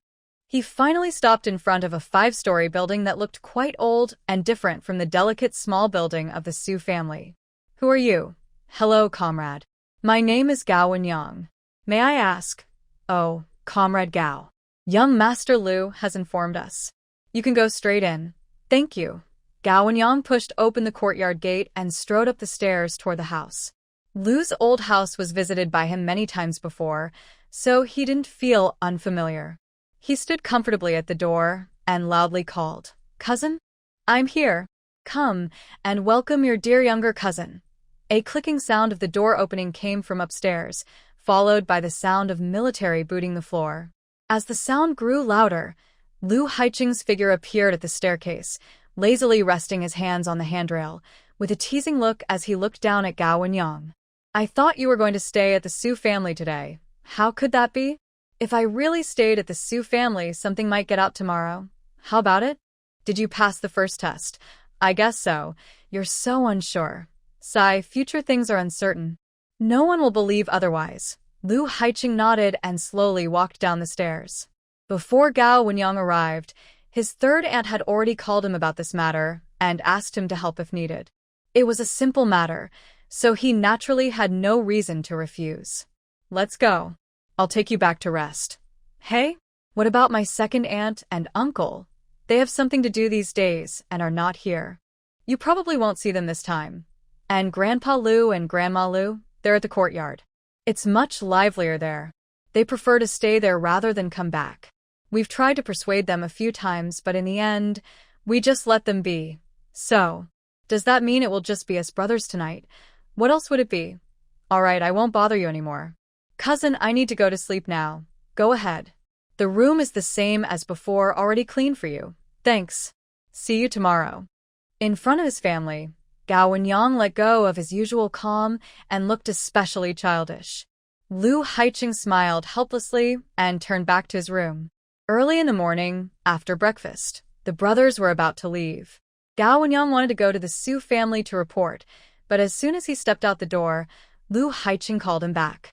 I'll go with you. Huh? Cousin you. You're coming with me? Yes, let's go. Cousin, isn't that inappropriate? Why is it inappropriate? Anne didn't come. Originally, my mother, as your elder, was supposed to go with you to the Sioux family. Suddenly, she had to leave, so she asked me to go instead. Although we are peers, I am also your cousin, so I think I am qualified to visit the relatives. Gao Wenyang slightly twitched his mouth and looked at his cousin, who was dressed in military medical pants and had a row of medals on his chest. Cousin, I think you're not visiting relatives but causing trouble. Nonsense. If Shu Yu hadn't told me, I wouldn't care about you. Standing outside the Sioux house, Gao Wenyang looked back at Lu Haoqing and sighed again. I wonder how the people of the Sioux family are doing. Can they handle such a shock from my cousin? Stop looking and knock on the door. All right. He reached out and knocked. Immediately, a sharp, harsh voice came from inside. You don't believe what I said? Now that the person is here, go see for yourselves if it's the same as I told you. They probably didn't even change clothes after spending the night outside. Su Mei, instead of wasting time on that, you should properly take care of Zhao Hinian. I think he doesn't want to stay in that position anymore. As Su Yang's voice was heard, the door suddenly opened. 1. You. Captain Liu? Su Lieutenant. Hello, Captain. Su Yang snapped out of his daze, stood straight, and saluted Lu Haoqing. Lu Haoqing's expression was calm as he glanced over Su Yang and the others behind him. His face was indifferent, with no visible emotion, but just one look made everyone in the Su family feel a chill run down their spines. Although they were all in the same large courtyard, the children of the estate had their ranks. Undoubtedly, Lu Haoqing was at the top of this hierarchy. Even Grandpa Su couldn't help but stiffen for a moment in front of this young man with a powerful aura. When Su Mei and Zhao Hinian heard their older brother's title, they put down all their mockery and the finger they had raised. Like obedient children in kindergarten, they lowered their heads and stood silently, not daring to speak. Everyone was still feeling a bit surprised, but finally, the experienced Mr. Su came back to his senses and invited the person inside. Captain Liu, what do you mean by that? Grandpa Su, I am your junior. Just call me Haoqing. All right, Haoqing.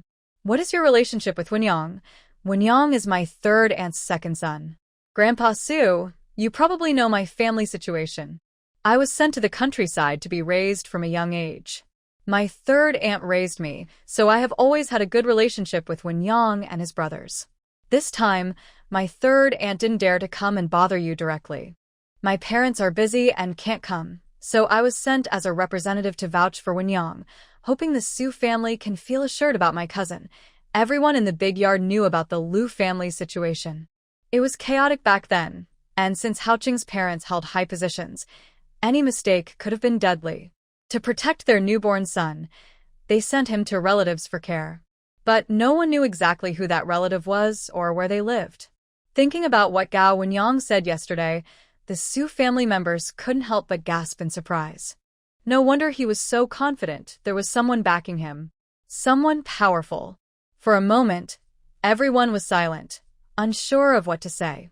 Wenyang has been my childhood friend. I can vouch for his character. Now that they've worked hard to return to Beijing, it's not easy for everyone to come together. Since they like each other, why not settle this matter soon? What do you all think? Of course, if the Su family has any concerns, feel free to speak. As Wenyang's cousin, I can represent the Gao family's views. What do you all think? His tone seemed like a question, but there was an undeniable pressure behind it. The Su family members remained silent. Captain Liu was polite, but not overly so. However, one thing he said touched the hearts of the Su family. They already felt guilty about Wenyang. They thought that no matter who their child brought home, as long as the person had good character, they could consider settling the matter. That's why Su Yang was so eager yesterday to talk to Gao Wenyang, because of this reason. Now, Gao Wenyang has good character and backing from the Liu family. The Su family has no reason to worry. After asking Su Qiao for her opinion, they hurriedly prepared everything for the two of them to get engaged. The timing was a bit rushed, but everyone wanted to give Su Qiao a better life. Gao Wenyang also shared this wish. On the morning before the engagement, he took her out to buy everything they needed. Beijing is the capital of Huagua, so supplies are plentiful. As long as you have enough money and tickets, you can buy anything. Gao Wenyang, supported by many, was not short of money. Qiao Qiao, this dress looks really good on you.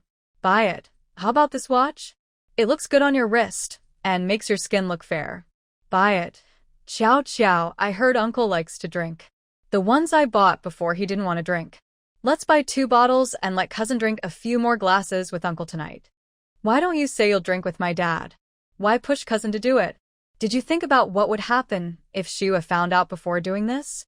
Clearly, Gao Wenyang was a bit proud and forgetful because of the engagement, ignoring the details. At dinner that night, he pushed Lu Haoqing to go. As a result, he caused a big fuss in the Su family. Only Lu Haoqing and Gao Wenyang remained the clearest. They almost didn't wake up the next morning to handle official matters. The news of Su Qiao's engagement spread quickly through the courtyard. People were puzzled that the Su family chose a commoner as a son-in-law. Some sensible folks thought it was their family matter and shouldn't be judged, just offering blessings. But others, who liked to gossip, started talking badly about her. Soon, opinions in the courtyard split into 2 sides. After the engagement banquet, this division became even clearer. I knew the Su family wouldn't marry her to a commoner. Turns out he's Lu Haoqing's cousin. Exactly. I heard Lu Haoqing has a cousin in the military. I wonder if we have a chance to build a relationship with the Lu family. What? You old fool. Why are you just saying this now? I need to go home and tell my granddaughter. What if I don't have a granddaughter? Are you stupid? If no granddaughter, then what? You have grandsons too. If I can't become my grandson-in-law, then I can't even be my brother's son-in-law? Yes, you're right. They didn't even know who Lu Haoqing's other cousin was, but these people had already started acting. Gao Wenyang's lifelong happiness was finally settled, thanks to Lu Haoqing's efforts. After staying 2 days at the Su family's house, the 3 of them took the train back home. Yes, just 3 people. Besides Gao Wenyang and Su Qiao, there was Lu Haoqing, who was eager to go home and get married. Previously, Lu Haoqing played a big role in Song Chang's matter. The army awarded him a first-class merit and gave him a month off. Lu Haoqing, who was eager to get married, wanted to rush back to Chaoyang Brigade with his marriage report. However, he was delayed for a few days because of Gao Wenyang's situation. He felt those days shouldn't count as his leave. Before leaving, he visited his former military leader and, after some persuasion, managed to settle the matter. Happy, he then hurried back with his cousin. As the train window scenery kept passing by, Lu Haoqing felt very restless inside. At the Chaoyang Brigade, Qin Shua had no idea that a man was anxiously rushing toward her. She was sitting face-to-face with Meng Chongqing, discussing the final details. The bait is set, now we just wait to see if she takes the hook. She can't resist. The show is about to start. In a clean, refreshing yard in Chang'e Town, Lin Yan was holding the latest newspaper, looking shocked. This can't be. This can't be. The newspaper clearly reported that the criminal hideouts across the country had been targeted. The author of the article used simple words filled with joy and celebration, showing she truly thought this was a very worthy event to celebrate. Lin Yan hurriedly ran out of the house, standing helplessly in the yard, unsure of where to go. Madam, why did you come out? Are you here to buy something? If you need anything, just tell me, I can help you buy it. Where is your young master? The young master has been very busy with important matters recently. To avoid neglecting the lady, he asked us to stay here and protect her safety, while also helping her solve some problems. Solving some problems? Yes, just by dealing with that person, Song Chang won't be in danger anymore, right? Do you know Qin Shua from the Chaoyang team? Seeing the hesitation in the person in front of me, I became more certain of my guess. Brother Chang is so busy. Is it related to Qin Shua? I knew it. I knew it. That wicked woman just can't stand to see me do well. I was forced to move to Chang'e Town because of her, and she still won't let me go. It's me. I caused Brother Chang trouble. The gatekeeper was silent. No wonder Brother Chang said he didn't need to say much, just a small hint. and this woman would fill in the rest herself.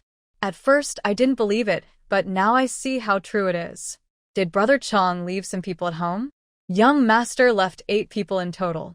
Besides me, the others are guarding the lady at different places. Rest assured, ma'am, we are all brothers who have fought side by side with the young master. We will protect her with our lives. Recently, Lin Yan had been so overwhelmed by wealth and luxury that she lost her ability to think independently. Even calling these people her lady was part of the plan. Enough, enough. You all. Lin Yan whispered a few words to him, a look of fierce determination crossing her face. The guard who was talking to her said nothing, just nodded slightly and turned to leave. No one knew that after leaving the door, he slipped into another room. Boss, she moved. I thought she could hold on for a few days. I didn't expect her to break so soon. What should we do now? Just follow the plan. Early that morning, a batch of freshly dried medicinal herbs was sent down from the mountain. Among them were several ginseng roots about 10 years old, with intact and healthy roots. Everyone was hoping they could sell for a good price. Qin Shue didn't delay. After receiving the herbs, she greeted the team leader and then went alone to the pharmacy. Uncle Zhao, I'm here. Today I brought some good stuff. You'd better take a look. After working together for so long, the two of them seemed like old friends, lively and cheerful in their exchanges. What's that? Do I need to help you judge its value? Uncle Zhao cheerfully led her into the house, continuing the conversation, but his eyes fell on the basket behind her. Ah, isn't that ginseng? Yes, Uncle Zhao, help me judge it. How much do you think this ginseng is worth? Not bad, not bad. It's well prepared, but it looks only about 10 years old, so the price might not be very high, but it's still more valuable than other herbs. That's true. I'll give you 50 yuan per root. How about that? The old man and the young woman each got what they wanted, and the deal went smoothly. There were 5 roots of ginseng in total, selling for 250 yuan. She also had other herbs, many of which were valuable. Qin Shue had gained a lot from this trip.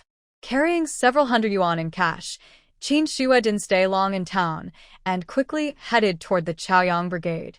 But halfway there, suddenly, more than 10 men with serious faces, broad shoulders, and holding sticks jumped out from both sides of the road. They clearly looked like troublemakers. Qin Shue was stunned. Meng Chongqing. He really thought highly of her. Even if she didn't need to use her own people or bribe so many to ambush her. Qin Shue, hand over the money and we'll let you go. Don't be joking. Let's do this together. Her inner anger had taken over her reason. Qin Shue didn't want to waste words. She dropped her basket and charged forward. One punch, one kick, one pair. These men completely underestimated Qin Shue's fighting skills. She was also fooled by their rough appearance, so she didn't hold back. She easily knocked them down, even questioning herself for a moment. When did I become so strong? After knocking down 3 men, she realized they were just fragile and hollow inside, looking good on the outside but empty inside. This time, I will let Meng Chongqing go, considering he knows when to stop. While sitting in the small courtyard of the black market drinking tea, Meng Chongqing suddenly sneezed and touched his nose, looking a bit confused. Qin Shue quickly subdued all the people. She lazily walked over to the person who had just spoken, stepped on his fat belly, and asked sharply, "Who sent you here?" It was Lin Yan. She paid us off to stop you on the way, and she also gave us the information that you would pass by here today. This shows that Meng Chongqing is quite careful. He used Lin Yan's name to hire a group of people. Clearly, these people are not kind, and they probably have done bad things before. If they end up in jail, it would be a good outcome for him. Wow, this person really thinks fast. Soon, someone from the town saw Qin Shue and the people lying on the ground crying. Afraid, they came over to ask. Qin Shue didn't hold back and told him to go to the town and call the police. Although that person was a bit scared, he was loyal. The road from the town wasn't far, only about 20 minutes there and back. Quickly, a group of police gathered on this small road. Seeing the people on the ground and Qin Shue standing confidently, the police officers felt very complicated inside. Inside the police station, Qin Shue sat comfortably on a small bench in a small room, drinking plain water. Comrade Qin, we've finished asking questions. Is there anything else you want to add? I just want to know who ordered this and what their goal was. If I hadn't learned a little self-defense with my partner, I might be the one lying there today. Buying murder is a very serious crime. You're right, Comrade Qin. We won't tolerate this. We will investigate thoroughly. While questioning Qin Shue, the police also looked for Lin Yan's whereabouts. Coincidentally, they ran into Lin Yan and Xiangzi when they went out shopping. Xiangzi saw his brother giving him a look from the corner of his eye and immediately understood that the police on the street were looking for someone. He quickly found an excuse to leave Lin Yan's side. He moved so fast that even Lin Yan didn't have time to react. Brother Chong. You. Lin Yan felt very confused and worried, especially when she saw the police officers approaching. She became even more nervous. Comrade, do you know a person named Lin Yan? Why are the police here? Could it be? Did I fail to handle Qin Shue's matter? Has it all been exposed? What should I do? Without Brother Chong here, what can I do? Her nervousness caught the police's attention. Several officers exchanged glances and surrounded her. One officer spoke to divert her attention. Just then, someone ran over from nearby, looking scared, and asked them, "Police officers, she is my brother's girlfriend, named Lin Yan." Is there something wrong? When he mentioned Lin Yan's name, the officers' faces changed. They immediately grabbed her and held her tightly, speaking in a serious tone. We received a report involving Lin Yan. Please come with us for questioning. I didn't do anything. You must have the wrong person. Are you sure? Just go to the station and check. If you're innocent, we won't accuse good people. Come with us. Defei, go find Brother Chong quickly. Ask him to save me. Okay, don't worry. I'll go find the boss right now. He quickly ran into an alley and disappeared from sight. The moment he was gone, Lin Yan felt even more anxious. She was stunned as the police pulled her away.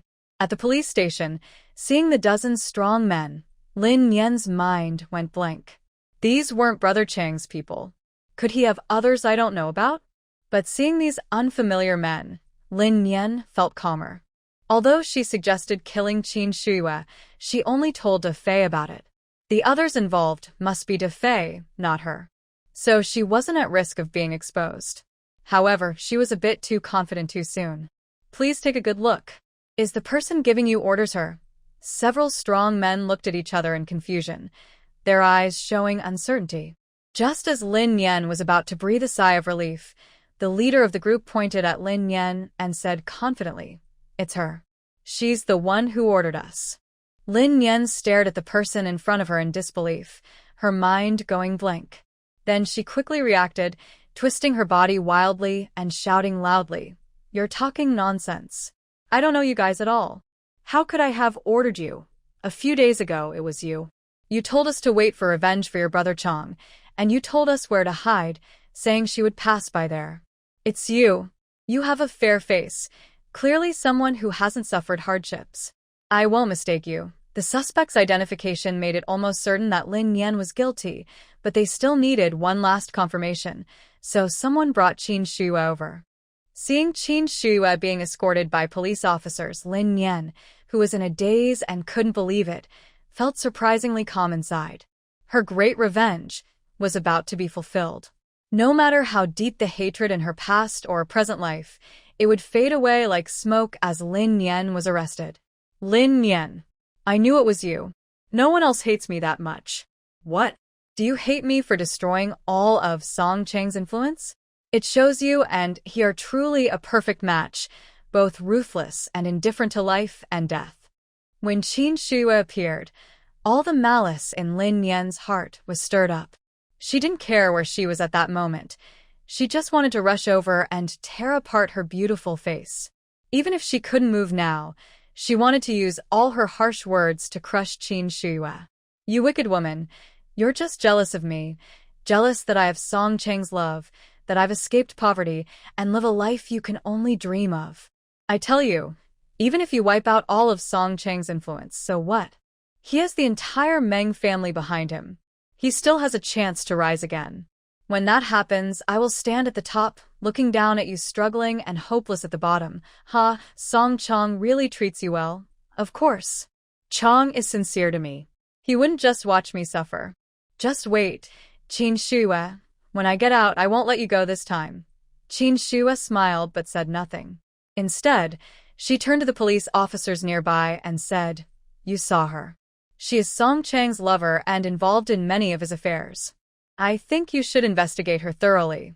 This matter indeed involves many aspects. We will ask our superiors for instructions and start an investigation immediately. Thank you all. If you need any help, please come to the Chaoyang team to find me." "All right. Thank you, Comrade Qin." The friendly police officers escorted Qin Shuya out of the police station. They then reported to the director, who immediately ordered a large-scale search within Changha town. Eventually, they found the yard where Lin Yan was staying, but it was already empty. However, many pieces of evidence remained. For example, letters confirming Lin Yan's connection with Song Chang and evidence previously seized from Song Chang's stronghold, which Meng Chongqing had secretly kept, now appeared in this small yard. Additionally, the luxuriousness of the yard confirmed that Lin Yan was enjoying capitalist-style living, which added to her crimes. After multiple charges, she would face the death penalty. At such a time, if she could be sentenced to death peacefully, it would be a relief for her. Someone was working behind the scenes. When the time comes, her imprisonment won't be easy. The case involving Lin Yan was temporarily settled, and Qin Shuya finally had some free time. As July ended, Lu Haoqing, Gao Wenyang, and Su Qiao quietly returned to the Chaoyang team. After Su Qiao returned, she went directly to the team leader to request leave. Lu Haoqing and Gao Wenyang went straight back to the Gao family. Phew, finally home. Gao Wenyang stood at his door, looking happy like a big, silly person. Lu Haoqing gave him a faint glance and simply pushed the door open and went inside. In the yard, Wei Guangying was counting clothes to be sold at the department store. Lu Wan was nearby, neatly folding clothes and placing them in a bamboo basket. When they heard the door open, they instinctively looked toward the door and saw Lu Haoqing. They were both surprised. Lu. "Comrade Lu? Is Annie Gao at home? Auntie?" Seeing their confused expressions, it was clear they didn't know much about Gao's family situation. So, Lu Haoqing changed his words. "Where's Sister Shiping?" "She's in the house." "She's inside." Nodding to both of them, Lu Haoqing walked directly to Gao Shiping's room window and politely called out, "Sister Shiping?" "Huh?" "Haoqing? Mom, Haoqing is here." Aunt Gao opened the door, first glancing at her son, who was smiling foolishly in the yard. She wrinkled her nose, and then went straight to Lu Haoqing. "Haoqing is back. You've worked hard this time. It's rare to have a holiday, and you still have to worry about your useless cousin. Aunt, you're being too polite." Lu Haoqing smiled helplessly. His broad, tan hand gently supported Aunt Gao as he helped her inside. "Oh, I didn't expect the Qiao family to be so complicated. To get your cousin married, I had to let Haoqing suffer a bit. Aunt, the Su family has already arranged the engagement for them. Should we show some effort too?" "Of course." "Oh, I'll be busy again soon." Seeing that his aunt was no longer paying attention to him, Lu Haoqing let out a breath of relief. Then he shifted his focus to Qin Shuya. "Aunt, Shuya. Shuya should still be busy at the clinic. You should go see her." Aunt Gao's words touched Lu Haoqing's heart. Without hesitation, he quickly left the Gao house. The clinic was nearby, but Lu Haoqing slowed down his steps. He tidied his clothes, took a deep breath, and fished a small wooden box from his pocket, clutching it tightly. Only then did he straighten up and walk into the clinic. Qin Shuya was recording herbs at the desk. She noticed a figure on the ground out of the corner of her eye. Knowing someone had entered, she didn't look up but pointed to the nearby stool. "Sit first. I'll finish writing these." Lu Haoqing's voice was soft, and he obediently sat down, quietly waiting for her to finish. "Where do you feel uncomfortable?" After finishing her last, Qin Shuya looked up and immediately met a pair of deep, intense eyes. "You." "Doctor, I don't feel well here, especially when I think of that girl." It feels stuffy and painful. Can it be cured? Qin Shua looked at the area over Lu Haoqing's heart, feeling a sweet warmth in her heart. Now that you've seen the girl, does it still hurt here? No, it doesn't. You're really good, doctor. That's just nonsense. I'm not lying. I'm telling the truth. Shuyue, marry me. After speaking, he opened his palm to reveal a silver ring inside. I'm sorry because of my status. I can't give you a better ring. But don't worry, yeah, when the time comes, I will make it up to you. The Lu family isn't short of money, and Lu Haoqing is plenty too. But as a family member of a soldier, he must set a good example and not have anything beyond the rules. This ring is good enough. Besides, with my job, I can't wear jewelry anyway. It's better to keep it at home. You accepted my ring. Does that mean you agree to marry me? Oh, that was too hasty. Why didn't I make things difficult for you? Is it still okay to return the ring now? No, once you've accepted it, you can't take it back.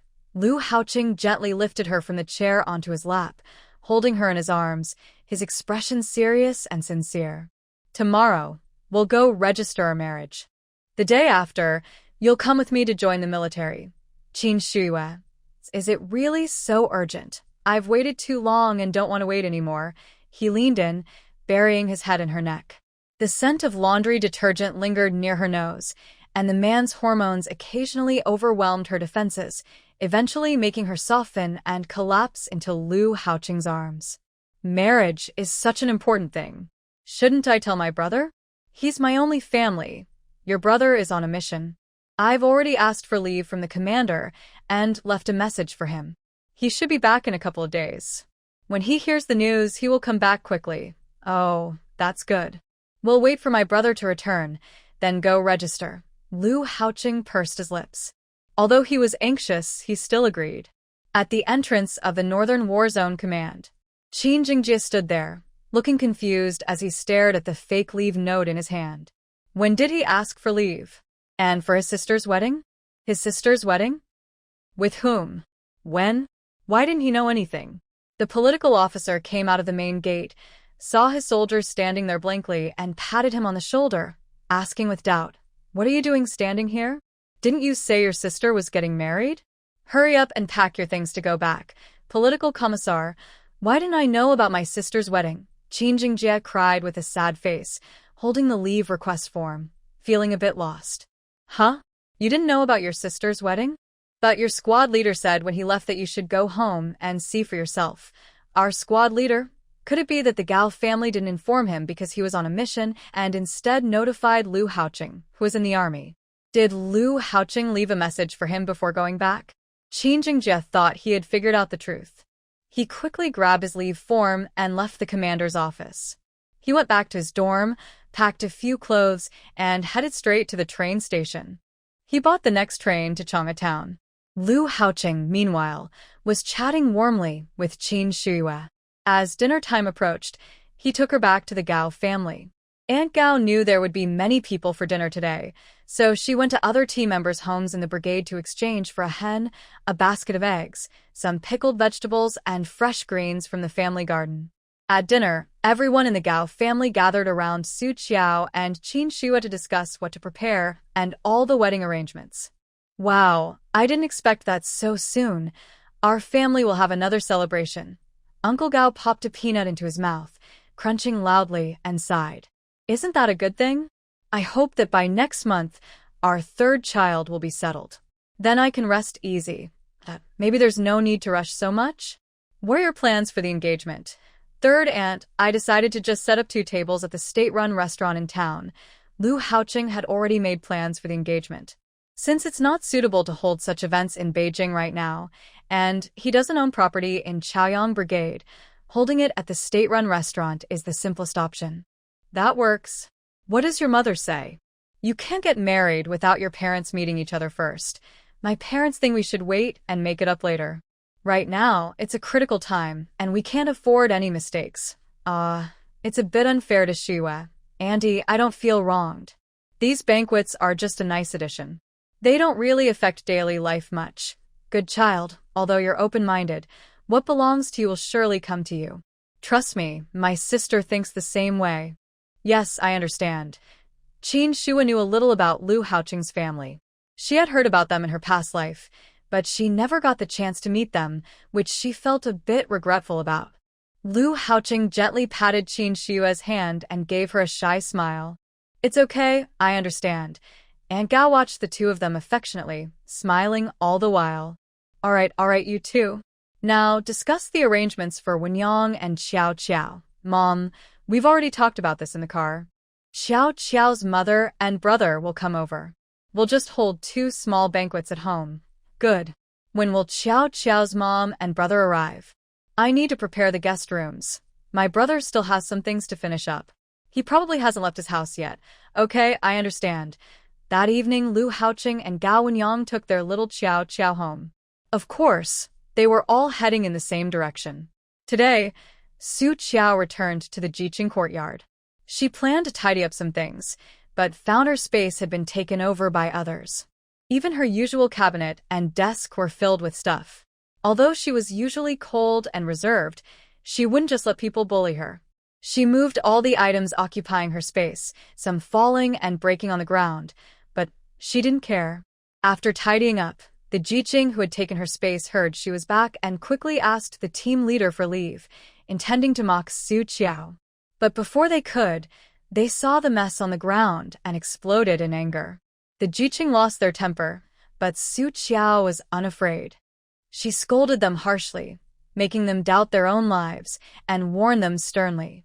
Only then did she grab her belongings and leave the courtyard. Tonight, she still slept at Qin Shua's clinic. Su Qiao and Gao Wenyang walked behind, whispering about the 2 people ahead. Qiao, you and my cousin are from the same big courtyard, but you don't even know him. What's so strange about that?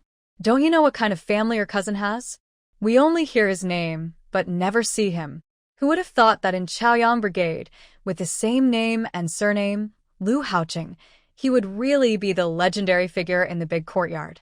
Yes, I have been to the big courtyard a few times before, and I saw how strict the guards were at my cousin's house. After that, I didn't like going there much. If I had been able to go out and play back then, I might have already met you. We were probably all still young then. Even if we knew each other early, it wouldn't have made much difference. Su Qiao playfully nudged Gao Wenyang's nose, amused by his occasional childishness. The moonlight stretched the 4 figures long as they leaned on each other, sharing their feelings. The director of Longhe Town Police Station never thought he would meet a real leader in his lifetime. Captain Liu, is this because of Lin Yan? The director frowned, unsure of the purpose of the powerful person in front of him.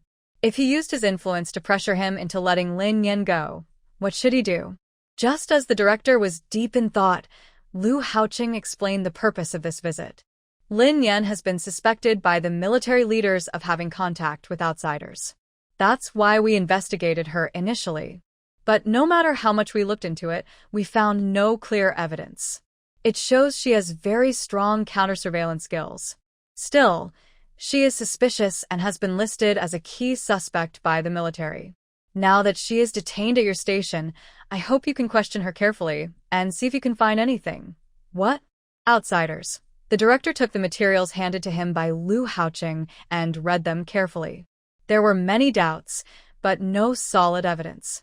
He also thought about how Lin Yan had looked pitiful in the station these past 2 days, which made him suddenly feel alarmed. Could all of this be just her act? This woman was indeed clever. Even he, an experienced director, had been fooled. It seems he would need to use some tricks. Captain Liu, don't worry. I will do my best. That's good. If we manage to make a breakthrough, you'll be a hero to our military. Maybe they'll even award you a first-class merit. Oh, it's all for serving the people. What merit or not. He said this casually, but inside, the director was already imagining how glorious it would be when he received his first-class award. The scene was so vivid that it instantly filled him with motivation. Lu Haoqing was quite pleased with the director's expression. As long as Lin Yan didn't do well, he felt at ease inside. After finishing the matter, Lu Haoqing left the police station and went to the only elementary school in Changhe Town. He leaned against a willow tree, waiting quietly for his little girl. Today was the teacher qualification exam. Qin Dajiang had registered Qin Shua earlier, mainly for the literacy class. Since Qin Shua had agreed to the team leader, she wanted to do her best. During her free time, she read all the books she could find. With her excellent memory, memorizing them was easy for her. The exam lasted 1 hour. The first part had basic questions, and the latter part was about theory. It mainly tested a person's character.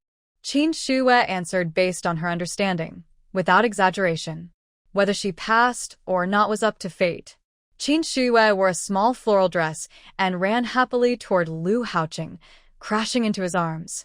"Did you wait long?" "No, I just got here. Let's go home." Lu Haoqing didn't ask how she did on the exam.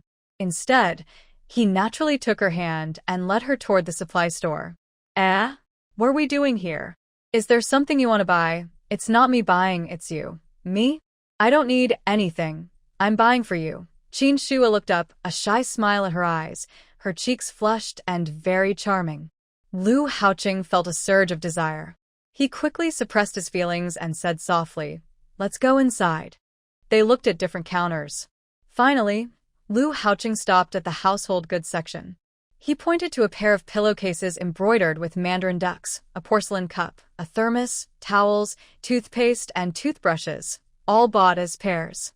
The shop assistant kept writing receipts and looked at Qin Shua with envy. Qin Shua awkwardly smiled and gently tugged at Lu Haoqing's sleeve, asking softly, "Why are you buying so many things? After we get married, I have a few days off. I want to stay at home with you. I bought these early, so I have everything I need." You are quite thoughtful. They haven't even set a wedding date yet, but they're already thinking about the future. After buying daily necessities, Lu Haoqing pulled her to another corner. This area sells big items like bicycles, watches, sewing machines, radios, fans, and refrigerators. There aren't many brands or types because the town of Changhe is very small and only a few people can afford these things. Let's buy a bicycle. It will make it easier for you to go to the town and back. Aren't you asking me to stay with the army? Buying these things and leaving them at home would just be a waste. Lu Haoqing thought about it and agreed. Then keep the receipt. We can buy them later at the army. We can't buy other things. So let's buy a watch. I already have a watch. Lu Haoqing didn't really listen to Qin Shua. His sharp black eyes scanned the display case a few times, showing his tough and decisive nature as a soldier. He picked out 2 watches directly. "Please help me take out these 2 watches for trying." The shop assistant was quite perceptive. Smiling warmly, she quickly took the watches from the display and placed them in front of him. One was a men's watch with a large, round face. The other was a women's watch, small and delicate, with a simple white strap that looked elegant and suited Qin Shua's style. "Just these 2. Please make the bill." "Okay, got it." The shop assistant's voice was bright and cheerful, and her good mood was obvious even from afar. How could she not be happy? Selling 2 watches in a day was enough to meet her sales goals for a month or even 2. After paying, Lu Haoqing seriously lifted Qin Shua's wrist and put the elegant white watch on her smooth, tender wrist. After adjusting it carefully, he said, "Nice, it looks good. Let our commander Lu not spend too much." The 2 watches cost over 300 yuan. Only a family with a good income could afford that. In the army, I've fought through many battles and earned many scars. The money I saved is to give you a good life. As long as you're happy, I'm happy. Spending a little money is nothing. Now. Shouldn't you put it on me?" He then showed her his empty wrist, waiting for her to put the watch on. Qin Shua smiled as she took the watch, then gently pulled Lu Haoqing's wrist and placed it on her hand. Her hands are well cared for, soft like tofu, and she lightly brushed over Lu Haoqing's wrist, causing a ripple of feelings. Lu Haoqing adjusted his breathing, looking at the serious little girl in front of him, and felt a bit dry in his throat. He quickly retracted his hand, afraid the girl might notice something unusual. After buying these things, Lu Haoqing took her to look at fabrics. They looked around and chose one, as there were very few styles to choose from. "Next time I'll take you to Ding Tong City to pick out fabrics." "No need, sister can make clothes. We just need to buy fabric. Sister's work is better than the department stores.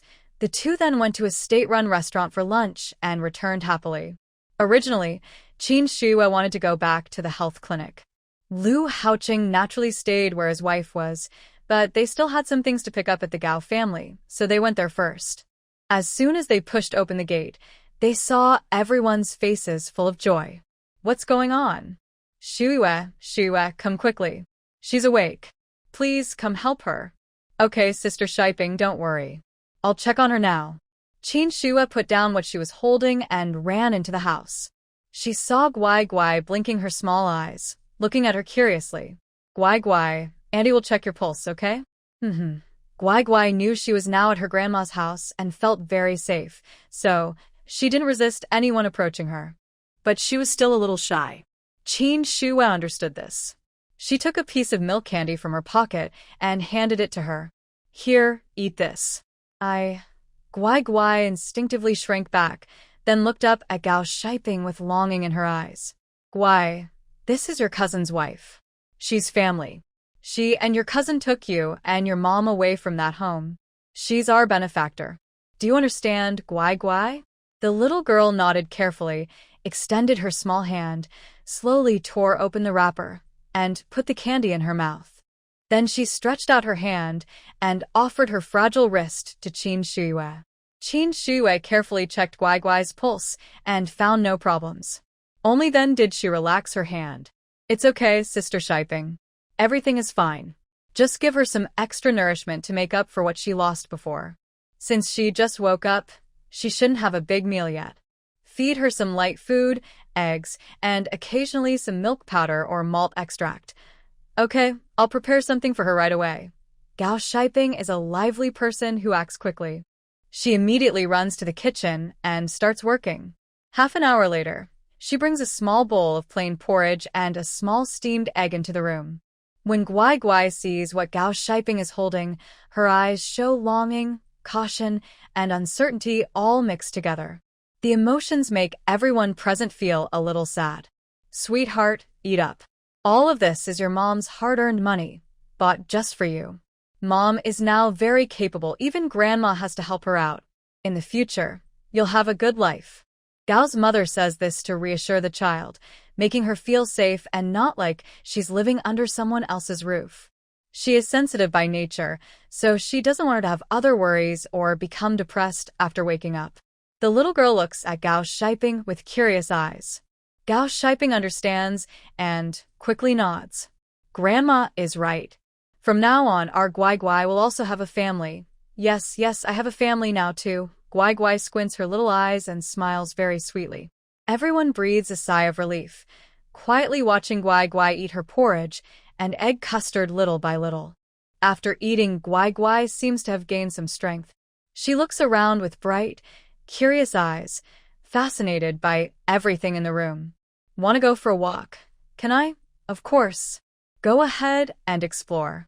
Mom is right here working. Guai walks on her short legs, trotting outside to explore her familiar yet new grandma's house, taking one step at a time. Everyone was busy with their own tasks. From time to time, they would glance at Guai. Seeing she wasn't doing anything dangerous, they let her do as she pleased. Eventually, she stopped at the chicken coop door, watching the chickens cluck happily. Curious, she blinked her eyes and looked around. She saw only her serious-faced uncle there. After thinking for a moment, she ran over happily and whispered, "Uncle, is this a chicken?" Lu Haoqing didn't expect Guai to come and hold his hand. He relaxed his expression, squatted down to be at her eye level, nodded, and gave her an approving look. Guai is so good. You even know chickens? Guai has seen chickens before. Just one question and one answer, and from afar, they looked quite harmonious. Sister Shiping, just make the clothes like this. Oh, this dress? It looks really nice. Gao Shiping took the drawing Qin Shuai had made herself and admired it eagerly. Shiping, after I get engaged, you can make a lot of these clothes. There's room for changes too. It can be made as a long skirt down to the ankles or a knee-length one. Okay, I'll give you a share when the time comes. Qin Shuai didn't care much about the money, but she knew that for their long-term relationship, some things shouldn't be decided by feelings alone. It's better to be clear. Oh, shy thing, since Guai Guai has woken up, can her household registration be renewed? And her name, I think it should be changed. The old woman from the Su family didn't like Guai Guai. She had casually given her a name when registering her household, but now Guai Guai was a treasure of the Gao family. Naturally, her name needed to be changed. But What should her new name be? This matter. Shiping, you can ask Uncle Gao. He's been thinking about naming the younger generation for a long time.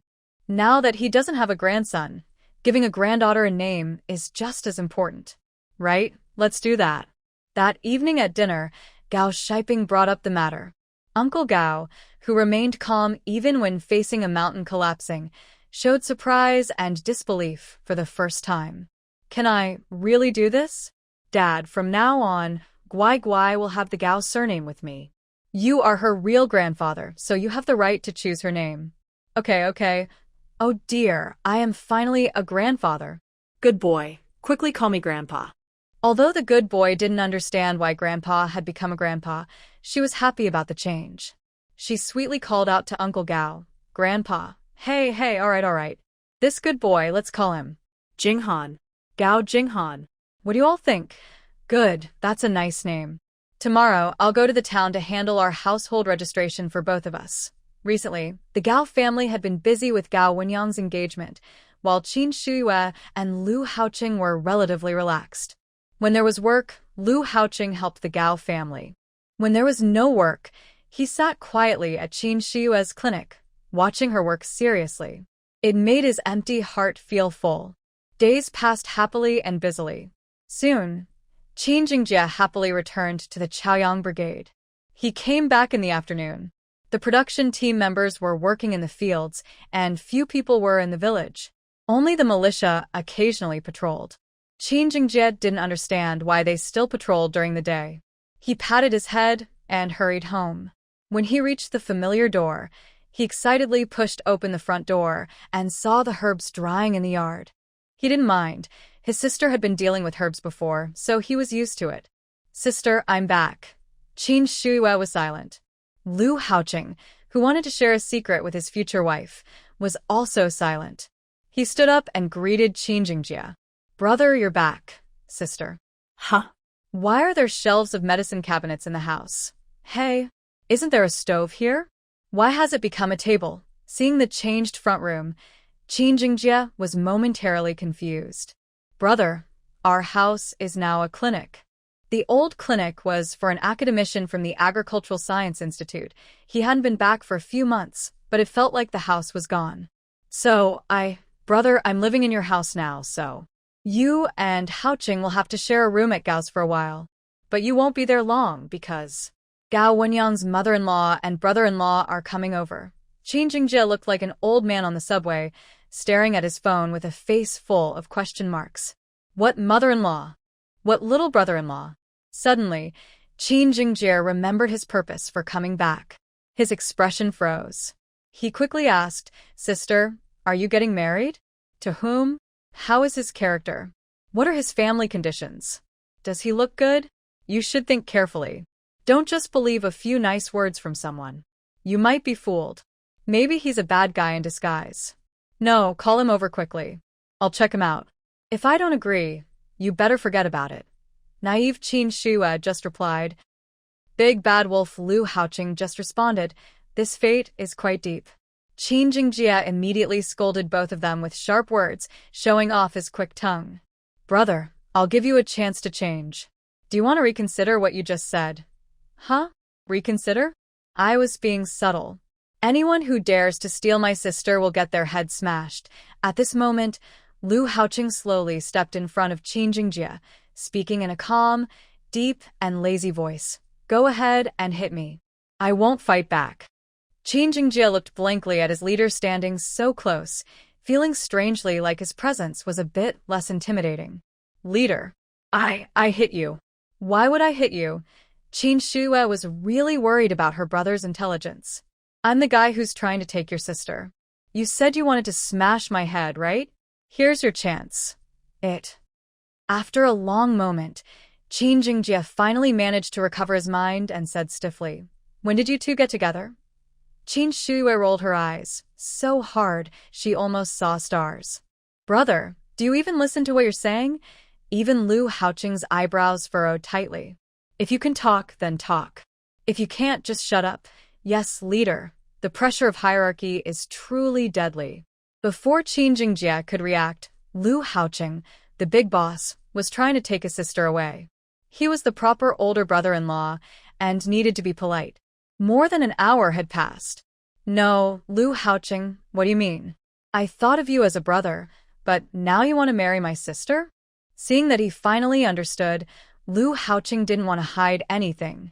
He looked serious and said, Jingjie, you know my character. I keep my promises. I believe in being honest. I take relationships seriously and don't play around. Yue is the one I love.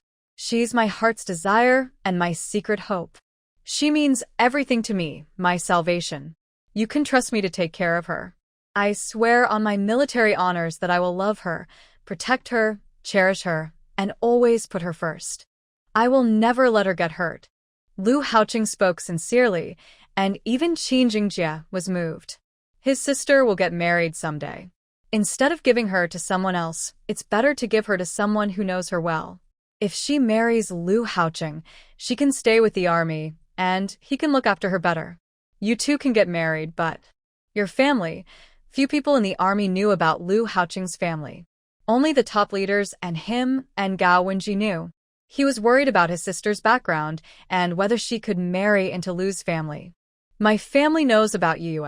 Before I came here, I talked to them. They support my decision. They like Yue a lot, especially because of her contributions to the country and the people. They are proud of her and happy to have such a daughter-in-law. Thinking about what his sister had done before, Qin Jingjie felt proud too. Whose sister is so outstanding? He didn't say anything, but he was proud inside.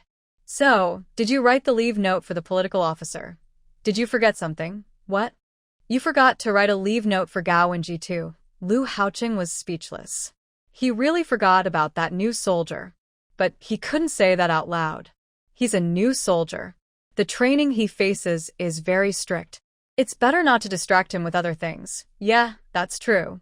Qin Jingjie did not doubt at all, mainly because Lu Haoqing's expression looked so dishonest that it was hard to suspect anything. At this moment, Gao Wenji was still in the new soldier training camp, holding back his breath during training.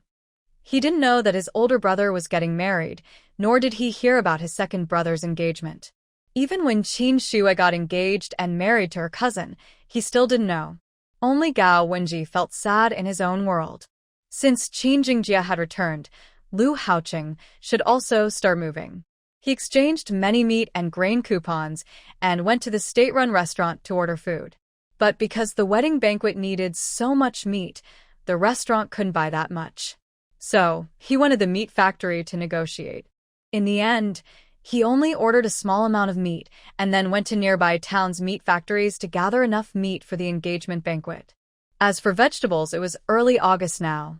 The vegetable gardens in the production team were full of ripe produce. As long as he had money, he could exchange for some. However, he didn't exchange all of them at the Chaoyang Brigade. He also went to the Yanghe Brigade to trade some. The Gao family also needed a lot of vegetables and meat. Since supplies were already short, sharing between the two families made it even less enough. On August 5th at noon, at the entrance of Changhe Town train station, Gao Wenyang and Su Qiao looked toward the exit. Su Qiao looked a little nervous. Why haven't they come yet? Are they late? I asked the station staff, and they said no delay. Qiao, look, the train is arriving. With the roar of the train, it slowly stopped at the platform. Only then did Su Qiao and Gao Wenyang relax. Mom, brother.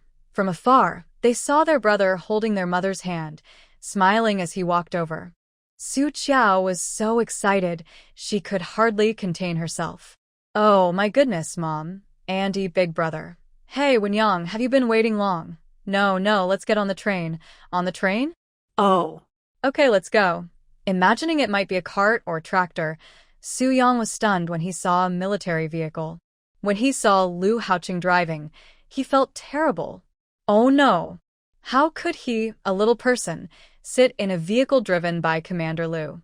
Auntie Sue, Commander Sue, get in the car. There might be some bumps on the road, but I'll try to drive carefully. Hao-ching, I really appreciate you coming to pick us up. Aunt Sue, there's no need to be so formal. The group got into the car. Gao Wenyang sat in the front passenger seat, leaving the back seat for the Sue family. The road back to Chaoyang Brigade was bumpy, but Lu Haoqing drove well, so Sue's mother didn't feel dizzy. The car had already entered the Chaoyang Brigade. Some members of the production team saw the car from afar and were curious, coming over to watch. Even though they lacked experience, they could tell from the color that it was a military vehicle, so they stayed back and didn't approach. Sue's mother looked out the window at the golden, fruitful fields about to be harvested. She felt a strange emotion. When her gaze fell on the thin, weathered villagers working in the hot sun, bending over in the fields, she felt a deep sadness. These were the days her daughter had experienced. Sue's mother trembled slightly. Su Yang, sitting nearby, noticed and gently patted her mother's hand. He asked softly, "Mom, what's wrong?" I blame myself. It's all my fault. Because of the difficult times your dad and I struggled to get by. We sent Su Mei to live in your grandma's countryside home. I didn't expect your aunt to raise her to be so sharp and stubborn. In the end, it caused your second sister to suffer. Su-yang didn't have the right to judge the Su family's past. The tough environment back then made life hard for Su's father because of his status. Supporting him was difficult. After Su Mei was born, things got even harder. Su's father and mother decided to send their eldest daughter to the countryside, but they didn't consider how to raise her properly. By the time they realized something was wrong and brought her back, it was too late. Su Yang was lenient with Su Mei because, back then, if he hadn't been the only son, maybe it wouldn't have been Su Mei who was sent away as a baby, and she wouldn't have suffered so much. But Su Mei saw her family's kindness as a sign of her own strength, repeatedly crossing all boundaries. She even took her second sister's fiancé and job, and without mercy, signed up to support rural development. Only then did the Su family realize that Su Mei's heart was selfish and ruthless. No matter how much they tried to back down, it was useless. This matter has nothing to do with Su Qiao from beginning to end. She has taken all the consequences, which explains why her mother feels sorry for her. Mom, it's okay. My sister hasn't gained nothing here. At least, she has met her good partner. Yes, yes, the mother and son whispered nearby. Su Qiao faintly heard some words. She knew her family owed her, but she didn't want to use that debt to achieve her own goals. That's why she hadn't brought Gao Wenyang home before. Soon, the car stopped at the Gao family's gate. Mom, be careful. Okay. Su Yang helped his mother out of the car. Gao Wenyang quickly went to his parents and introduced everyone. When he mentioned Qin Shuyue, Su's mother's expression changed from gentle to grateful. Thank you, Comrade Qin Shuyue. My daughter told me when she came home that if it weren't for you, she wouldn't have such an easy job. Andy, we're family, no need to be polite. Qin Shuyue was beautiful, with a sincere smile that everyone liked. She was talented and kind to Su Qiao, which made Su's mother feel very fond of her. She held her hand and kept talking. They entered the yard.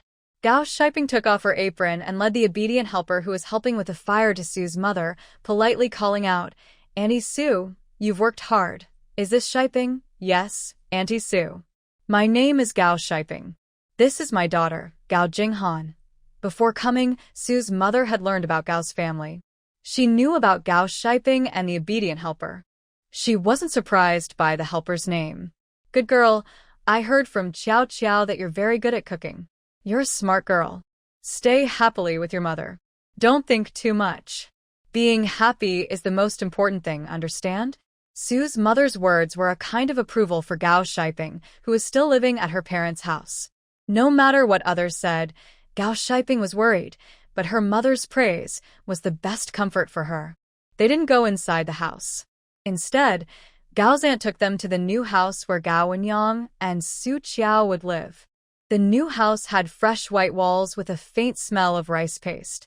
The furniture was brand new, sewing machine, radio, bicycle, even the large wardrobe with a mirror, all were there. Even the enamel cups and basins were a matching pair, bright red and placed there, adding more color to the house. Sue's mother looked around in surprise and then asked, "Dear, did you give the best room to the young couple?" Gao Auntie smiled warmly and explained, "Dear, our house is only a few years old. When we built it, we thought about the children getting married, so we left some rooms. Over here is my eldest son's room. He's working at the city's post office but hasn't been there a year yet, so he doesn't have his own place. The young couple is renting in the city. Now look at this room. That's my youngest son's. He's just turned 18 and is a new soldier in Haoqing's team. The rooms are the same size. Whenever anyone gets married, I prepare a room for them.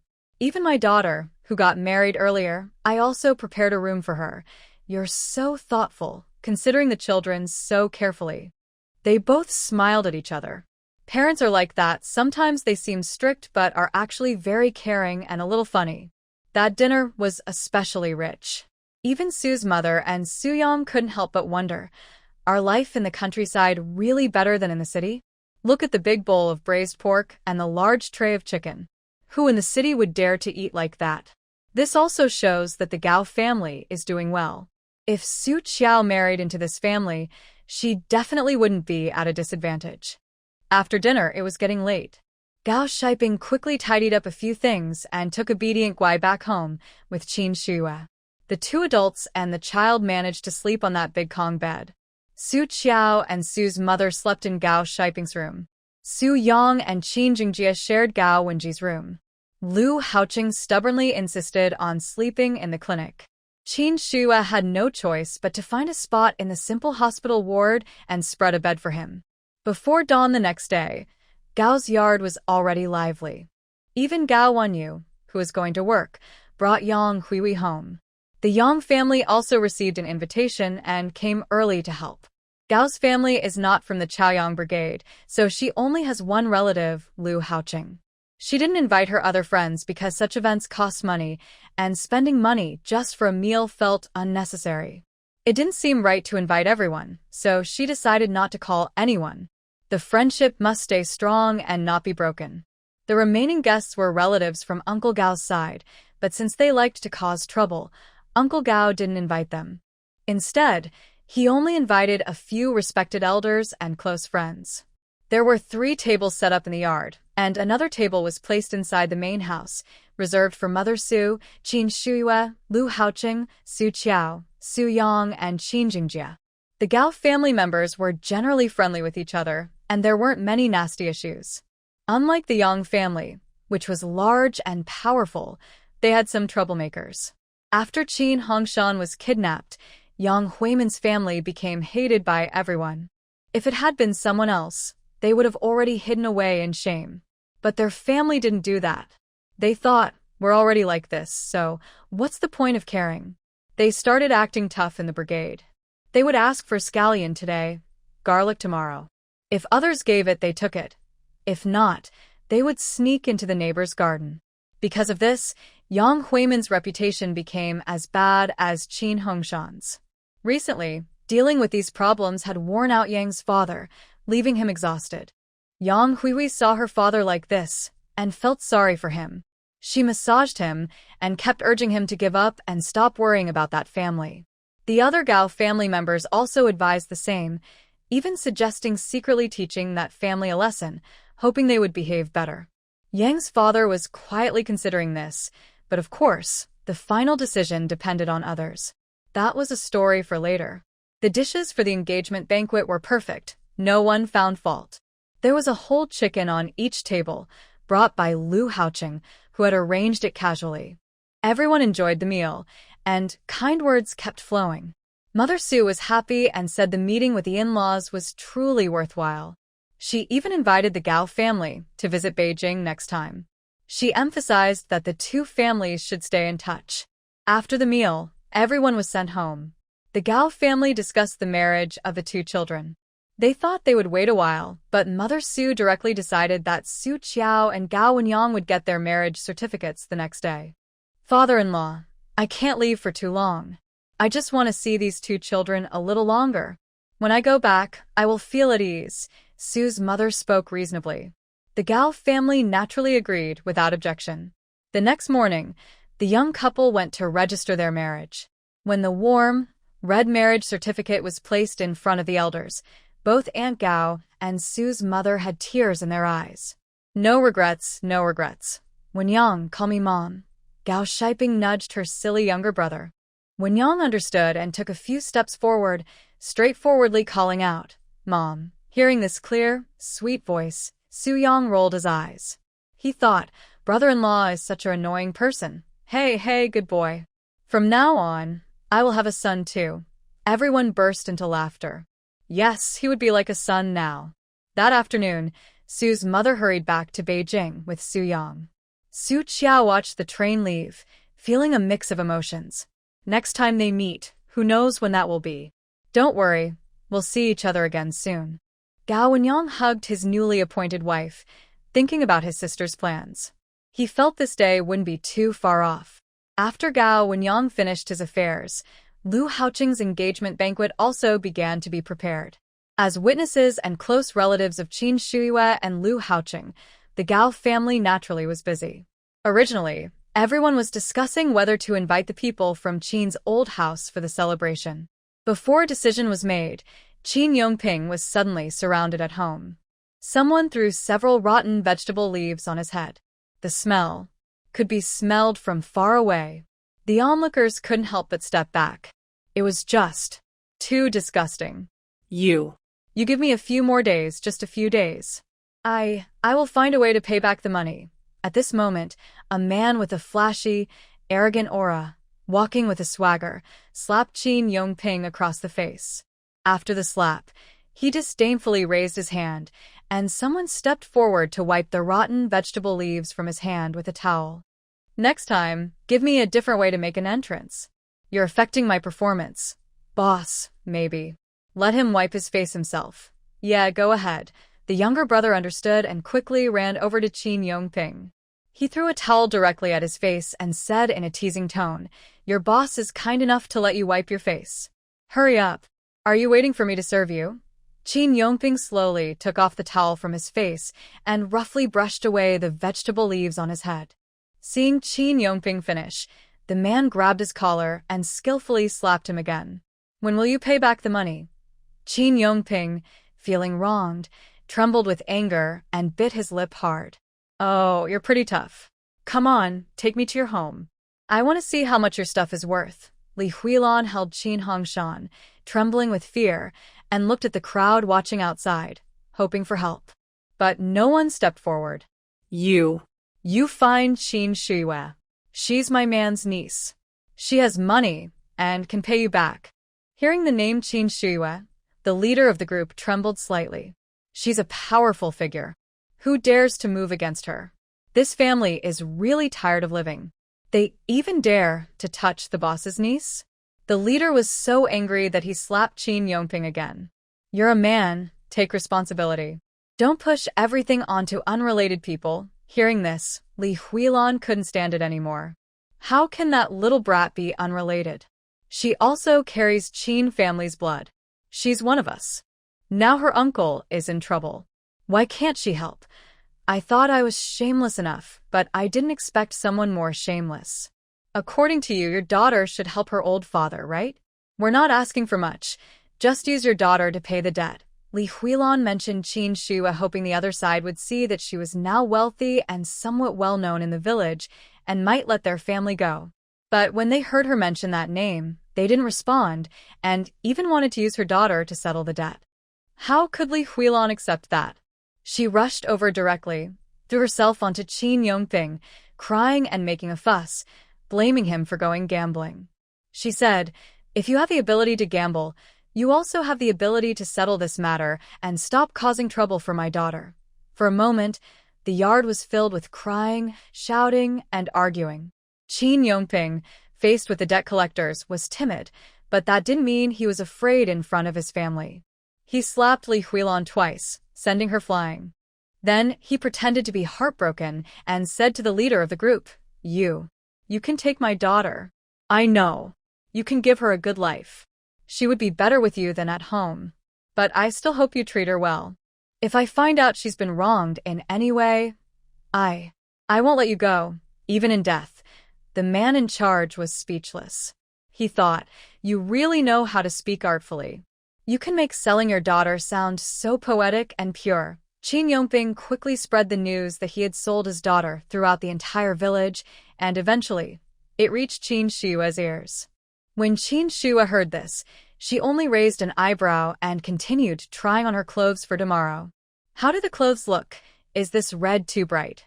Clothing in this era was simple and plain, with limited colors. She was worried that wearing such bright clothes might get her reported for being too capitalist, which would cause trouble for Lu Haoqing later. "It's not too bright. Even on your wedding day, people wear red. Besides, this fabric was bought by you, and I made the clothes. Even if someone wants to criticize, they'll have to get past me first." Hearing this, Qin Shua finally relaxed. She had been worried before, but now she felt reassured and had no more concerns. Gao Shiping tidied up the threads and fabric scraps from the sewing machine while chatting with Qin Shua about Qin Yongping. She couldn't help but feel a lot of emotions. "It's a good thing you got out of the Qin family early. Otherwise, they might have used you to solve their problems this time. Based on the nature of the Qin family, they would definitely do such things."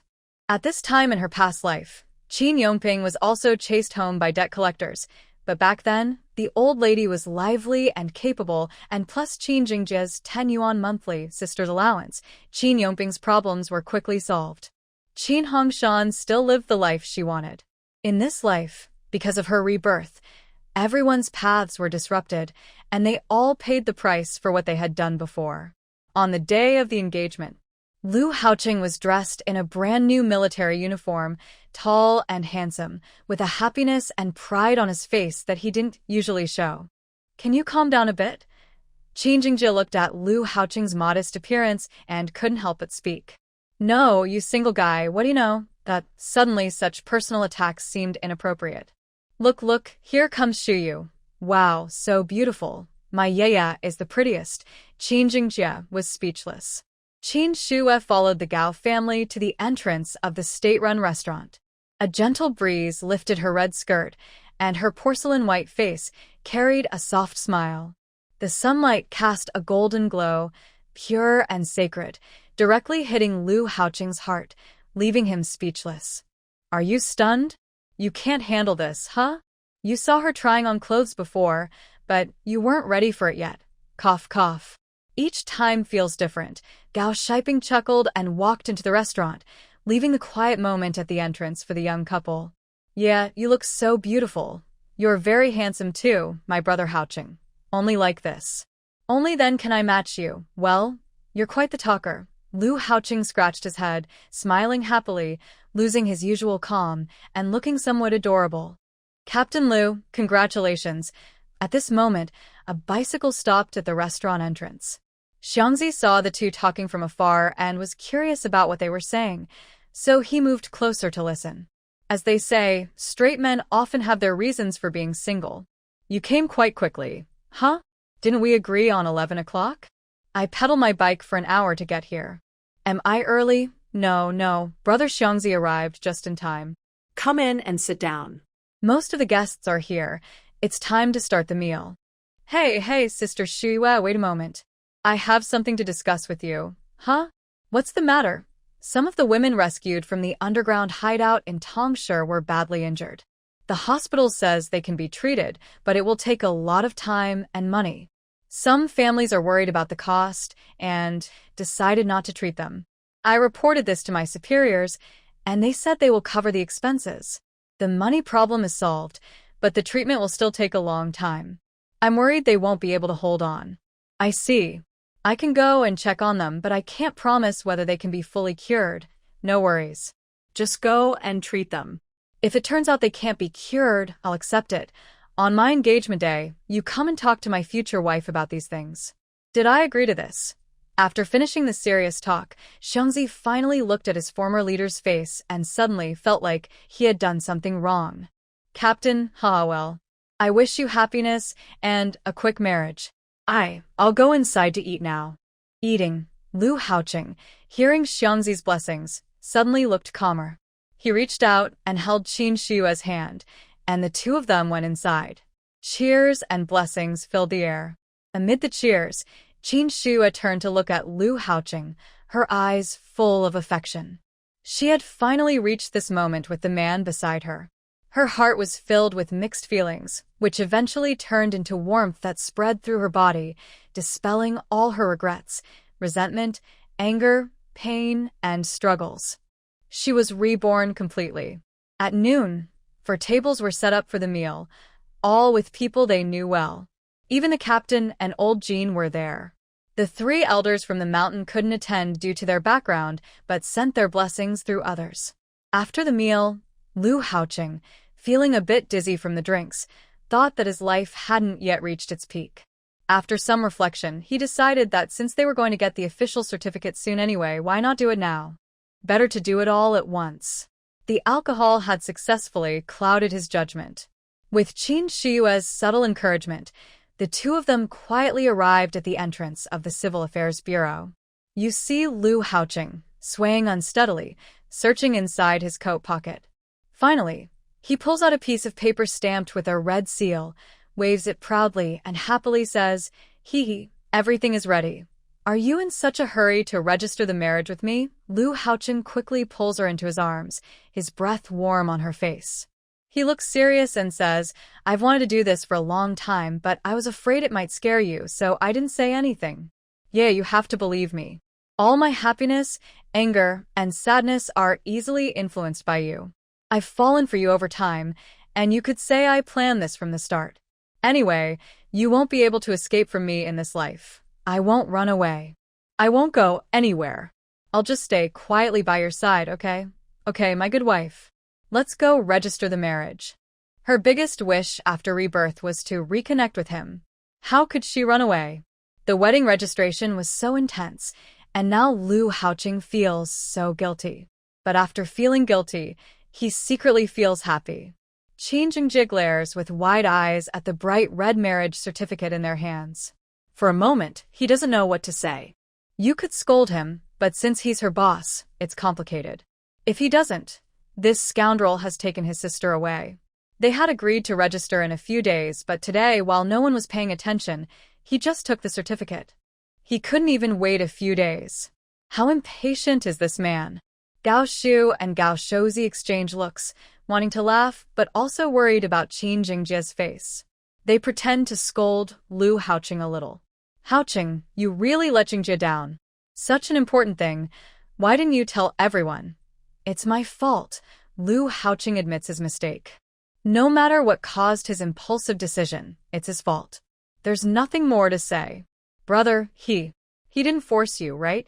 Brother, I did this voluntarily today. Sorry, I didn't discuss it with you first and made the decision on my own." Qin Jingjie, still angry at Lu Haoqing, suddenly loses his temper when his sister softly apologizes. "As long as you're happy, everything else doesn't matter. We're siblings, so there's no need to be polite. Thank you, brother." Qin Jingjie gently comforted his sister with a smile, then turned to glare at Lu Haoqing. When he saw Lu Haoqing's expressionless face, his mood froze again. This is awkward. You. Anyway, you must treat my sister well. If you dare to let my sister be upset, I don't care if you're the leader or the boss, I will fight you. Everything will be clear with time. I believe you will see my true feelings for Yaya. Hopefully. Since the certificates are already issued, talking more won't change anything. Qin Jingjie didn't want his sister to be troubled. Plus, Lu Haoqing is a good person. In the end, he silently accepted the situation.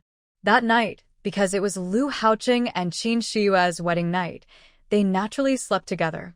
Su Qiao and Gao Wenyang registered their marriage, and the young couple happily moved to the town. They rented a modest house next to Gao Wenyu's place. The rent was paid by Aunt Gao, but she said it was only for a year. After that, once the couple was settled, she wouldn't cover the rent anymore. Aunt Gao treated everyone equally, including eldest brother Gao Wenyu. Both families had no objections and even said they didn't need help. Gao Wenyang and Gao Wenyu had stable jobs, earning over 30 yuan a month, and they had food supplies in town. Besides paying 5 yuan for rent each month, The rest of the money was enough for the young couple to spend freely. This situation wouldn't last long. After the new year, the brothers would qualify for family housing, and then they wouldn't need to pay even those 5 yuan. But Aunt Gao said she was doing this as a mother, planning for her brother's future. Her efforts left the brothers with nothing to say, but to accept quietly. Now, the Gao family only had Gao Shiping and Aunt Gao, plus Qin Jingjie. After dinner, under Qin Jingjie's complicated gaze, Lu Haoqing took his shy new wife back to the clinic. He gently led her inside, then said softly, "I'll lock the door first, then come back to boil water for you. Wait for me." Qin Shua looked up, her dark eyes shining with a faint light. She tightly held onto the man in front of her, imprinting him deep in her heart. "Sorry, I can't assist with that request. Wife, are you done yet? I just wanted to call you that. I've thought about this name for a long time, and today I finally can say it. I don't know if you were really drunk at noon or just pretending. Now, holding my hand, you're eager to get the marriage certificate. On the wedding night, of course, you need to be excited. Even if you drank a lot at noon, you should be sober now. You're so good at talking, wife." Lu Haoqing finally couldn't hold back anymore. He covered his wife's mouth to stop her from talking, one hand around her neck, the other around her waist, forming a strong embrace, holding her close. Suddenly, fireworks exploded in his mind. All thoughts were pushed aside. In the haze, Qin Shua was still thinking, how could this man be so good at this the first time? Before her thoughts drifted away, only the feeling of spring remained. The love between the young couple grew warmer, hotter, leading them into deep passion. The result of their passion was the young couple didn't wake up until noon. Qin Shua suddenly felt like she had something important to do. She sat up in shock, looked at her watch, and was stunned to see it was already past 11.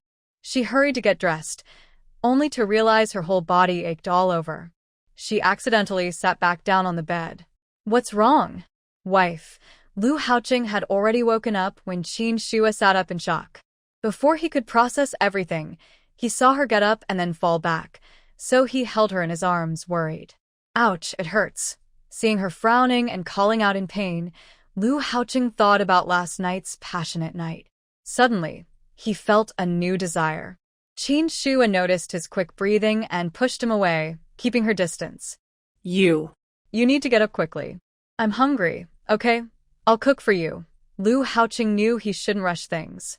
The most important thing was to fill his wife's stomach first. He put on his clothes and went to the kitchen to prepare lunch. Qin Shua, dressed, first went to the front bathroom to open the door. She endured the back pain and cleaned inside. Early in the morning, Qin Jingjie came by again. From a distance, he saw the health center's door open and ran over quickly. Before he even entered, his voice reached Qin Shua's ears first. "Sister, you're finally opening the door." Caught by her own brother, Qin Shua lowered her head awkwardly, mumbling a few sounds. "Where's your boyfriend? He's cooking inside." "That's perfect.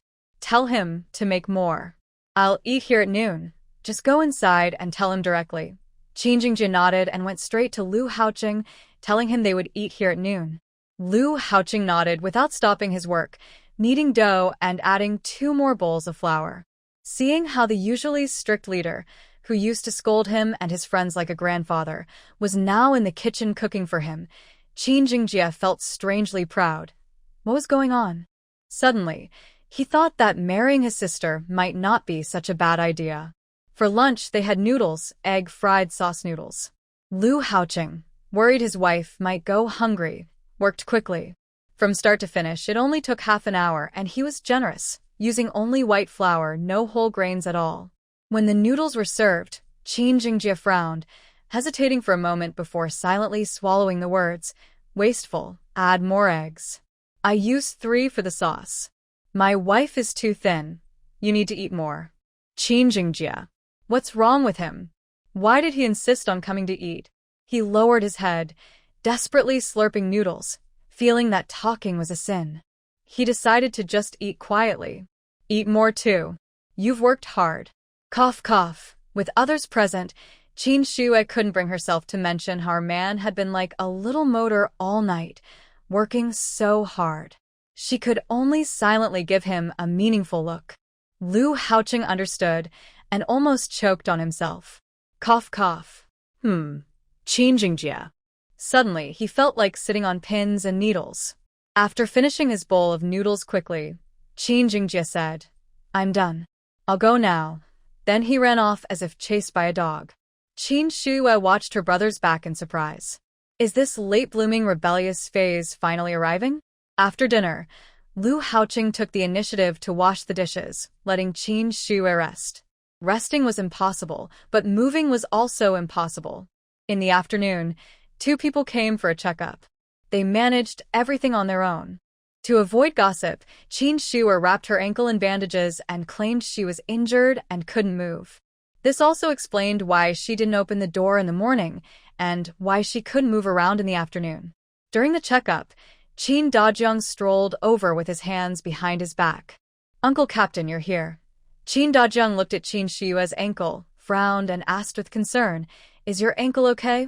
"It's fine. It's just a sprain. It should be better by tomorrow." "That's good. By the way, your marriage to Haoqing caught me off guard. As for the literacy class, should we discuss it?" "Here's an idea. Uncle Captain, you pick someone, and I'll give her 2 days of quick training. She should be able to pass the exam. The candidate isn't ideal. Our team has few literate people, and everyone who can be assigned already has a position. It's hard to find someone." Qin Shuai rubbed her chin thoughtfully, reviewing everyone in the team. Suddenly, she had an idea and said, "Uncle Captain, how about Wei Guangying?" "Wei Guangying? The one who settled in our team?" "Yes, her. She's gone to school for a few years, so she should be able to pass the exam." "All right, but you'll be responsible for making sure she passes. If she doesn't, you're not allowed to leave." "Deal, I'll take care of it." Qin Shuai was confident about this. She had taken the exam herself and understood the questions. With targeted tutoring for a few days, passing was no problem. There was one more thing about collecting medicinal herbs. This was a bit tricky. "Do you know how long old Jean will stay here?" "Probably after the harvest in autumn, he'll leave. If we hurry to clear land and plant medicinal herbs, maybe he'll have a research project and won't need to leave. You're thinking about this." Qin Dajiang tapped the table, feeling that this matter was indeed hard to decide. "We can't figure this out here. It's better to go talk to old Jean." "Okay, I'll handle this, but why are you thinking about old Jean? Can't the 3 on the mountain get promoted?" "My uncle, do you think they can stay in our team forever? Policies change every day. Maybe one day, these 3 will leave." Qin Dajiang looked like an old man on the subway, staring at his phone, and couldn't understand this. They came all this way, can they really go back? If they could, that would be amazing. He thought about whether he had offended any of the 3, and finally, he concluded. He felt relieved instantly. "All right, I won't interfere with those 3. When they leave, they leave. Let them stay on the mountain. Yes, they can stay until November at most. After that, it gets too cold for people. The team leader still needs to keep a good watch." "Okay, I understand." The 2 of them discussed some small matters, and with their worries eased, Qin Dajiang's mood improved, and he walked home happily. At 5:30 p.m., Qin Shuai finished work. She took off the gauze from her ankle and prepared to close the shop. At that moment, Lu Haoqing came in from outside, carrying a prepared chicken. "Leave it to me." Qin Shuai took the chicken from him, silently stepped back, watched Lu Haoqing skillfully lock the door, then turned around and helped her walk to the backyard. "Where did this chicken come from?" "I traded some food stamps for it." Her new husband, ever since she met him, never hesitated to spend money on her, whether in the past or now. Her heart warmed, and a small smile crept onto her face. "Tonight, I'll make chicken soup with half of it for you. The other half, I'll braise tomorrow noon. Is that okay? You cook, you decide." Qin Shuai's cheeks turned red, and her expression caught Lu Haoqing's attention. His usual coldness softened a little. He hugged her waist, gave her a quick kiss, then pulled away. "Be good. Go inside and rest. I'll call you when the food is ready." Subconsciously, I gently pinched Lu Haoqing's waist to feel his body temperature. I didn't expect that the man who always seemed cold and distant in front of others was actually a passionate young man. If it were in the cold winter, he would be like a moving electric heater, and holding him would be very comfortable. "Are you done pinching?" A soft, tempting voice sounded in my ear, accompanied by the scent of laundry detergent. My fair face blushed shamefully. You should go cook." "I'm hungry." "Okay, tonight then." Before Lu Haoqing could finish speaking, Qin Shua turned around and went back inside. In her heart, she secretly decided she wouldn't let anyone succeed tonight. The next day, Qin Shua woke up late again. She was filled with 1,000 words of frustration, but didn't know whether to say them or not. After receiving the team leader's notice, Wei Guangying came to find Qin Shua to learn from her that very afternoon. It was in the afternoon because Qin Jingjie subtly hinted at it, making Wei Guangying, who usually kept a straight face, look slightly flushed. "Ingzi, I heard you went to elementary school before, right?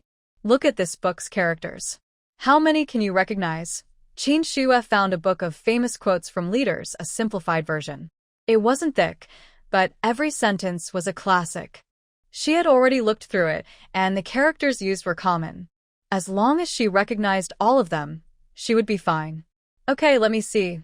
Wei Guangying took the book and began to read silently, one word at a time. For characters she didn't know, she asked directly.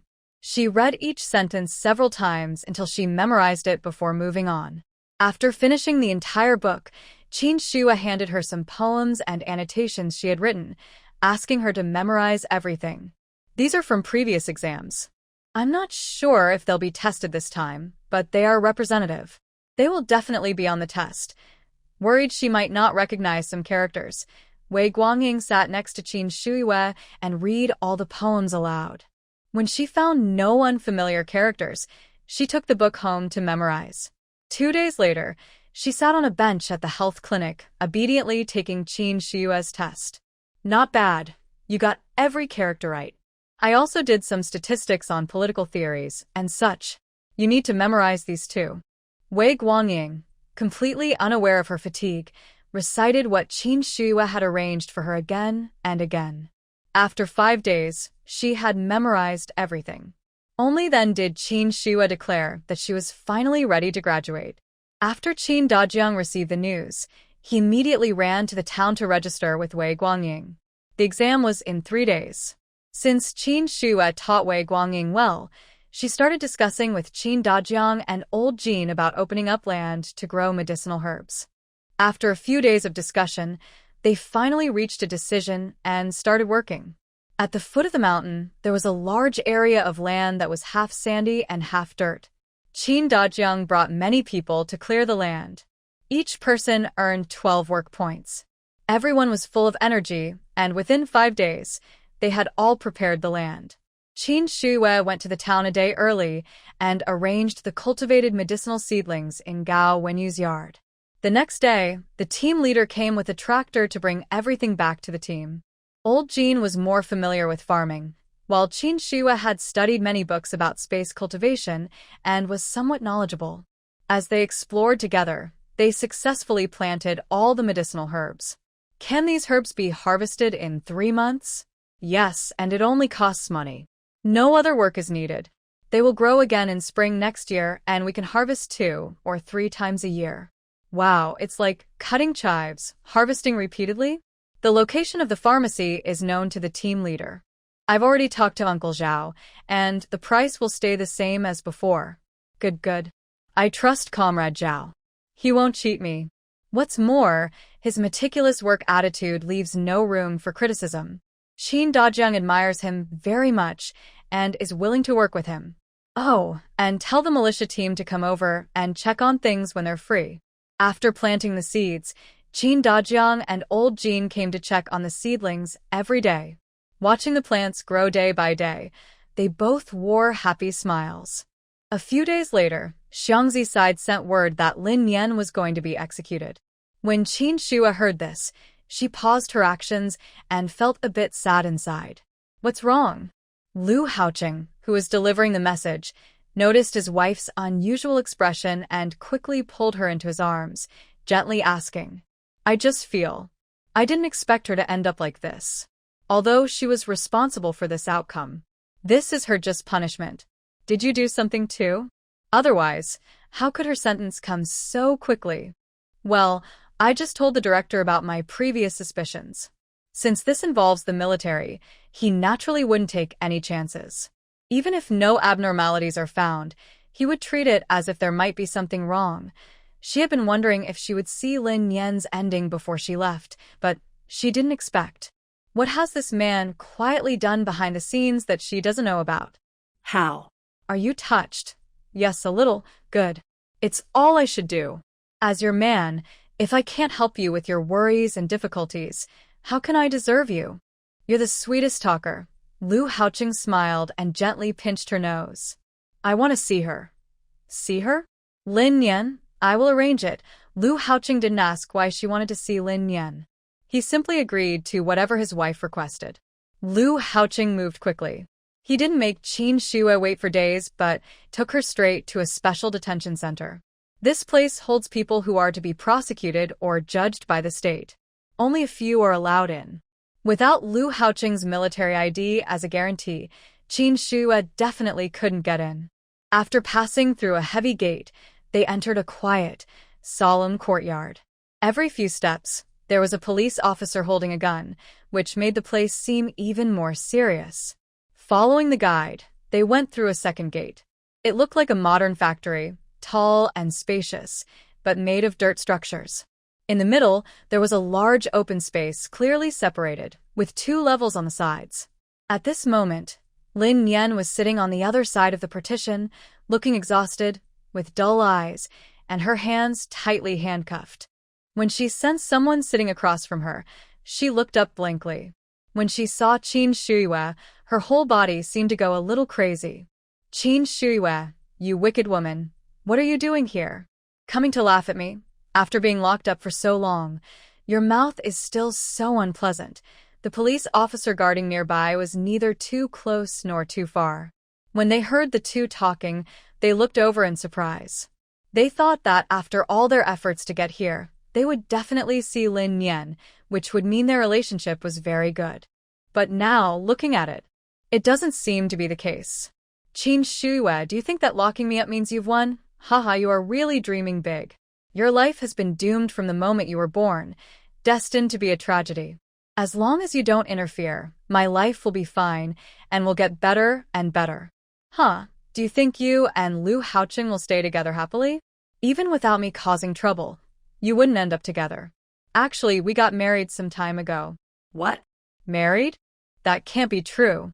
That's impossible. Impossible. In the story, it clearly says that the two of them went through many hardships before getting married. How did they suddenly get married? And the timing doesn't seem right either. Suddenly, the chaotic mind felt a cool breeze, and everything became clear. Do you know something? Do you think I should know something? The person standing nearby said nothing. These two are talking, but it's like they didn't say anything at all, with no real meaning. Lin Yan stared hard at Qin Shue's face, trying to see if she could find out something. But Qin Shue's face showed no expression at all. Why are you here today? What is your real purpose? The once crazy person now sat calmly on the bench, both sitting in a relaxed way, looking lazily at each other. Of course, I came to see how badly an old friend is doing, to bring some small joy to my life. Qin Shue, do you dare to act bravely without taking responsibility? The fact that I am sitting here now is because of your malicious plans. Are you sure it's my evil mind? Or is it because you shouldn't be coveting things that aren't yours? And you say you don't know anything? Qin Shue looked at Lin Yan, feeling that wasting time here with her was really unwise. She lowered her crossed legs, looked back at Lu Haoqing standing nearby, gave him a bright smile, then turned back to Lin Yan with a cold face. Lin Yan, I know you don't belong here. You understand the future well, but because you know too much, that's why you're sitting here. My life is naturally in my hands, and I won't let you covet it.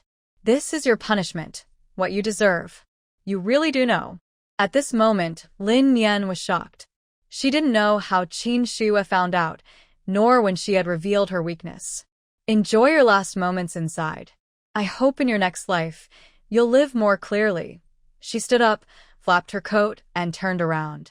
Without hesitation, Qin Shui walked over to Lu Haoqing, gently adjusted his collar, affectionately linked her arm with his, and softly asked, "Shall we go?" "Are you finished talking?" Lu Haoqing, without hiding, reached out and patted his wife's fluffy little head, a faint smile on his stern face. "Yes, I wanted to ask her some questions, but I suddenly realized there's nothing more to ask. Let's just go." "All right, let's go." Holding his wife's tender hand, the two of them moved forward together, taking a different path from Lin Yan. "When will Lin Yan be taken away?" "Tomorrow. The verdict is out. Death penalty. The evidence here has been submitted. No need for further questioning. They'll be taken straight to be executed." "That's pretty fast. Special treatment for special people." Qin Shui nodded understandingly. The young couple went to the grain station to exchange food stamps for 10 jin of rice, 10 jin of flour, and 5 jin of millet. When the staff heard what they wanted, they couldn't help but glance at them. Whose child is this? Coming to buy food and asking for fine grains? Does the family know? Total is 5 yuan and 60 cents, plus 25 jin of food stamps. Lu Haoqing handed over the money and stamps without a word. Taking the packed food, he pulled Qin Shui and headed home. "I'll get up early tomorrow and queue at the supply and marketing cooperative to buy you some pork." "No need. Tomorrow, we'll go to Brother Xiangzi's place. It won't be long before we leave after we return. The army has arranged the house. I've also redecorated it and replaced all the furniture with new ones. Because of my position, I got a 2-room place. The army is also in the north, so one room has a stove and the other has a bed. That way, you won't be cold in winter. Our house is a bungalow with a small yard in front. I built a little pavilion so you can sit outside, enjoy the breeze, and drink tea during summer. Live the life you want. You thought of all this?" Qin Shui was genuinely surprised. She never expected her husband to consider even these small details. "Anything about you, I will keep in my heart." Lu Haoqing gently touched his chest, placing her hand over his heart, with a serious look. "Thank you, Brother Haoqing." "No, I should thank you. Thank you for liking me, for giving me a chance to get close, and also for agreeing to marry me, fulfilling all my dreams. Silly girl, there's no need to thank me because you are worth it." Lu Haoqing couldn't help but hold her tightly in his arms, embracing her closely. "All right, we're on the road. What if someone sees us? Are you feeling shy? What do you think? Okay, then let's go home and hug some more. Don't you want to listen to what you're saying?" Lu Haoqing knew Qin Shui had plans the next day, so he didn't make a big fuss when he returned home that night. At dawn, as a loving husband, Lu Haoqing got up first to cook plain rice porridge. He even luxuriously fried 3 eggs, pulled a cucumber from the yard to mix, and after serving the food, he went inside to pick up his still sleeping wife from the bed. "You're not awake yet? Didn't sleep enough? Want to sleep a little longer?" No need. I'll get up now." Snuggling in her husband's arms, her small hand played with his clothes. Suddenly, she smelled his warm scent and looked up. "Have you finished breakfast?" Yes. "Do you want to eat now or sleep a little longer?" "If you want to sleep, I can keep the food warm in the pot." She tightened her arms around his waist. "How can you be so good?" Her voice was muffled in his embrace, carrying the morning's unique charm. "No. I think I haven't done enough. But I learn quickly. Give me some time, and I believe I can do even better." Qin Shui couldn't help but despise her past self. Such a wonderful man, and she had given up after just a few words of persuasion from others. She wrapped her arms around his neck and her legs around his waist, giving her husband a loud good morning kiss in an extremely shy manner, almost making Lu Haoqing lose control. They stayed close for a while, and finally, Qin Shui ate breakfast in Lu Haoqing's arms. Luckily, the clinic hadn't opened yet, or she would have been too embarrassed to face anyone. After dinner, they each packed a few clothes and went to the team leader to get a referral letter. Then, they headed straight to Ding Tong City. When they met up with Xiangzi, it was already 3 p.m. "Have you sorted out your place to stay?" "Not yet. When we get to Ding Tong City, we'll look for you first. Come on, I'll take you to the official guest house. It's a better place and close by. I think it's better to rent a small yard so the female colleagues can get treatment there." "That's fine, but it's probably too late to find one now." "Let's do this. Stay here tonight, look at those patients' records, and understand the situation. I'll send someone to find a small yard, and then we'll move everyone there. Yes, a bigger place with more rooms would be better, so family members can help take care of them. Tomorrow, this matter was actually simple. Because the government supported it, Xiangzi didn't need to go around the alleys looking for places. He just needed to go to the housing department, find some available courtyards or Western-style houses, report the situation, and it would be arranged quickly. After arranging the accommodation, Qin Shua spent the whole afternoon studying the medical records. When she finally looked up, it was already 7 p.m. Is it so late? Have you finished your work? At that moment, Lu Haoqing quickly stood up and went behind Qin Shua to help massage her shoulders and neck, easing the soreness from looking down for so long. Didn't you go to eat? No, I was waiting for you. Why didn't you call me? You must be hungry. It's so late now. The state-run restaurants are closed. We might go hungry tonight. Qin Shua hesitated a bit. Should she take some food from the space? It was a bit awkward to explain. But she couldn't just watch her man go hungry, could she? The guest house kitchen is available. I went out to get some supplies and borrowed the kitchen to cook. The food is heating in the pot now. I'll go get it. Qin Shua meant what she said, sincerely. Her man was so good. How could she not be moved? Lu Haoqing affectionately pinched her nose and went downstairs to serve the food. Such a feast. Steamed fish, scrambled eggs, a small dish of pickles, and 8 large buns. This treatment was truly exceptional. When I went out, I happened to see some fish, so I exchanged my ticket for a medium-sized one. Yes, it's enough to eat and won't be wasted.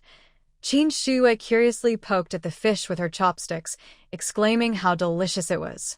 Mr. Lu, you have a real talent for cooking. I only cook for you. Her words became sweeter. After dinner, Qin Shua didn't continue reading the medical records. Instead, she lay on the bed and carefully thought about the treatment steps.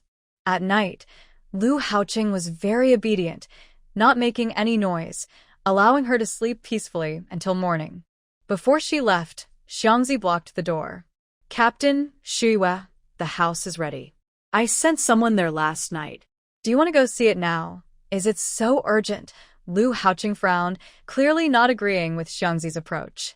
No choice, some people are in a hurry, so It's okay, Haoqing, if we finish early, we can go back sooner. I'm just worried you'll be tired. Isn't it good that you're here to take care of me? In the end, Lu Haoqing compromised.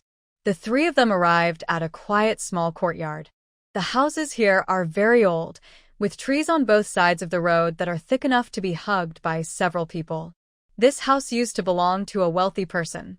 I don't know what happened, but they quickly cleared everything out that night, took their money, and left the country with their family.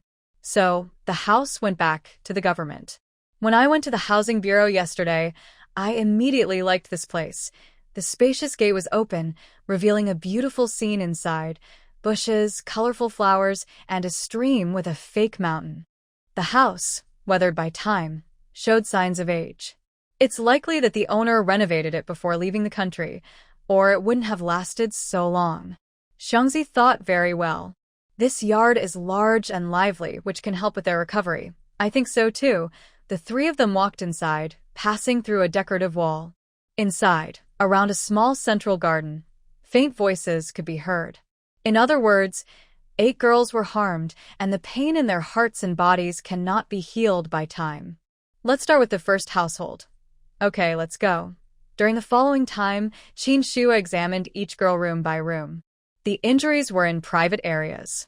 At first, the girls felt uncomfortable, but since Qin Shua was also a woman, they didn't say anything. Some girls even numbingly cooperated with her instructions, doing whatever she asked. Seeing this, Qin Shua felt very upset. That Song Chong really deserves to be punished. In her previous life, she didn't have direct contact with these things, so her hatred for Song Chong wasn't deep. But today, seeing this, she thought even a harsh punishment might be too light.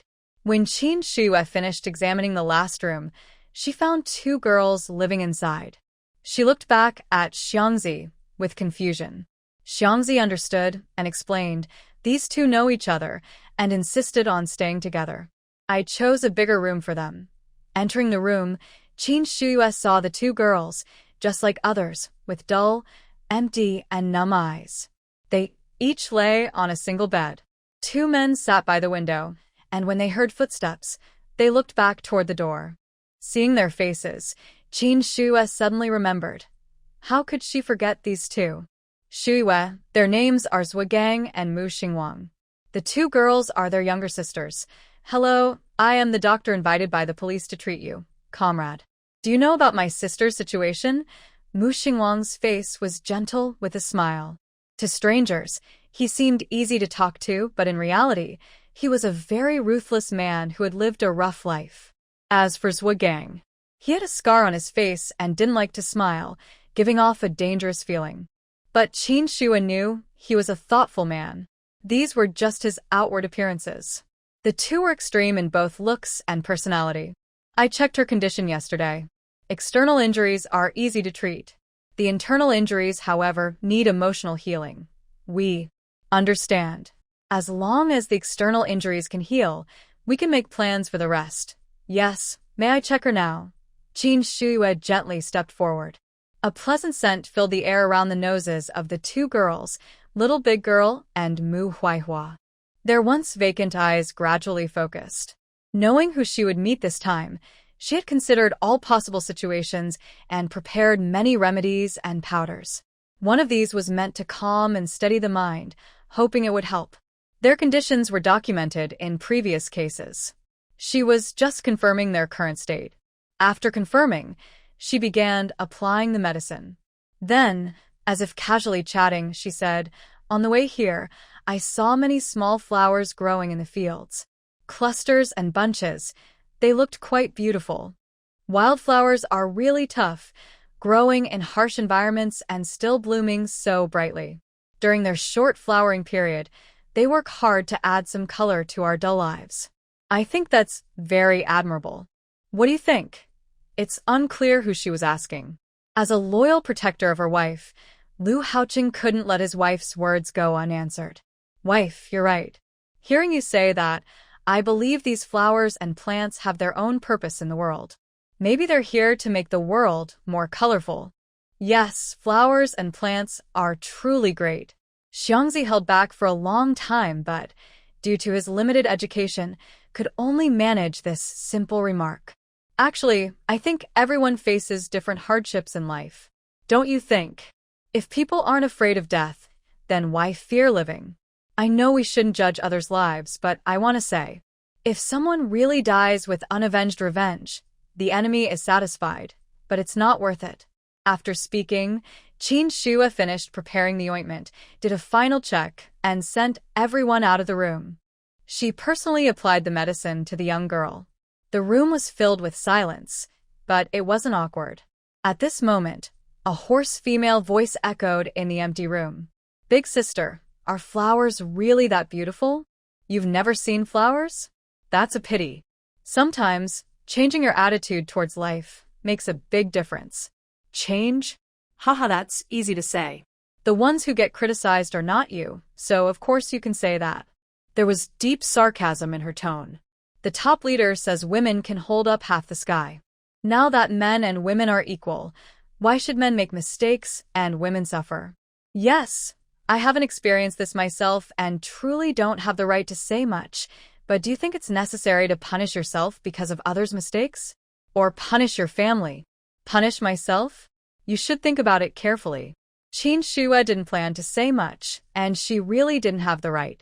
She hadn't gone through this herself. The more she talked, the more likely she was to be misunderstood as mocking. During such a difficult time, it's better not to provoke further. After applying some medicine, Qin Shuye left the room. At the door, she nodded to Zhugang and Mu Xingwang, then followed Xiangzi back to the place where she and her husband would stay tonight. As she walked, she kept thinking about those two people. In her previous life, these two were Lin Yan's henchmen, but from what Lin Yan said, there was some benefit involved between them. They weren't loyal, so Lin Yan found them difficult to control, yet she had to use them. The main reason was that one was fierce, and the other was very thoughtful. She could leave everything to them without worry. It seems that in her past life, these two could work for Lin Yan because of the recent incident with Song Chong. Anyway, Since heaven sent these two to her, she saw no reason not to use them. But she shouldn't rush things. She didn't want these two to become unpredictable threats around her. At night, Qin Shuya sat at the table, drawing and writing on a piece of paper. On the bed, Lu Haoqing was posing seductively, waiting for his wife to come to bed. But she didn't come. He waited and waited until he almost fell asleep, while his wife was still bent over the table, scribbling away, not knowing what she was doing. Lu Haoqing had no choice but to get up, take off his clothes, cover his abs, put on his shoes, and walk to the table. He looked at the lines on the paper, frowning. "Wife, what are you drawing? I thought the yard was too big, so I didn't want to waste space. Maybe using it differently could have a special effect." "Huh? What are you drawing here?" Lu Haoqing pointed at the lines in the middle that looked like a trident and asked. "This is seedlings. "I plan to plant some vegetables that are already growing and about to bear fruit. Then we can harvest directly. Are you sure this will work? As long as I'm here, there won't be any problems.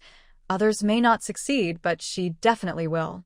Don't forget, her space has a large piece of land, with some medicinal herbs and a small vegetable garden. She plans to move a few plants out and water them with diluted spiritual spring water. They will surely thrive and look vibrant. Is that called huabei?" He pointed to the circle of tridents around the pile, and Lu Haoqing was very sure this time. "Yes, these are flowers. I decided to go to the mountains to gather some. Later, everyone can take care of the flowers and plants. Maybe it will improve everyone's mood." That makes sense. A drawing was being made quickly, while one person stood silently behind, watching. An hour passed. 2 hours. "Oh, I'm so tired. All right, wife, we can go to bed now." Before Qin Shuya could finish stretching, her husband carried her onto the bed. They relaxed and enjoyed each other's company. When she woke up again, it was already 10 a.m. the next day. She glared resentfully at the man standing by the bed. Qin Shuya was speechless. Ever since her husband experienced the joy of intimacy, he was constantly flirtatious. The problem was, he always said he would only do it once, just once, but it kept happening again and again. Feeling her wife's frustration, Lu Haoqing acted like a loyal puppy, trying to please her. "Wife, breakfast is ready. Do you want to come and eat?" She got up expressionlessly, quickly dressed, took a basin of water from the water jar, washed herself, and then carried her basket up the mountain. This mountain was the closest to Dingtong City, as she asked Xiangzi yesterday. It still took her over an hour to reach the foot of the mountain. Xiangzi stifled a laugh, watching his leaders standing at the door, shoulders shrugging. "No more work to do, huh?" His tone was still cold, with a hint of anger. "Cough, cough, cough. Leader, did I make your wife angry? None of your business. A single dog like you has no right to talk about marriage with me. That was a bit of an attack on personal character, wasn't it?" Lu Haoqing returned to his room. Though he appeared calm in front of others, inside, he was very nervous. Although the two people just got married recently, they grew up together and know each other's personalities well. He accidentally made her angry. Otherwise, she wouldn't have skipped breakfast and left directly. At this time, his wife was probably on the mountain. Did she go or not? Sitting on the bed, Lu Haoqing was caught in a dilemma. Meanwhile, Qin Shuya had already climbed the mountain. She collected flowers of all colors and even the soil into her space. When she was hungry, she ate food from her space. When thirsty, she drank diluted spiritual spring water. When tired, she rested inside her space. She worked until sunset before carrying a basket and backpack down the mountain. Near the bottom, she carefully placed the flowers and vegetables. From her understanding of Lu Haoqing, he wouldn't just wait passively. He would definitely take action. Sure enough, when she reached the foot of the mountain, she saw a tall figure walking toward her from afar. She slightly smiled but quickly suppressed it and prepared to walk around Lu Haoqing with a serious face. "Sweetheart, sweetheart, you've worked hard. Here, take this." His flattering tone was far from the cold, commanding tone he usually had. "Sweetheart, don't be angry." Lu Haoqing didn't care about anything else. He hurriedly hugged Qin Shuya, using all his strength. Usually calm and composed, he was now unusually talkative. "Baby, Be good, my mistake, I love you. He kept saying these phrases in different ways. Qin Shuiwe, who was already calming down, finally couldn't hold back and burst into laughter. You're laughing. My wife, you look so pretty when you smile. He held her in his arms and kept coaxing her. Qin Shuiwe punched his chest lightly. Her small strength was no threat at all. To Lu Haoqing, it was just her acting cute. No one could resist her when she was being affectionate. He knew he had been too much yesterday and could only suppress his feelings. When they returned home, they took over all the chores and took care of Qin Shuiwe like a precious treasure. Xiangzi stood nearby, unable to watch anymore. Is this the magic of love? Making a once decisive and strong man seem like a different person? Thinking that he might be like this someday, he shivered. He told himself not to think about it, or he wouldn't be able to get married in the future. After finishing her meal, Qin Shuiwe was busy in the yard. She not only worked herself, but also asked Xiangzi to call all the family members. However, everything was voluntary and not forced. Soon, the yard became lively and noisy, attracting the attention of the girls inside. Feel bored? Come help out. These vegetables need to be planted quickly, or they might not survive by tomorrow. A few girls hesitated by the window. They felt uncomfortable with the crowd outside. Qin Shuiwe saw they didn't move and didn't rush them. Instead, she chatted and laughed with others nearby, encouraging the crowd to join in. Soon it worked. One girl hesitated and came out, walking up to Qin Shuiwe. She whispered softly, "You can't plan it like this." Huh? What did you say? You can't. Can't? What can I do? Qin Shuiwe stood up, smiling warmly and brightly. The girl was stunned by her beauty and couldn't speak. Hey? Come back to your senses.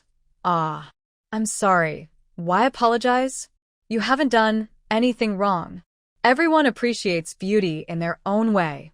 This is also a kind of approval of my looks. I'm happy about it. Really? Yes. By the way, what did you just say? I said, the persimmon seedlings need to be supported. Support? How do you do that, you? The girl was speechless. Turns out, people aren't all powerful.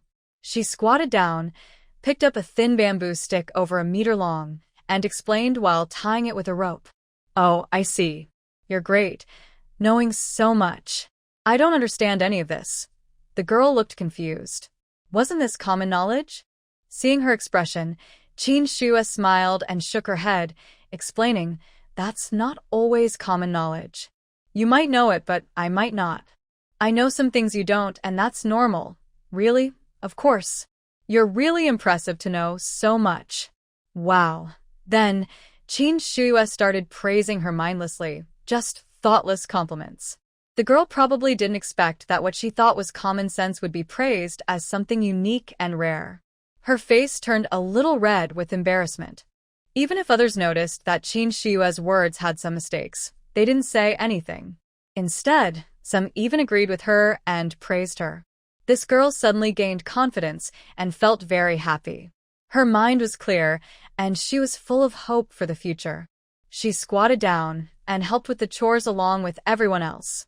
Sometimes, she even managed to chat a little with them, blending in very naturally. Early in the morning, Qin Shuiwe slowly sat up, stretching to wake her brain. She glanced at the table and saw a cup of warm water steaming gently. She was about to get out of bed to drink it when the door was pushed open. Lu Haoqing entered holding a thermos. Wake up? Are you hungry? I want to drink water. Lu Haoqing, tall and slender, walked over with a cup. He gently kissed her lips, hugged her into his arms, and handed her the cup. Can we not drink water in such a strange way? Isn't this a normal way? Qin Shuiwe was silent. She was sitting on his lap.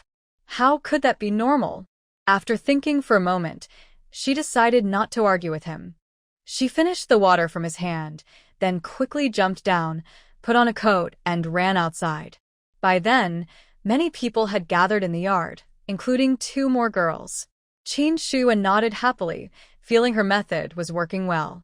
She turned to the kitchen to prepare some food. But as soon as she reached the door, Lu Haoqing pulled her back. The kitchen's fumes aren't good for girls. Stay inside. I'll bring the food to you.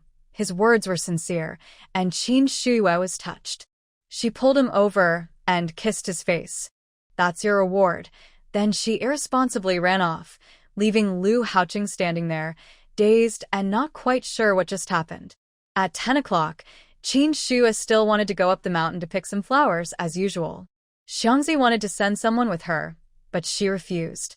If someone went with her, her secret might be exposed. Over the next few days, Qin Shuai kept bringing flowers into the yard, decorating it very festively. When she treated the girls and comforted them, many people came out of their rooms. Even Zhu Daniu and Mu Huaihua, who had dull eyes, looked more lively. This made Zhu Gang and Mu Xingwang very happy. Every time Qin Shuai came over, she would chat with them for a while, showing closeness. "All right, your injuries are almost healed. You don't need more medicine. Just wait for your skin to recover on its own." "Really? Is it really healed?" Mu Xingwang and Zhu Gang looked at their sisters for confirmation. When they heard yes, they found it hard to believe. They had heard that this doctor could heal, but thought it would take a long time. Yet it was only a few days, and it was done? Why? "Don't you trust my skills?" No, Qin comrade, we didn't mean that." "Then what did they mean? Do you have other family members?" "No, not anymore. A few years ago, there was a famine and we couldn't get enough food. Some died from hunger. Only we are left now. Do you earn enough work points in the collective to buy food?" They fell silent.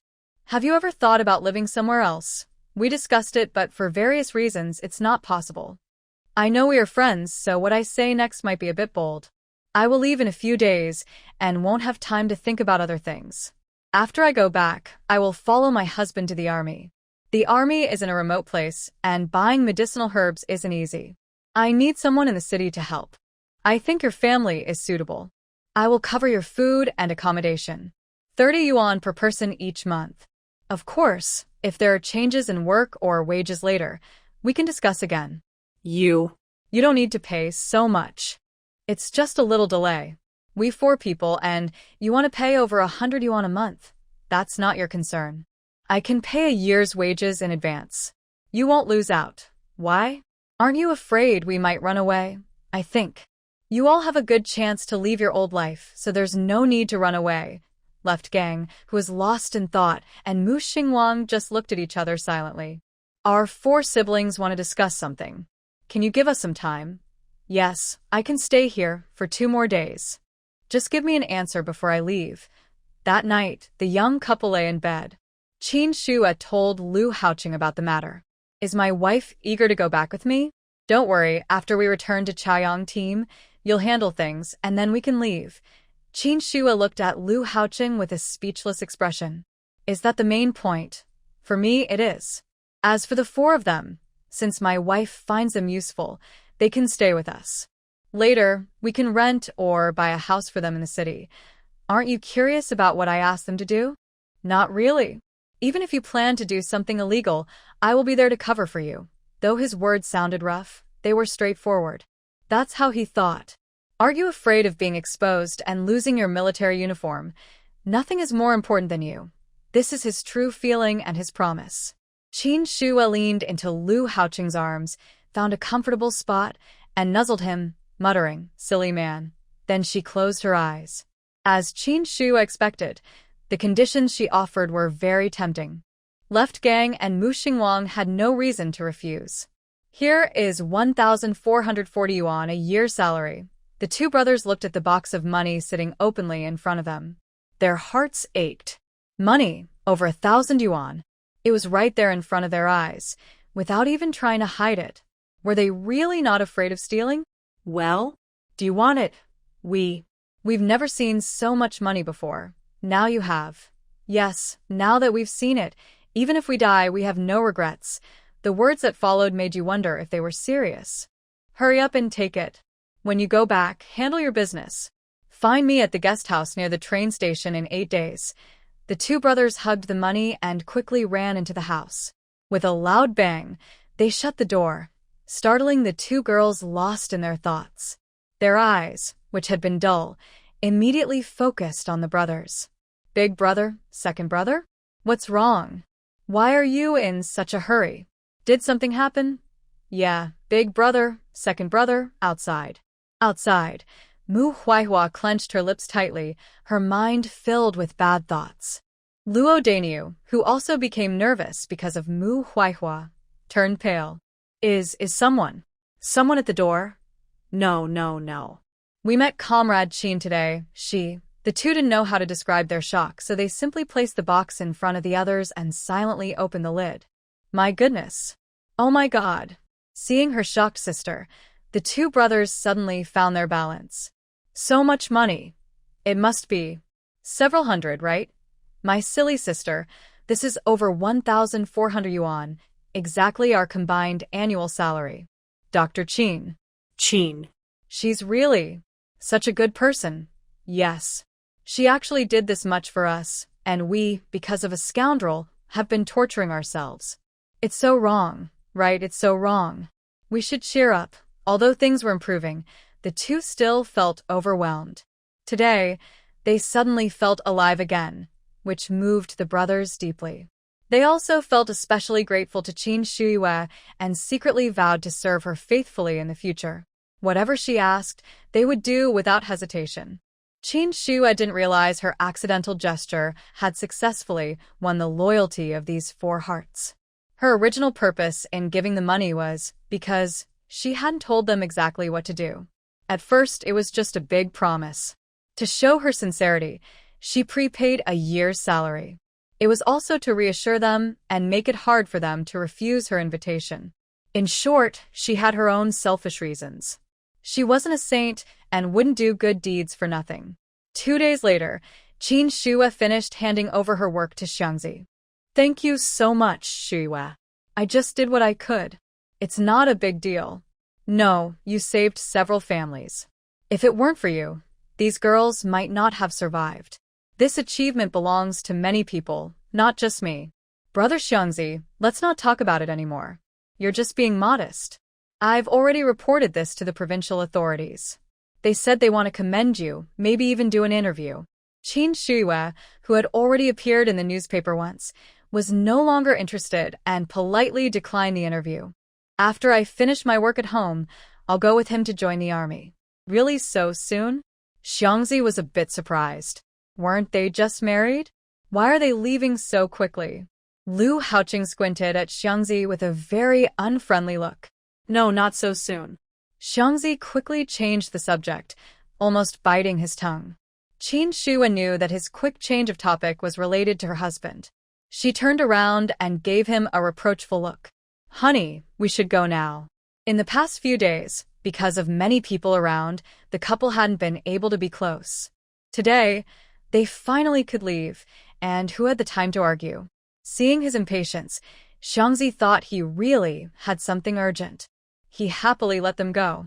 Only Qin Shuiwe knew what really made her husband so anxious. They traveled by bus from Dingtong City, changing buses multiple times, until they reached Changhe town at sunset. They decided to stay there overnight. They had dinner at a state-run restaurant, and even invited Gao Wenyu and Gao Wenyang, two couples, to join them. Have you finished your work? Yes.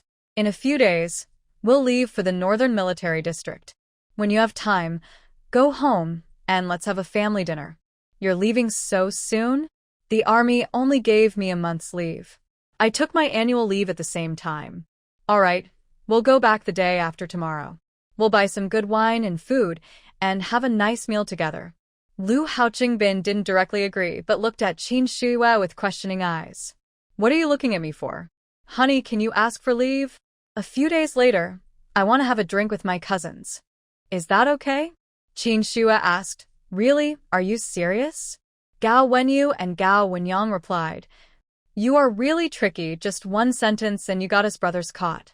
The two brothers silently looked back at their wives, suddenly noticing that their wives' eyes were shining. This is bad. We're in trouble when we get home.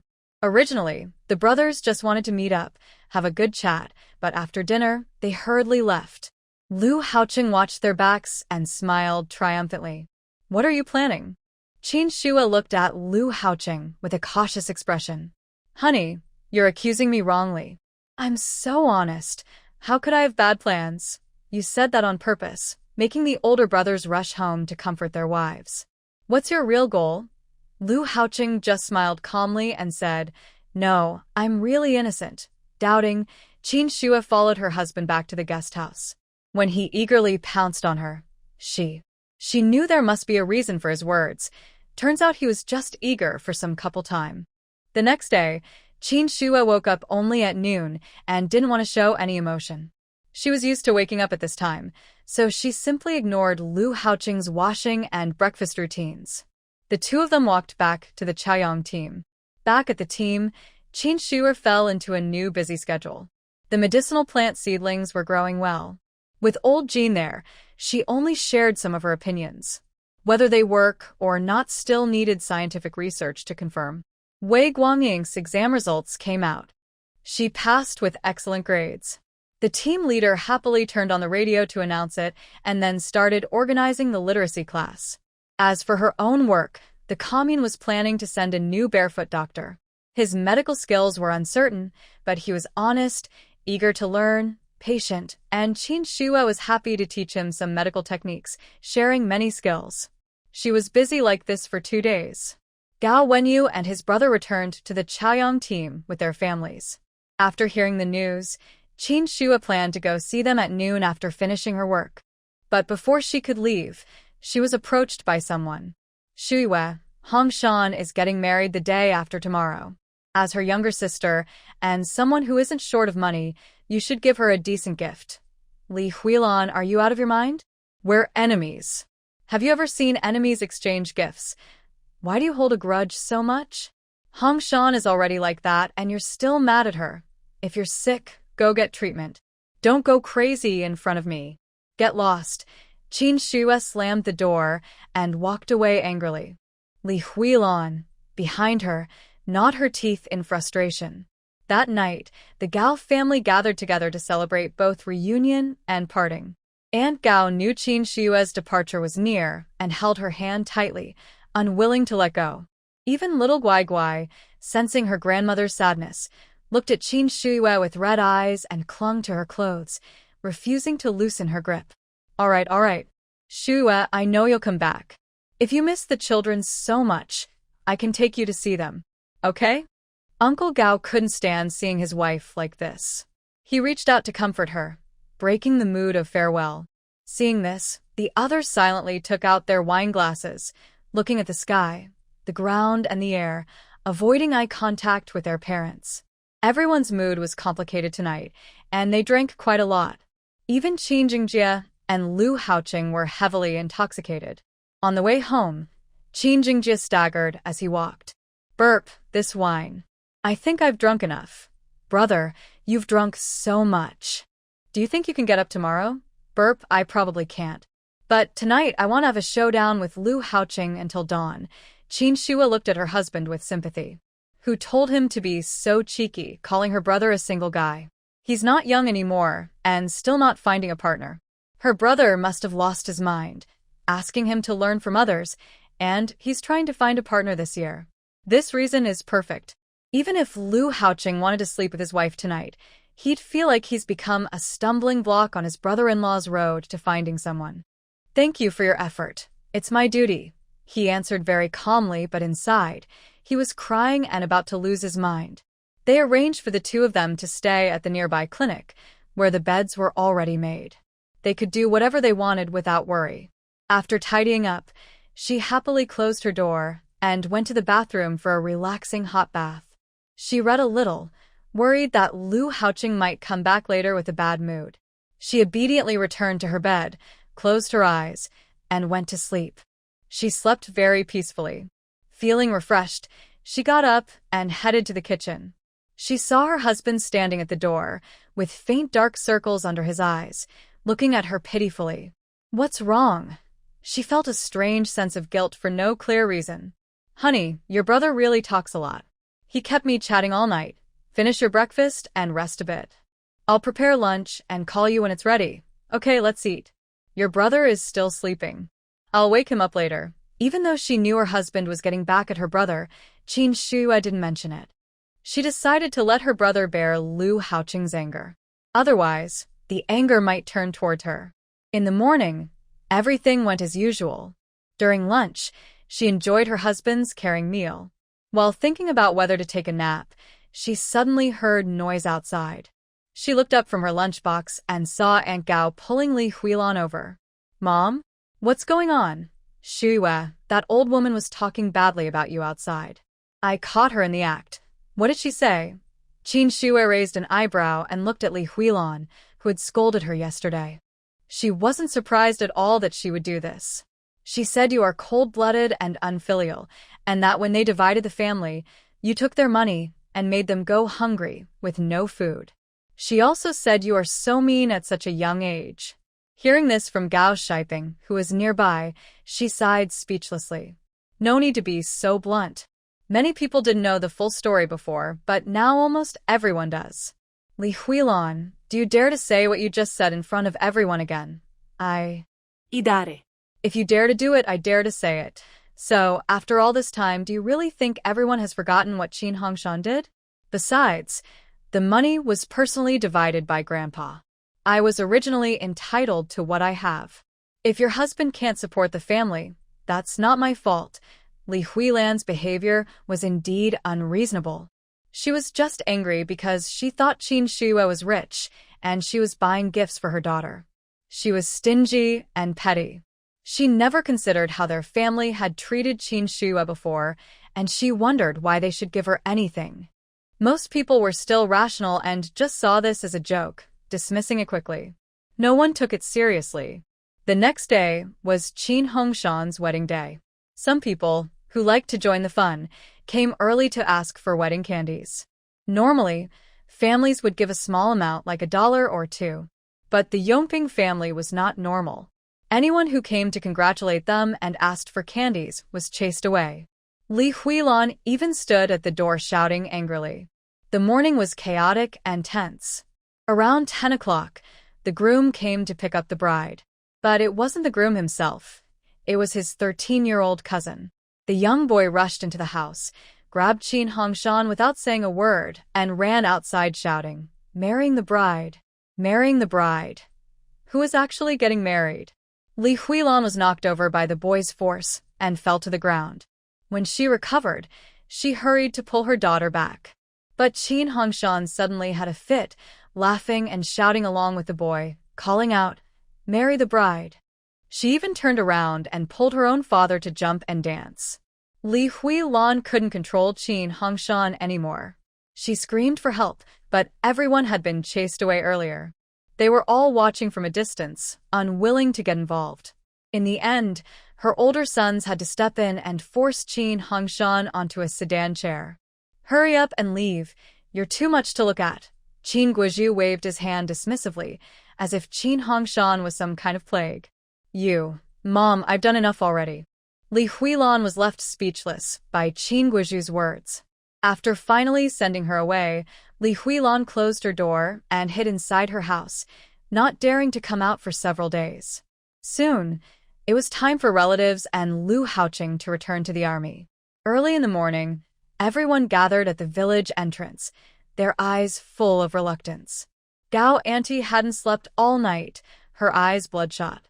Uncle Gao's eyes were also red, but he tried to keep a good face, though his smile looked forced and sad. "Everyone go back now. We're leaving." Qin Shuiwe held a small bag, waving goodbye to everyone. Qin Jingjie and Lu Haoqing each carried 2 large bags filled with clothes, quilts, and supplies sent by the villagers. "Shuiwe, this was packed early in the morning by Auntie and your sister-in-law. Take it for the road." Wan Yanfang handed her a basket. Despite Qin Shuiwe's refusal, she directly placed it into her arms. Qin Shuiwe handed the basket to Lu Haoqing and hugged Wan Yanfang and Gao Auntie one by one. "Take good care of your health. If you have any problems, let us know. I will come back as soon as I can. Good girl, go now. It's getting late, and if you leave later, you might miss the train." Yes. "We're all healthy, don't worry." She waved goodbye to them, then turned and left the village entrance, disappearing at the end of the road. On the train, sitting on the sleeper, watching the scenery rush past and hearing the train's whistle, created a different kind of view. Qin Jingjie and Lu Haoqing had ridden on a sleeper before. After boarding, They each lay down to rest. But the siblings, Zhuangmu, Xingwang, and others, were very curious about the train car. They touched here, looked there. Brother, does this train have beds? There's even a table. Look, there's a staircase here. It's so quiet here. Zhuadania just sighed this once, but was glared at by Xingwang, Zhuagang, and Mu Huaihua. Does that mean We're too noisy? Suddenly, she felt she might be a little loud. Everyone sat quietly on their beds, like Qin Shuiwe, leaning on their hands and looking out the window. Everywhere was lush green, which made them feel very comfortable, and their mood improved a lot. The group spent 4 days on the train, arriving at Jinchuan City Station, not far from Beijing. They found a guest house in Jinchuan City to stay. I'll report back with Xingjia. We probably won't return until the day after tomorrow. It's okay. I'll just wander around here and wait for you to pick me up when you come back. After speaking, she turned her gaze to Zhuagang and Mu Xingwang. Please, two comrades. Lu Haoqing nodded and took Qin Jingjia to the military unit. After lunch, a few people rested for a while. Around 3 p.m., Qin Shuiwe took out ginseng and dendrobium from her space. These are valuable herbs, but their age isn't too noticeable. She carefully packed them and put them in a military green shoulder bag. September in Jinchuan City still feels a bit like late summer, but the mornings and evenings are cooler, and it's easy to catch a cold if you're not careful. The 5 of them split up. Zhuagang took Daniu to walk around the streets, looking for a suitable yard or small Western-style house. Mu Xingwang and Mu Huaihua, familiar with the city's layout, history, and recent events, knew they needed to read newspapers to learn more. They spent generously and bought a set of newspapers from nearly a year ago. They carried them back to the guest house, leaning on their chins, looking worried enough to lose hair. Brother, what if we can't read? I know some simple characters, but there are so many words in the newspaper. I'm afraid I can't read them all. Maybe. Brother, you can teach me. Huh? But it's okay, brother. Just teach me what you know. When Dr. Qin comes back, we can ask her if she has other ideas. Although things didn't go smoothly with Zhuagang and Daniu, they didn't encounter any major problems. Still, Jinchuan City is close to the capital, so it's a big place with a different language, making communication a bit tricky. On the other hand, Qin Shuiwe's progress was very smooth. Jinchuan City has a dedicated traditional Chinese medicine association.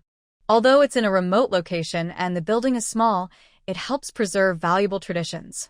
Qin Shuiwe showed her medical license and successfully entered the association, where she was immediately taken to the leader's office. Comrade, is your name Qin Shuiwe? Lu Haoqing's Qin Shuiwe? Does the leader know me? The military originally told us you had a new formula and asked us to send someone to learn. We were discussing it internally and I didn't expect you to come here today. Oh, I see. I followed the military to the army, thinking to learn about traditional Chinese medicine in Jinchuan City. I brought 2 kinds of herbs to explore, but I accidentally ended up here. Please don't mind, old leader. No, you're welcome. Your visit is perfect, very good. Please take out the herbs so I can take a look. If they are suitable, I can decide to accept them. Then we can go to the meeting room to discuss the formula. How does that sound? All at your command, leader. Qin Shuiwe carefully unwrapped the cloth bag, revealing a whole ginseng root and 10-year-old processed dendrobium. Are these all your own processing? Yes, it's a family recipe. I knew your technique was very skilled. So it's a family tradition? Exactly. You're young but already accomplished. In the future, you'll be remarkable. I'll take these 2 herbs. The old leader, impatient, quickly set the herbs aside and took Qin Shuiwe to the meeting room. By now, the room was full of people. The old leader introduced Qin Shuiwe to everyone. They looked surprised at first, then excited, and the scene quickly became chaotic. Comrade Qin, do you think this formula needs any improvements? Comrade Qin, can you help me see if this can balance the medicine's properties? Comrade Qin, the quiet meeting suddenly turned into a busy market, making the old leader's face turn green with anger. Everyone, shut up. His words had an effect. Everyone seemed to be paused, silent. Look at yourselves. You're all over 50 years old, and you're so unruly. Huh? Comrade Qin has joined the army now. There will be plenty of chances for us to discuss things later. Why rush now? Qin Shiyue could already imagine her future life, probably inseparable from these old comrades.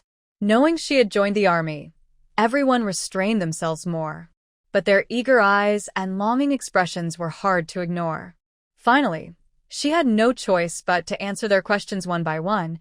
Then she took out the formula she wanted to submit for review. This formula is amazing. Yes, very impressive. Is this how medicinal herbs can be used? Add this herb, and it instantly activates all the properties of the medicinal ingredients. It's really the finishing touch. Even the old leader looked excited after seeing it, but he is still experienced and knows his limits. We need to test this prescription before reporting it. That's right. It's good for everyone, so she naturally agrees without objection. After staying at the guest house for 2 nights, on the 3rd day, Lu Haoqing and Qin Jingjie arrived at the door of the room on time. Qin Shiyue had already taken care of everything last night. First, she reported the literacy class for them. The new house was also purchased nearby the Traditional Chinese Medicine Association, thanks to the help of the old leader who made the connection. She understands social etiquette well. That day, she gave the old leader a jar of her homemade medicinal wine. The wine was made with real ingredients and added spring water, making its effects quite noticeable. The old leader took a sip that day and immediately recognized the value of the wine. The next day, he came to buy it insistently. Unable to refuse him, Qin Shiyue only pretended to ask for some money, but didn't dare to ask for too much. Honey, I'm here to pick you up. Lu Haoqing came in a car this time. He now lives in a new military-provided house, which needs to be fully furnished. He doesn't care much about decorations himself, but since there's someone else, especially his loved one, he wants everything to be just right. They went shopping at the department store and the supply and marketing cooperative, spending several hundred yuan on pots, pans, rice, oil, salt, and daily necessities, as well as clothes and fabrics. The larger items were a bicycle and a sewing machine. Since the army base is far from the city and there are no buses, other military wives have to use the supply department's special vehicle or walk on foot to buy things. Lu Haoqing didn't want his wife to tire herself out, so he decided to buy her a bicycle so she could ride to buy groceries. After loading a bunch of things, they drove for about 20 minutes and finally arrived at the military family compound. Lu Haoqing got out of the car, registered Qin Shiyue's identity, and then walked past the front apartments, stopping steadily at a small courtyard with a pavilion filled with blooming flowers. Is this you're doing? I think you will like these colorful flowers. Over the past 2 nights, I went up the mountain with Jingjie and brought back quite a few. I planted them in the yard, just waiting for you to come. Lu Haoqing's wasteful behavior has been criticized by the military wives in the family compound. Who plants vegetables in a nice yard? He insists on planting things that can't be eaten or drunk. Why? This is Shiyue's home. She likes whatever she wants. What's it to others? Qin Jingjie. He's definitely a devoted husband. The flowers look very nice with all these colors. Thank you for carefully preparing them. As long as you like it, these flowers can also be transplanted later. When I have free time, I can move them and plant some winter cabbages or something in the empty land. I don't think anyone will mind. Okay, whatever you want. Lu Haoqing hugged his lovely wife, ready to go inside. Qin Jingjie instinctively wanted to follow, but then he saw Lu Haoqing's sharp glare and stopped in his tracks. I have something to do. I'll go ahead. After saying that, he turned and hurriedly ran away. When he reached the door, Qin Jingjie snapped out of his thoughts and felt a bit doubtful about life. Why was he afraid? He's Lu Haoqing's brother-in-law. According to their family hierarchy, he should call him brother. How dare he chase him away? He hesitated, thinking about going back, but then remembered that he was under Lu Haoqing's command. Thinking of how he handles people, his body involuntarily trembled, and he quickly left. Qin Jingjie's inner thoughts are unknown to the sweet little couple. But even if they knew, they probably wouldn't care. Is this a new quilt? After entering and walking around, they were taken to the master bedroom. Opening the door revealed a sea of red quilt, sheets, hot water bottle, pillowcases, towels, wash basin, enamel basin, and more enamel basins. Wow, all that red was a bit dazzling. Yes, I bought these when we first moved into the house. I thought we would have a lovely wedding chamber here. Speaking of this, Lu Haoqing felt a bit lacking in confidence. Who to blame? Only himself for not having enough willpower. He had already shared the bed with his wife early on. All his preparations were in vain, but it was only for a moment. Being able to share the bed with his wife, what more could he want? Qin Shuiwei rolled her eyes at him, sat down by the bed, and gently brushed her soft white hand over the bright red blanket. The strong visual contrast suddenly made Lu Haoqing feel excited. Hey? Why is it hard here? Hard? Where is it hard? Lu Haoqing looked down at himself and silently crossed his legs. Ahem. Huh? Is that peanut and red date? Does this mean good luck in having children early? Seeing this, Qin Shuiwei's face turned red, and she shyly looked down. Oh. After hearing her words, Lu Haoqing realized he had misunderstood and quickly explained with relief. These were prepared by a few sister-in-laws. You'll see them when we warm the room later. Are they the military wives in this big courtyard? Are you familiar with their husbands? Otherwise, why would they come to help? Pretty much. Qin Shuiwei remained suspicious about her husband's words. The house was a 2-bedroom, 1-living-room place. Everything needed was already prepared, and there was no need to buy more.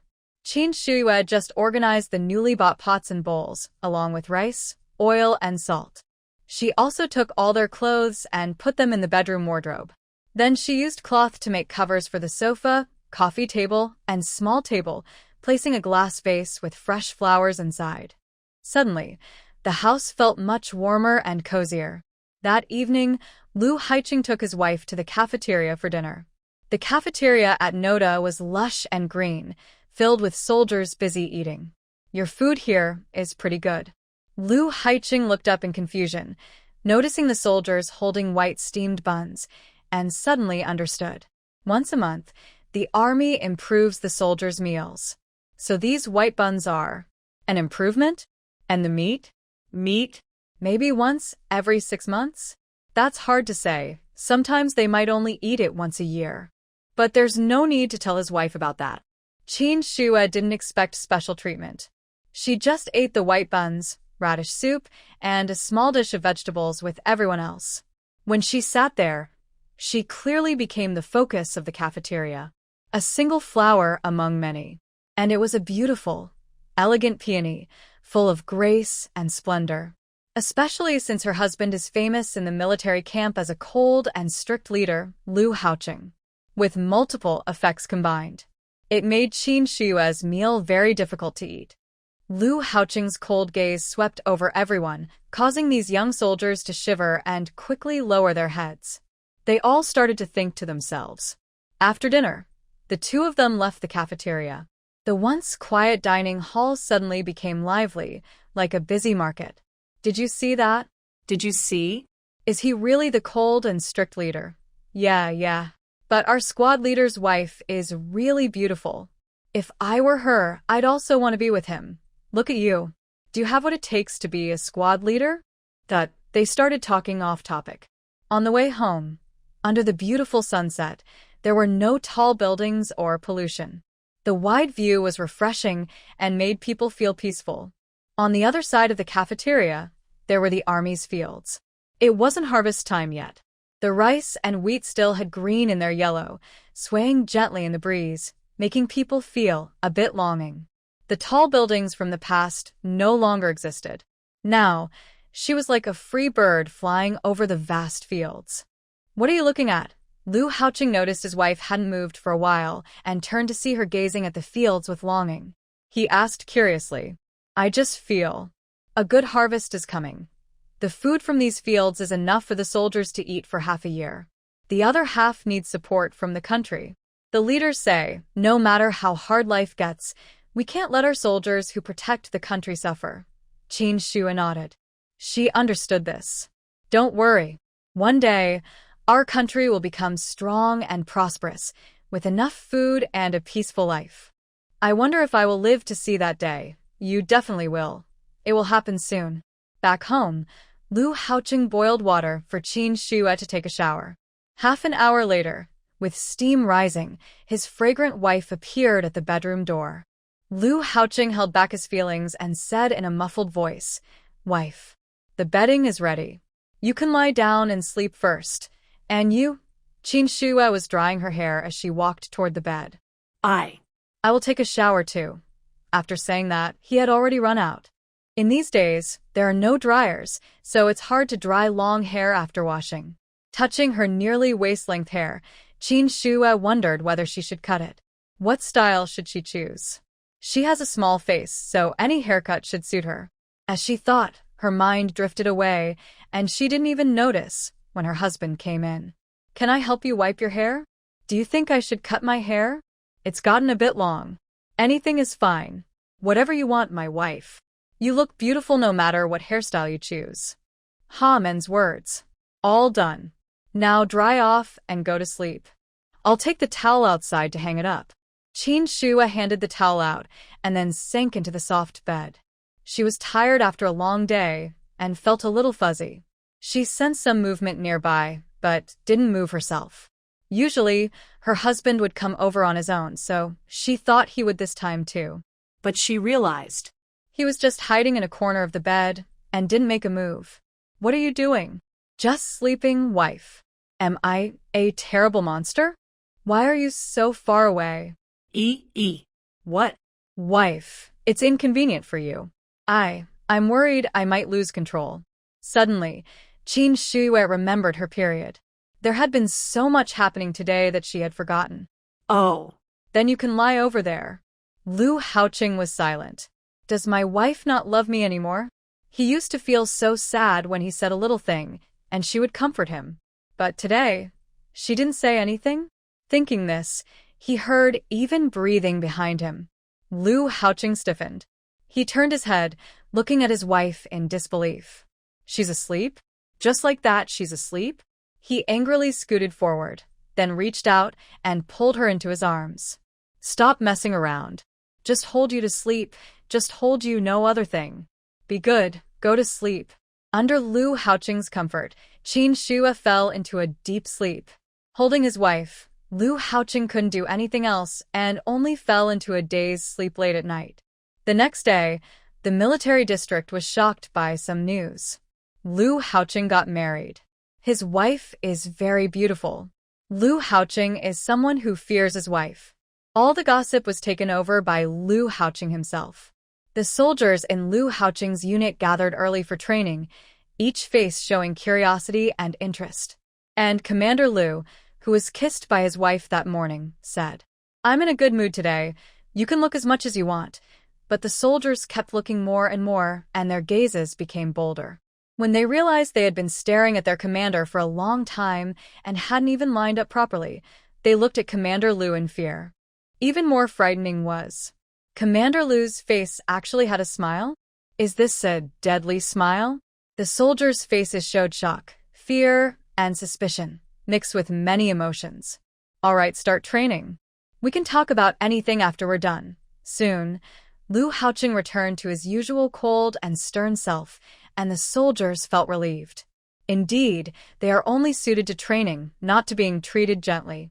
Everyone trained hard, eager to finish quickly and gossip about their commander, but their commander was not behaving as expected. They hadn't finished training, and he was already gone. Only the deputy commander was left, watching everyone. Lu Haoqing looked at his watch. It was getting late. He thought the cafeteria would be crowded, so he hurriedly took his lunchbox and headed there. He bought 2 bowls of porridge, 2 meat buns, 6 steamed buns, and 2 eggs, then hurried back home. When he opened the courtyard door, Qin Shue was standing outside, enjoying the fresh morning air. "Hey, why are you back so early?"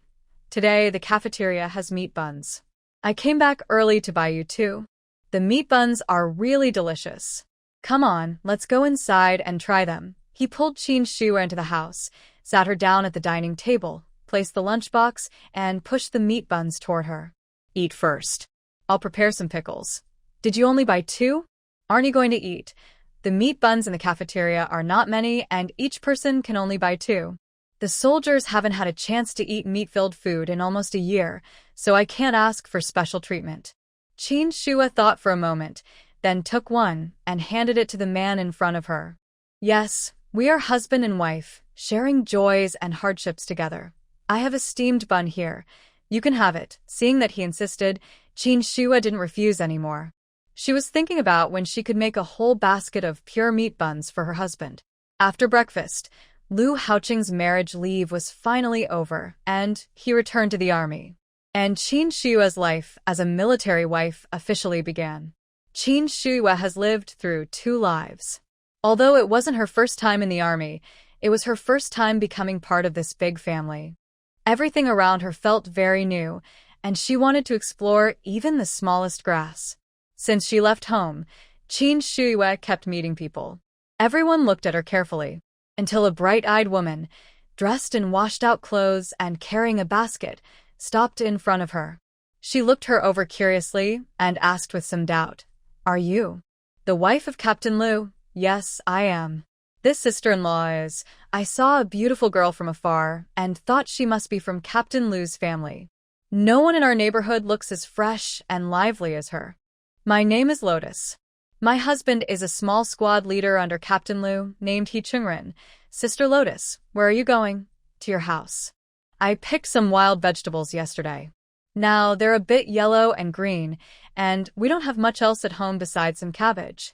Please don't mind. Oh, sister-in-law, your visit is perfect timing.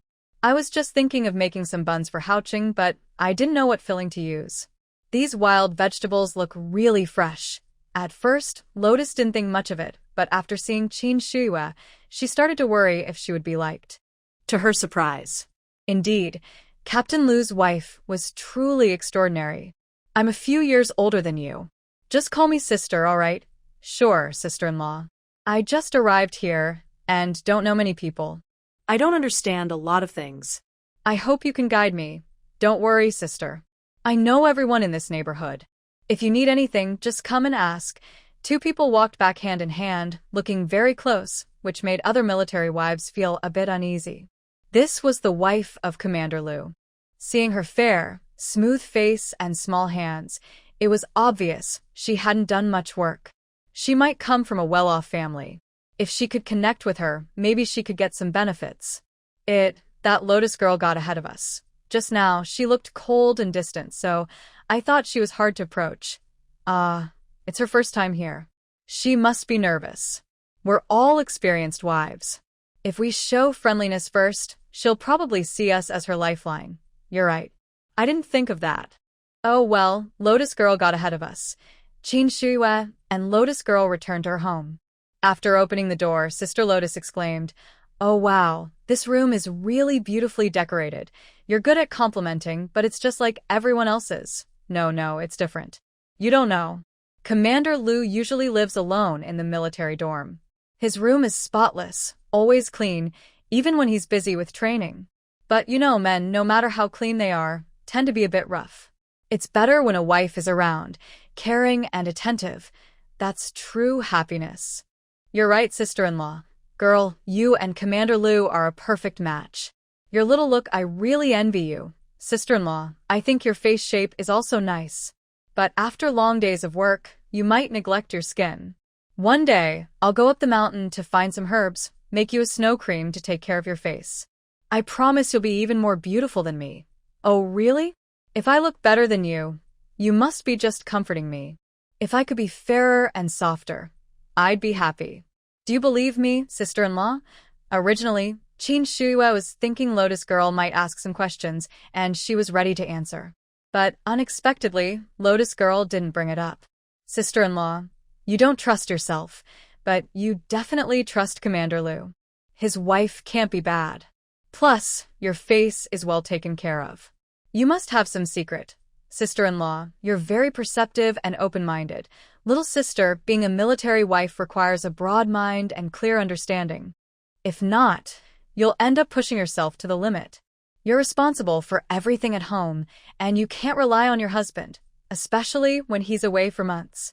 All we have is loneliness and hardship, nothing more. Yes, being a military wife takes a lot of strength. Qin Shua has lived through 2 lives. Besides admiring her brave, unfeeling soldier brother, she also respects the other wives who stay at home with soldiers. As long as you understand, if you're upset about anything, just talk to your sister-in-law. Don't keep it inside, okay? Alright, sister-in-law. Oh, by the way, sister-in-law, wait a moment. Qin Shua quickly went inside, took some candies, and handed them to Sister Hua. This is the wedding candy from Haoqing and me. Take it home and share it with your family. Oh, this is too much. I can't accept this. It's not much, sister-in-law. I don't know many people here, and I might need your help in the future. If you don't take it, I won't dare to ask for your help later. Alright, I'll take it. Sister Hua carefully put the candies into her pocket and instinctively licked her lips. Candy, it's been a long time since I last had some. After Sister Hua left, Qin Shua had nothing urgent to do, so she started tidying up her garden. She transplanted some flowers near the pavilion, watered them with diluted spiritual spring water, and left the rest for tomorrow. She took out some cabbage seeds, dug small holes, planted the seeds, covered them with soil, and watered them. Her husband is really thoughtful. He even prepared the land, so she didn't have to worry about it. The planting was done early, so she took out a cloth and started cleaning the windows, wardrobes, and desks, especially the cabinets and tables in the bedroom. She wiped everything 3 times. When she saw the shiny, bright room, she was satisfied and washed the cloth thoroughly. It was almost 11 o'clock, about 40 minutes before Haoqing finished work for lunch. Yesterday, she bought some vegetables at the supply store but no meat. Qin Shua didn't dare take anything from her space, so she cooked with the ingredients she had. She stir-fried some shredded potatoes, eggs, and reheated the steamed buns Haoqing bought in the morning. Just as she set the dishes on the table, she heard the door lock turn. Qin Shua stood by the dining table, smiling happily as she looked at the door. The figure appeared, and a cheerful voice rang out. "You're back, Haoqing." Lu Haoqing paused as he closed the door, then turned around and looked at his fair and beautiful wife. He immediately understood why married men are always eager to go home every day. "I'm back. Thanks for cooking dinner. I'll eat when I return tonight. If you're hungry, just find something to eat. I enjoy cooking for you. I'm at home with nothing to do, so it's not tiring. Really, really, really no more excuses. Go wash your hands and get ready to eat." Lu Haoqing obediently went to the bathroom to wash his hands and face. Seeing the clean mirror, he knew his wife had tidied up. He went to the kitchen to help with the dishes, then gently wrapped his arms around her and kissed her softly. "Thanks for your hard work, wife." "What's wrong? Didn't I already thank you earlier? I thanked you for cooking, now I thank you for tidying up the house. That's between us as a couple, no need to say it." Okay, I won't say it. Next time, I'll show my appreciation with actions. You'll see tonight." He wished he hadn't asked. Lu Haoqing had a 2-hour break at noon. He happily cuddled with his wife for a nap. Before leaving in the afternoon, he mentioned the heating plans for the evening. "Is it still okay to buy groceries now?" "No need to prepare. I already asked the procurement team to buy everything this morning. They'll deliver it soon. I'll come back early to cook." "Don't move. You don't need to come back specially. I can cook too." "No, you mustn't. Just stay put, okay?" "Alright, I'll wait for you." In the afternoon, the procurement assistant happily carried the groceries over. On the way, the 2 young men were excited about getting this job because they were clever. "Don't run. Wait for me. You little rascal. I didn't see you run so fast during training. Hey, slow down. I heard from the others that Commander Lu's wife is very beautiful. I had to come see for myself." "Why is it everywhere I go you're there? If she's pretty, then she's pretty. Why are you so curious? Think about it. Who wouldn't be curious about someone who can conquer the cold-faced Commander Lu?" After hearing that, he became quite curious too. Qin Shua was tending to her flowers in the yard. When she heard the knock, she responded and quickly washed her hands of the dirt before going to open the door. As soon as she opened it, 2 cheerful heads popped in. "Big sister-in-law, my name is Li Muduan, and this is Gao Hua. We are the little soldiers in charge of shopping. We came to deliver the things Leader Lu ordered. Thank you for your hard work. Come in and sit for a while. I'll pour you some water, okay?" The 2 little soldiers happily followed Qin Shua into the house. They first placed the items in the kitchen. When they turned around and saw the interior decorations, their dark faces were full of surprise. This house is really clean. Not only clean, but it also looks like big sister-in-law. It's very nice. Qin Shuiwa, holding a cup of hot water, thought, "Are you being polite? Here, have some tea." "No, no, no, big sister-in-law. Just give us plain water. This tea is precious, and we shouldn't drink it." "What's so precious about it?" Tea is just for people to drink. Don't be polite. "Sit down quickly." Ah, "Big sister-in-law, you're so kind." Li Muduan smiled like a fool, making Gao Hua feel a bit embarrassed. While Qin Shuiwa went back to the kitchen to pour more water, he reached out and nudged him. "Control yourself." huh. Oh, The two sat properly, with their hands on their laps, looking serious, waiting for Qin Shuiwa to come over. "Relax and drink your water." At that moment, the two little soldiers' eyes fixated on Qin Shuiwa, staring blankly, unable to look away. They knew it wasn't polite, but they found it hard to look away. They silently pinched their own thighs. "Hey, Li Muduan, what are you pinching me for? I was wondering why it doesn't hurt." well. "We have other things to do. Big sister-in-law. We won't stay long. If you want to buy anything, just tell us. We're leaving now." Qin Shuiwa, who was about to say something to stop them, only watched as they ran off faster than rabbits. She shook her head, tidied up the things, and went to the kitchen to organize what the little soldiers had brought. Looking at the amount, it was clear they had invited quite a few people. She wondered what plans Lu Haoqing had. At 3:30 in the afternoon, the door opened. Lu Haoqing put down his keys, closed the door, took off his coat, and headed straight to the kitchen. "Leave it to me. You relax. Did you buy 2 chickens? 10 pounds of meat? That's quite a lot. There are 20 people coming, including Xingjia. He'll come over too. Our table and chairs don't seem big enough for so many people. It's okay, they'll bring their own." Qin Shuiwa was surprised to learn that guests needed to bring their own chairs when dining at someone's home. She widened her eyes. Her clear eyes reflected Lu Haoqing. He couldn't hold back anymore and leaned down to kiss her. While Lu Haoqing took charge of the kitchen, Qin Shuiwa went out to prepare some snacks: peanuts, sunflower seeds, candies, and some pastries bought yesterday from the supply store. She placed them in enamel dishes, one on the table and one on the coffee table. She boiled a lot of hot water, took out all the cups from the cupboard, and filled them with tea leaves. The aroma of floral tea was lovely. Qin Shuiwa liked it very much. When Lu Haoqing found out, he bought quite a bit for her to enjoy slowly at home. Around 5 o'clock, Sister Hua was the first to knock on the door.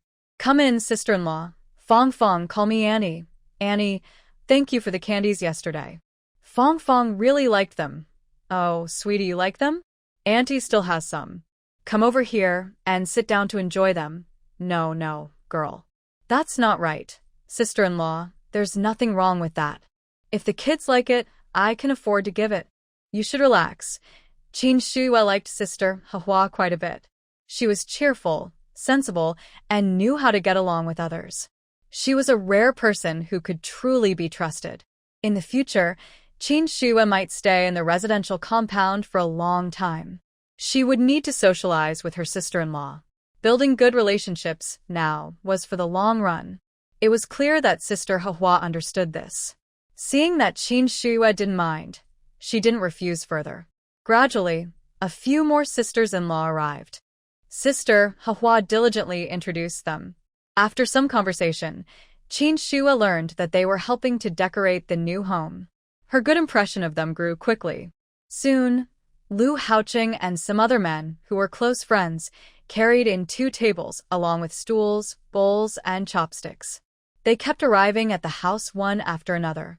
When they entered the house, they didn't see Lu Haoqing and thought he had gone out for something. When they asked, they found out he was busy in the kitchen. Everyone hurried to the kitchen to see what was happening, but Lu Haoqing chased them out, and they all happily laughed. Then they saw the disappointed looks in their wives' eyes. They all behaved like shy little quails. Sure enough, this group of soldier brothers is very cute. Everyone was talking and laughing, and the atmosphere was very good. Lu Haoqing knew these people had big appetites, so the dishes were served in large bowls. There was a table with meat and cabbage, a braised chicken, and another bowl of boiled eggs and radish soup. The eggs were cooked with shells, about 10 eggs per table, with at least one for each person. Everyone had families and depended on one person's salary. The main goal was to eat enough. Eating well was not a concern. Many hadn't eaten meat for over half a year. Even if they tried to be modest, seeing so much meat on the table made their eyes shine with desire. Don't be shy. Eat as much as you want.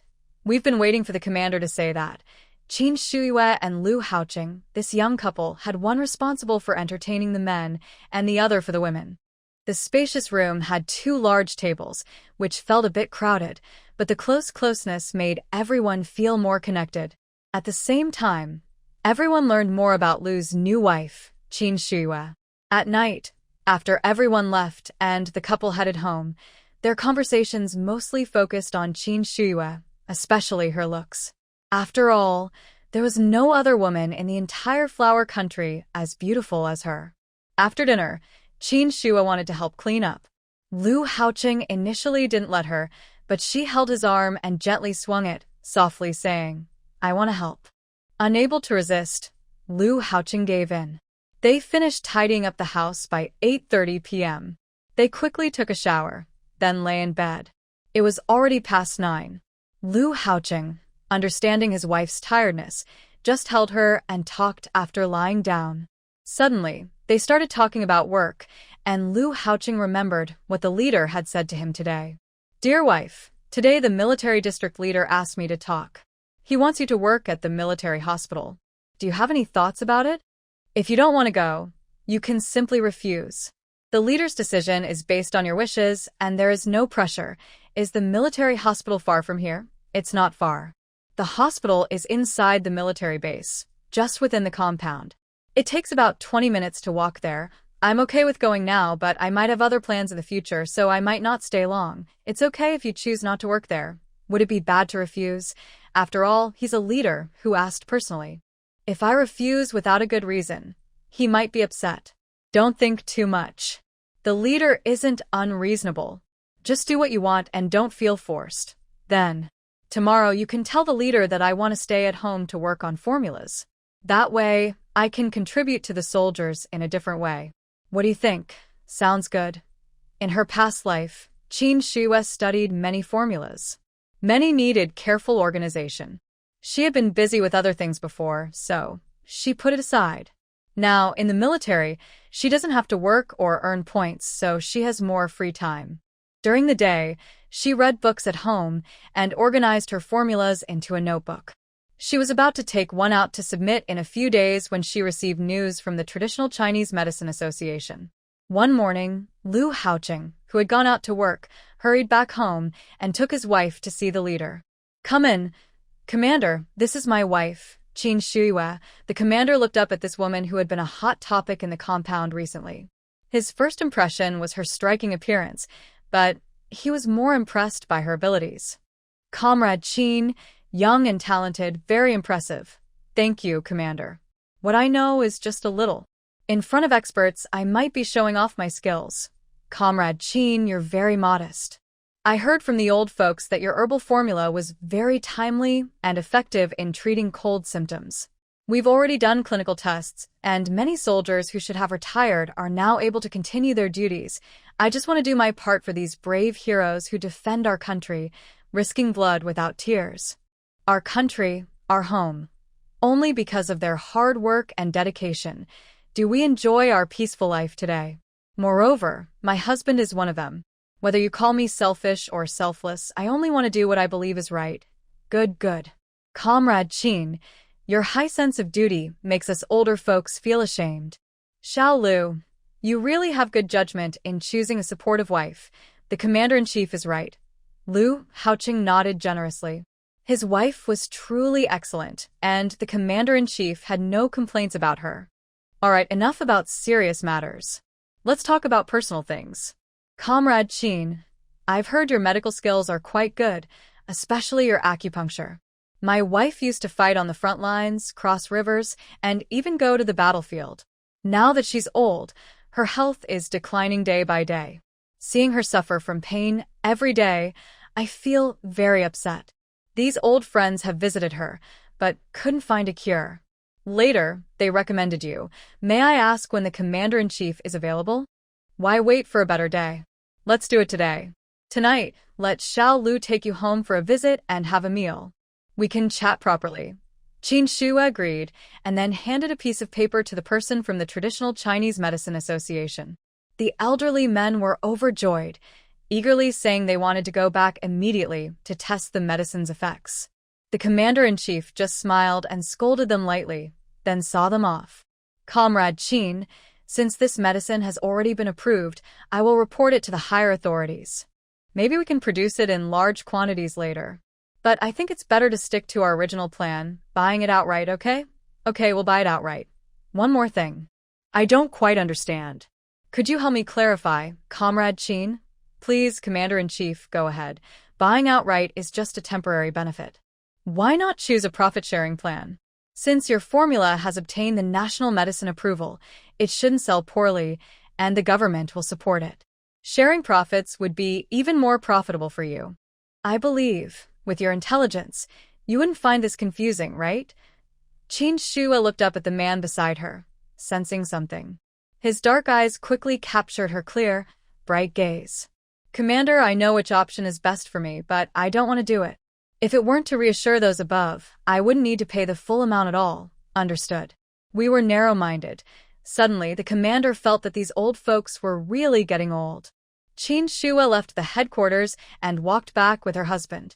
On the way, she saw a few sisters-in-law having dinner at home. She greeted them warmly. Hey? You're not going back to work? Seeing Lu Haoqing about to enter the house, Qin Shua asked curiously. It's almost noon. If I go back now, it'll be time for lunch. I might as well stay here. It's not a big deal. That's good. After handing in a formula, Qin Shua felt much more relaxed. In the future, she wouldn't need to submit formulas very often. Maybe every 2 or 3 months. Later, she might do it every 6 months or once a year. The diseases involved will be many, so it won't be as targeted as now. The young couple finished their meal early. Lu Haoqing teased his wife again, sharing a special moment between husband and wife. Around 1 p.m., Lu Haoqing got up on time, feeling refreshed and ready for work. Only Qin Shua was still lying in bed, sleeping soundly. She had planned to sleep until she naturally woke up. But dreams are just dreams. Sometimes they don't come true. Outside, the noise was very loud and busy, not just 1 or 2 people, but clearly a group. Qin Shua sat up blankly, thinking the noise was just people chatting outside her door. She pulled the blanket over her head, planning to continue sleeping, but it was obviously ineffective, because someone was knocking loudly on her door. And the knocking was very loud. Outside, there was also faintly the comforting voice of Sister Hua. Hey, Sister Shuriwa, Lu Captain is already married. If you rush to his house like this, and the military's political commissar finds out, you might get into trouble. Exactly. Sister, listen to us. Don't go in. If you really want to ask something, you can go openly to the captain's office and ask Lu Haoqing clearly. Sisters-in-law, don't persuade me. Today, I must ask inside about this fox spirit. Why is she seducing my Lu Captain? If it weren't for the fact that Shuri's father is a deputy chief of staff, they really wouldn't want to bother with this selfish person who only cares about herself and ignores others' feelings. Qin Shua heard this inside and suddenly sat up on the bed. A lover of Lu Haoqing? Wow, finally showing up. Speaking of Shuryu, I experienced her fiery temper in my past life. But she's even more fiery than Shuryu. If she dares to covet my man, I won't let her get away with it. I didn't expect the war from my past life to come early this time. Qin Shua quickly got up, turned into the space, and used the time flow to take a fragrant rose bath. She changed into a simple, elegant long dress, covered herself with a matching long wool cardigan, wore white leather shoes, styled her hair into soft waves, applied light makeup, and added pink lip gloss. Looking at herself in the mirror, her bright eyes and white skin looked stunning. Her lips were slightly parted, blending innocence and charm perfectly. Her radiant glow made others feel ashamed of themselves. Yes, perfect, absolutely stunning. She turned out of the space, folded the quilt neatly, and gracefully opened the door with a gentle smile. But that smile carried a barely noticeable twist. This man is really pushing it. If only I had used some diluted spiritual spring water earlier. She reached the door, opened the courtyard gate, and saw a young woman with 2 long braids, bright red ribbons tied on each side, neat clothes, and a delicate face. Her expression was proud, with narrow eyes squinting as she looked through the gap. "Ladies, what's going on here?" "Oh, Shue, you look so beautiful." "Yeah, that floral dress looks so fashionable on you. If we wore that, it would be quite a sight." "What are you all doing? Why are you bullying me and siding with that fox spirit?" "The other women. If they don't stand with the original wife, are they going to side with outsiders trying to ruin someone's marriage? Are they stupid?" Everyone was silent, but finally Sister Lotus couldn't hold back. She stepped beside Qin Shuiwe and whispered, "Shuiwe, she is the daughter of the Deputy Chief of Staff, named Shuiwe. Before, the Deputy Chief of Staff mentioned your family's Lu Haoqing about their marriage prospects. Your team leader refused at that time." Sister Lotus didn't finish her sentence, but it was enough for her to understand. Her husband refused, but Shuiwe wouldn't give up. Now that she hears Lu Haoqing is getting married, she rushes to our door. The reason is obvious. "Comrade Shuiwe, right? Now I am Lu Haoqing's officially married wife, with a marriage certificate. I want to ask, why are you here at my door calling me a fox spirit over and over? What does that mean? What does it mean?" "It means you, this fox spirit, seduced my brother Haoqing, and that's why he married you, isn't it? Lu Haoqing is an independent person. He is an adult and responsible for his actions. He has the right to choose his marriage partner. Why do you question his choice? You're talking nonsense. If it weren't for you, how could he have abandoned me? My status and position are the best match for him. You, a country bumpkin, can't help him at all. Is marriage about whether you're a good match? Just because you're compatible, does that mean you have to marry someone you don't like? You're talking nonsense. Who says Lu Haoqing doesn't like me? If he liked you, why wouldn't he marry you? All because of you. It's because you seduced him, that's why. If he really liked you, he wouldn't care about outside opinions or let anything upset his wife. That's what a man should do." So, "He didn't marry you, but married me. Doesn't that prove everything? He just doesn't like you. Maybe your constant pestering has already caused him trouble. Just like now, blocking the door and calling me a fox spirit, a shrew. Anyone with eyes wouldn't choose someone like Shuiwe, who's elegant and unique. Shuiwe's true nature is arrogant and sharp-tongued. Plus, her father's high position, she's always been bossy in the family compound. She enjoys seeing others suffer to highlight her own superiority. Now that she a nerve, she's naturally furious. Her foul language just spills out like it's free. You little troublemaker, Lu Haoqing only cares about your looks. Do you think you can keep him? You're just a shameless woman who relies on her skills in bed to trap men. Qin Shuiwe crossed her arms and watched Shuyu perform over there. The other sisters-in-law also looked unhappy. They had never seen a young girl who wasn't married curse so fiercely and creatively. Clearly, Shuyu didn't realize this and thought Qin Shuiwe was silent because she was afraid of her. She cursed even more fiercely.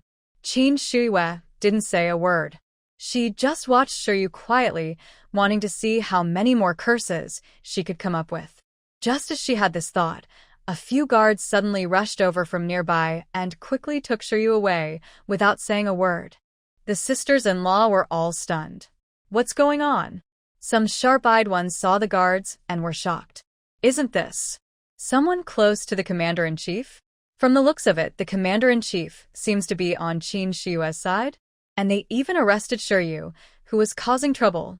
The sisters-in-law didn't understand what was happening and watched in confusion as Shuyu was taken away. Even Qin Shuiwe herself was unsure. For a moment, the scene was quiet. After a while, another guard came over and respectfully said, "Madam Lu, the commander-in-chief wants to see you." Wait a moment, I'll go back and get some things. Lotus sister and a few others, please wait a moment. All right, okay. Qin Shua turned back to her room, took some candies and a small tea bag, and handed them to Lotus sister before leaving. Sister-in-law, please help entertain everyone with some tea. Thank you all for your help today. Once I finish my work, I'll invite everyone to my house for a chat. No problem, Sister Shua, you're too polite. Yes, Sister Shua, you're too kind. The other sisters-in-law said it wasn't necessary, but Lotus sister, who was closer to Qin Shua and knew she was a person of her word, didn't say anything else. She led the others back to her home, brewed some tea, and served everyone. Shua's sister-in-law is just being polite. We only said a few words, and she's already inviting us for tea. Oh, this tea is really good. It's the first time I've ever had real tea leaves. Yes, indeed. As expected from Commander Lu's sharp eye in choosing a wife, she is not only beautiful but also considerate and polite. How can Shiryu compare to our sister Shuyu? Exactly, but she just relies on having a good father. They can't provoke the deputy chief of staff, but they also can't provoke Commander Lu. Usually, they just watch from the side and have fun. If Lotus Flower hadn't gone with them to stop Shiryu today, they really wouldn't dare to do such things. Do you think, why is the commander-in-chief involved in this matter today? Sister Lotus Flower's focus is clearly not on eating and drinking. She directly asks everyone's doubts with sharp insight. Everyone falls silent. At the commander's office, Deputy Chief Shi looks at Lu Haoqing and Qin Shua with a difficult expression, but because the commander-in-chief is present, his tone is restrained. Commander Lu, this isn't a big deal. Maybe we should just forget it. My daughter is young and naive. When I go back, I will teach her well. Deputy Shi, your daughter is older than my wife. She's an adult and should be responsible for her words and actions. If we don't punish this today, anyone could think they can disrespect my wife. That would affect our marriage, and also my work. Deputy Shi, this is not a small matter. Why are you bringing up such serious things? It's just a little argument between two women. How does it relate to work? My wife is in a bad mood, so I am also unhappy. If I get upset, Deputy Shi knows how I am. Maybe I might do something. Who will be responsible then? Shiryu?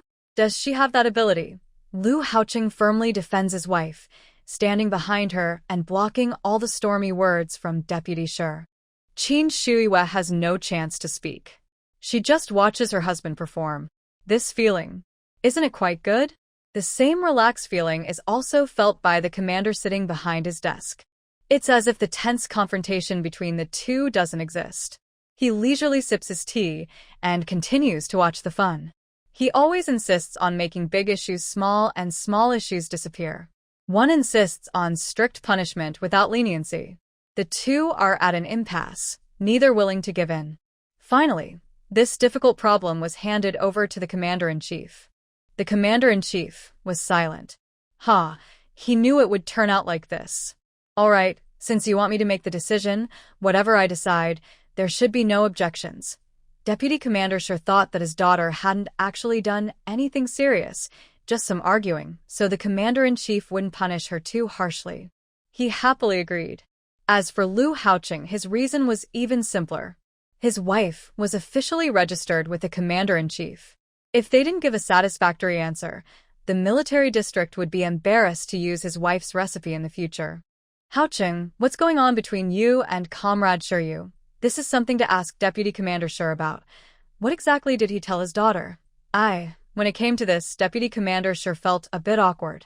He had previously thought Lu Haoqing was young and talented, a regiment-level officer, a good match for his daughter.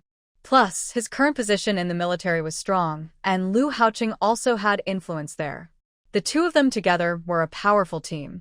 Even though he didn't know much about Lu Haoqing's family background, it didn't affect his desire for his daughter to marry him.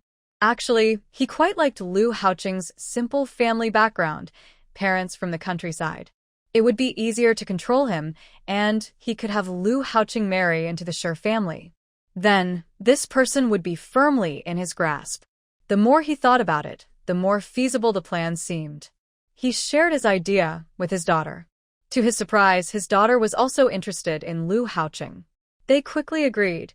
One secretly tried to get close to him, and the other used her position to pressure him. But their plan was immediately thwarted by Lu Haoqing, who shut it down at the start. On the day he was pressured, Lu Haoqing was called to the commander-in-chief's office. The commander-in-chief didn't speak harshly, only asked if there was some misunderstanding between him and Lu Haoqing that was affecting their work. Fortunately, it hadn't caused any serious problems. Still, such rumors wouldn't look good and could damage the military's reputation.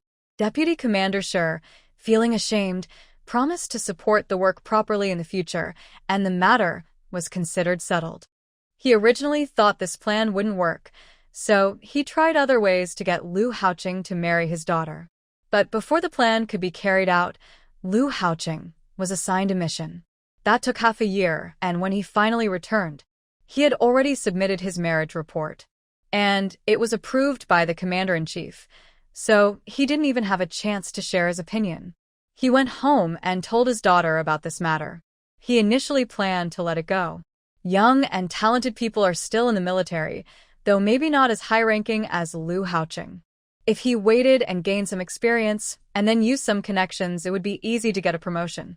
But he didn't expect his daughter to be so stubborn, willing to risk everything just to marry Lu Haoqing.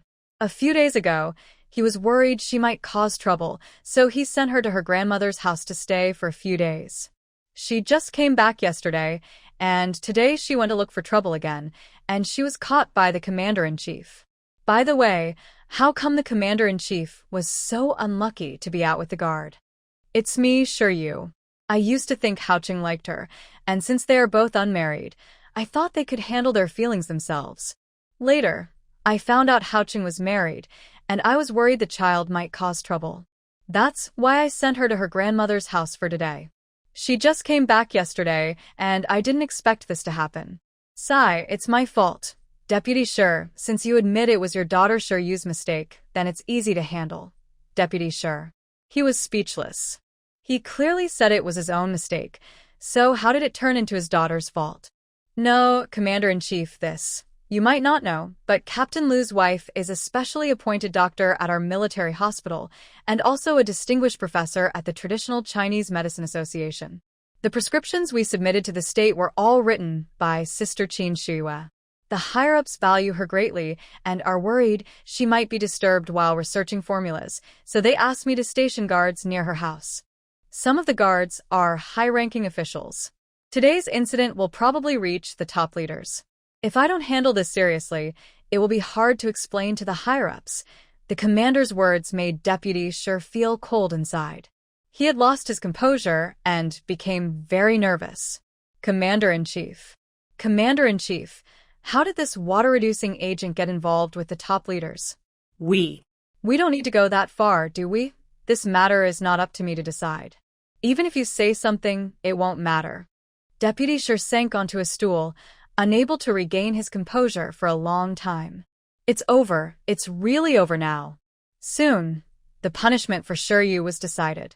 Insulting a military spouse, or rather insulting a spouse who has contributed to the country and the military. The punishment is naturally the top priority.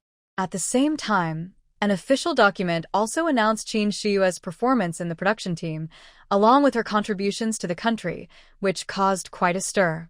From time to time, people would come to get close to Qin Shiyue. At first, she would greet them with a smile, but some military spouses had low awareness and wanted to get benefits from her. When Qin Shiyue couldn't give them anything, they started causing trouble. Qin Shiyue was straightforward and told Lu Haoqing about it. Lu Haoqing then put pressure on the men of these spouses during training. When they realized that their harsh training was because their wives wanted favors, they all rolled up their sleeves and went home to educate their wives properly. Soon, the atmosphere in the family compound improved a lot. From autumn to winter, and then to the Lunar New Year's Eve. Qin Shiyue had a warm and very comfortable New Year. It was also her first year after traveling back in time. The young couple prepared New Year goods and ingredients for the New Year's Eve dinner early. On New Year's Eve, they cooked 8 dishes together. It was a bit more than usual, but having leftovers for the new year is a good sign. Having surplus year after year. The army gave everyone 10 days off. Lu Haoqing took this chance to plan a trip back home with his wife. Early on the third day of the new year, Qin Shiyue, dressed in a new wool coat and carrying various nutritious foods, cigarettes, alcohol, and sweets, sat in the military district's car with Lu Haoqing, heading straight to Beijing. It only took about 5 hours to drive from Tinchuan City to Beijing. The road was quite smooth, mostly dirt roads, but since it hadn't rained or snowed, the surface was solidly frozen, making driving steady. They left at 8 a.m., casually chatting along the way, and arrived directly at the family compound in the center of Beijing. Lu Haoqing showed his officer ID to the guard, who also checked the car. The strict security indicated that the residents inside were not ordinary. After clearance, Lu Haoqing entered, turned left, and drove inside. The farther in they went, the larger the houses and the more trees and plants there were. But in winter, everything looked a bit bare without greenery. Finally, they stopped in front of a spacious small villa. Before Qin Shiyue could get out of the car, the door was opened. She looked outside with a blank expression. The middle-aged woman had her hair neatly tied back and wore a dark blue wool coat, which made her look very elegant. She was smiling warmly at her. Mom, it's cold outside. Why did you come out? Since it's your first time bringing your wife home, I had to come see. I couldn't attend your wedding before, and now that you're here, I can't just stay inside with a big attitude, right? When Qin Shiyue heard Lu Haoqing call her Mom, she knew this was her new mother-in-law. She quickly got out of the car a little shy and called out, Mom. Oh, my dear girl, when you married Haoqing, I was busy and couldn't come. Sorry for making you feel uncomfortable. No worries, Mom. Haoqing, and I wanted to keep things simple. Also, Beijing to Dingdong is too far and traveling back and forth is exhausting. My Haoqing is so lucky to marry you. Mom, it's cold outside. Let me help you inside. Okay, let's go. Lu's mother held Qin Shiyue's gentle hand and led her inside. Lu Haoqing followed behind, carrying bags, and quickly stepped onto the porch and into the house. At this moment, Lu's father was sitting on the sofa, looking calm but with a hint of nervousness in his eyes. This was his first time meeting his daughter-in-law. He had been in a high position for a long time, which gave him an air of authority. He had practiced his expressions for a long time, but his own daughter-in-law said he looked too serious and unhappy, which made him feel a bit pressured. Shiyue, this is your dad. He doesn't smile much and looks hard to get along with, but he's actually been hoping you'd come back. Qin Shiyue's clear eyes and gentle smile looked at Lu's father. Her crisp, Dad, made him momentarily confused. Old man, why don't you say something? Say. Lu Haoqing was silent. Lu's mother sighed and slapped her husband's strong back, annoyed. Can't you listen to yourself? Huh? What? Shiyue is calling you Dad. You should answer. Ah. Okay, good kid. After that, Lu's father didn't say anything else. There was a brief moment of awkward silence. Father Lu wanted to break the awkward silence, so he desperately tried to find a topic, searching his mind for all his knowledge, but he couldn't find anything, which made things even more awkward. Mom, where's older brother? Your uncle has been busy these days, so he's staying at his place with your older brother. How is uncle's health? He's just SSO. Mother Lu didn't say much more, clearly not wanting to discuss this topic further. The four of them sat in the living room chatting for a while. Later, Lu Haoqing was called to the study by Father Lu to discuss some private work. Mother Lu took Qin Shiyue around the house, wandering from room to room. Finally, they stopped in front of a family photo. In the middle are Haoqing's grandparents. Behind them are Haoqing's eldest uncle, his wife, the second uncle, his wife, and us, his parents, and his fourth uncle. When Qin Shiyue saw this family photo, her first thought was about the family's excellent genes. Everyone looked handsome and beautiful, even outstanding.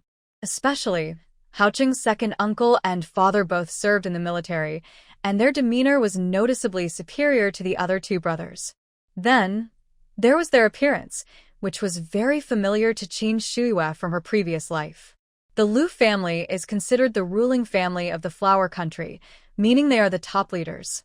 This generation's top leader was Haoqing's eldest uncle. He entered politics early, and after experiencing various upheavals, his family was reduced to just him. Based on the years, It seemed his days wouldn't last much longer. His legendary life is well known to future generations. In the end, he had no children and left his position to Haocheng's eldest brother. As for why not Haocheng's second uncle? Because the second uncle was no longer alive. However, the second uncle was better off than the eldest uncle. He left behind a son who is now in the military. As for the fourth uncle, honestly, she had never heard anything about him in her previous life. Haocheng rarely talked about his family, so she knew very little about the fourth uncle. Uncle Lu. Knowing that he was a national leader, Qin Shiyue naturally recognized him. Her question was not out of place. Shiyue, our family situation. It's actually quite simple. There aren't many of us, and it's hard to get everyone together. But since you married Haocheng, we're all one family. His uncle wants to meet you. When will we meet? I want to prepare some gifts for Uncle. Your uncle doesn't need anything. Just talking with you makes him happy. When should we meet? Tomorrow evening. We'll go over for dinner. Okay, Mom. Let's go, and we can take a walk behind the house. In the study. Father Liu and Haocheng both look serious. No one speaks and the room is very quiet. Dad, is Uncle really that sick? Your uncle sleeps more than he's awake. A few trusted doctors have checked on him and said it's just recent. We need to be prepared. But we really need Uncle now. If he really reaches that point, he might get confused. That's what we're worried about. Your uncle has thought about this too. These days, all military districts are on high alert, ready for anything. Dad, even if we stay alert, the situation isn't very hopeful. Now is a key time for reform. Without your uncle in charge, who knows what problems might happen? We can only prepare early to prevent trouble. Haocheng lightly taps his fingers on the table, thinking. In the end, he doesn't share his plans. He feels he should ask his wife first. If there's a way to treat his uncle, he'll tell his father. If not, he doesn't want to carry too much pressure. That evening, the family of four had a warm dinner. Afterward, Qin Shiyue and Haocheng took a walk with the elders in the yard. By around 8 p.m., they returned to their room, finally having some time alone. Uncle, the couple speak at the same time, then pause, smile at each other. Go ahead, wife. Mom said she would visit Uncle tomorrow, and Shiyue wanted to buy him something. She asked Haocheng what she should get. Why don't you listen to me first and decide whether to buy anything? Yes, okay. My great-uncle's health is not good. The doctors say he doesn't have much time left, but his condition affects the whole country's operations, so we can't ignore it. Are you saying you want me to go see him? You can go quietly. If there's a way to help, I will talk to my father. If not, we'll think of other options. Are you trying to put pressure on me? Qin Shiyue looked at her husband's cautious expression and asked directly. Yes, my great-uncle has a special status, and we must be very careful. I'm worried that if I send you, you might feel stressed. I have something here that's very precious. It can briefly restore a person's vitality, but how well it works depends on the damage. It could last up to 5 years, at least 2. Are you sure? I'm sure. Qin Shiyue was quite confident about this. Before coming to the Liu family, she had already anticipated meeting her great-uncle and knew about his health. Considering the current national situation, she prepared this medicine in advance.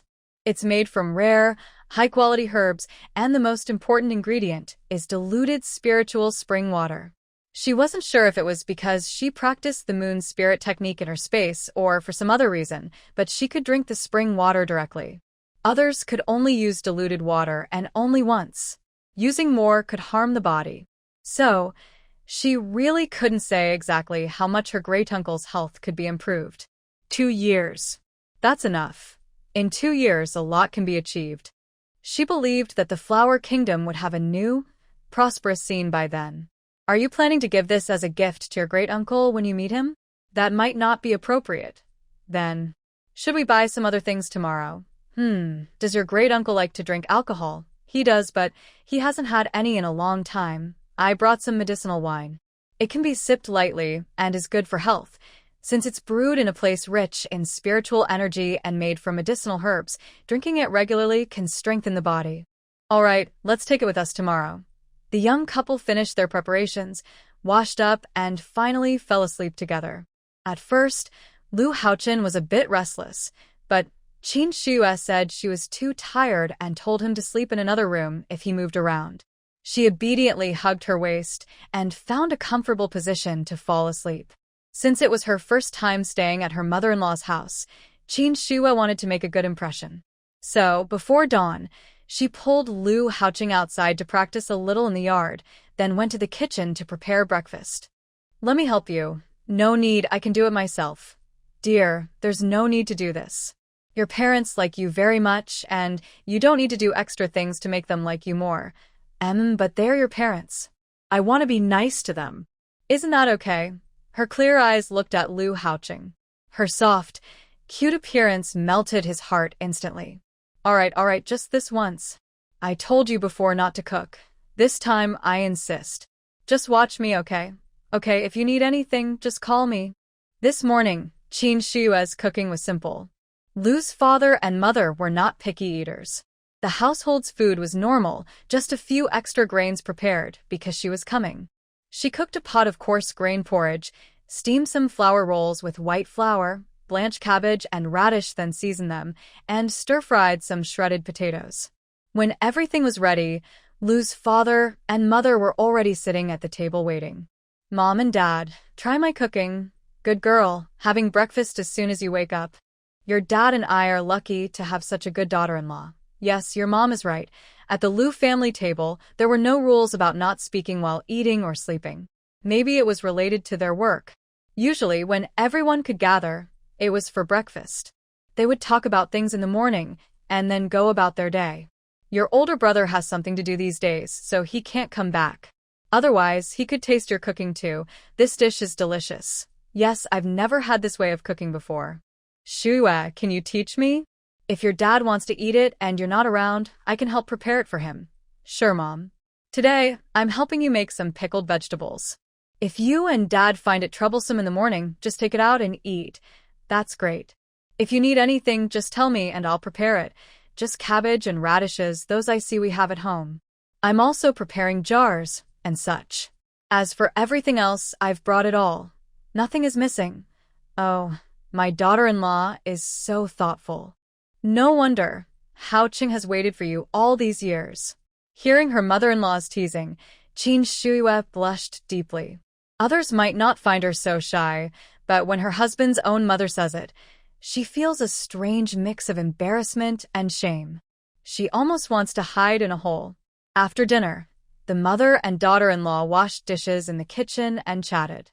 Qin Shue also shared how to make the mixed vegetable salad with her mother-in-law. Once the kitchen was cleaned, she started preparing pickled vegetables. Meanwhile, Lu Haochen took his father to the study.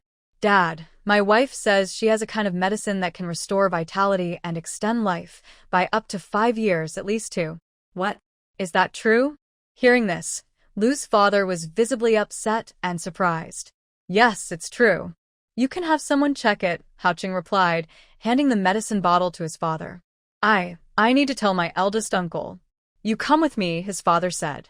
The father and son left the study and immediately ordered the guards to drive them to the big courtyard where the eldest uncle lives. They're so old, yet still so reckless. Why don't they be more careful? Lu's mother muttered at the door, watching her husband and son's backs, worried deep inside. With everything happening now, plus her brother-in-law's health, her worry was intense. She feared it wasn't a small matter that made Lu's father so anxious. "Mom, don't worry. It'll be fine." Qin Shue guessed the reason for Lu's father's concern. Forget it. Let's just continue with our own things," she said. After about 10 minutes of driving, the father and son smoothly passed the security check and arrived at the big house of Lu's eldest uncle. Lu Haoyan, Haochen's older brother, was waiting at the door for his father and brother. "Dad, Haochen, why are you here at this time?" he asked, surprised when he saw them earlier at the gate. "Weren't they supposed to have dinner tonight? We need to see your big brother. Is he awake?" "He just woke up and is eating." "Come with me," Lu Haoyan said, leading his father and brother to one of the rooms upstairs and gently knocking. A weak and tired voice was heard. When the door was pushed open, Uncle Lu was sitting at his desk reading some documents. Breakfast was placed nearby, but the steam had mostly disappeared. Leader, you haven't eaten breakfast again. Haoyan, this is at home. Don't call me leader. I've told you many times. You, child, cough cough. Uncle, drink some water quickly. Lu Haoyan handed over a glass of water, watching as Uncle Lu took a couple of sips before taking it back. Hao Qing, long time no see. You look healthier and stronger. You married a good wife, and you've made great contributions to the country and the army. Our Lu family is finally going to have the next generation. It's just a pity. I probably won't live to see it. Uncle, there will be a chance.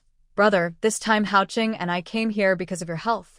Oh, what's the matter? The father and son looked at each other, and finally Lu Haoqing conveyed Qin Shiyue's words and his desire to find someone to verify the situation. Verify what? At worst, it's just like this now. I trust Haoqing and his wife. Brother, this matter is very important. We can't take it lightly. That's exactly why we shouldn't verify it. This medicine, even the top traditional Chinese medicine masters can't make it. What does that mean? It means this recipe is a family secret passed down from Shiyue. What if the secret gets leaked? Uncle, Shiyue means it's okay to verify. The key is the ingredients used in this recipe. Every part, every step, and the order matter. Even if you know what herbs are used, it doesn't matter.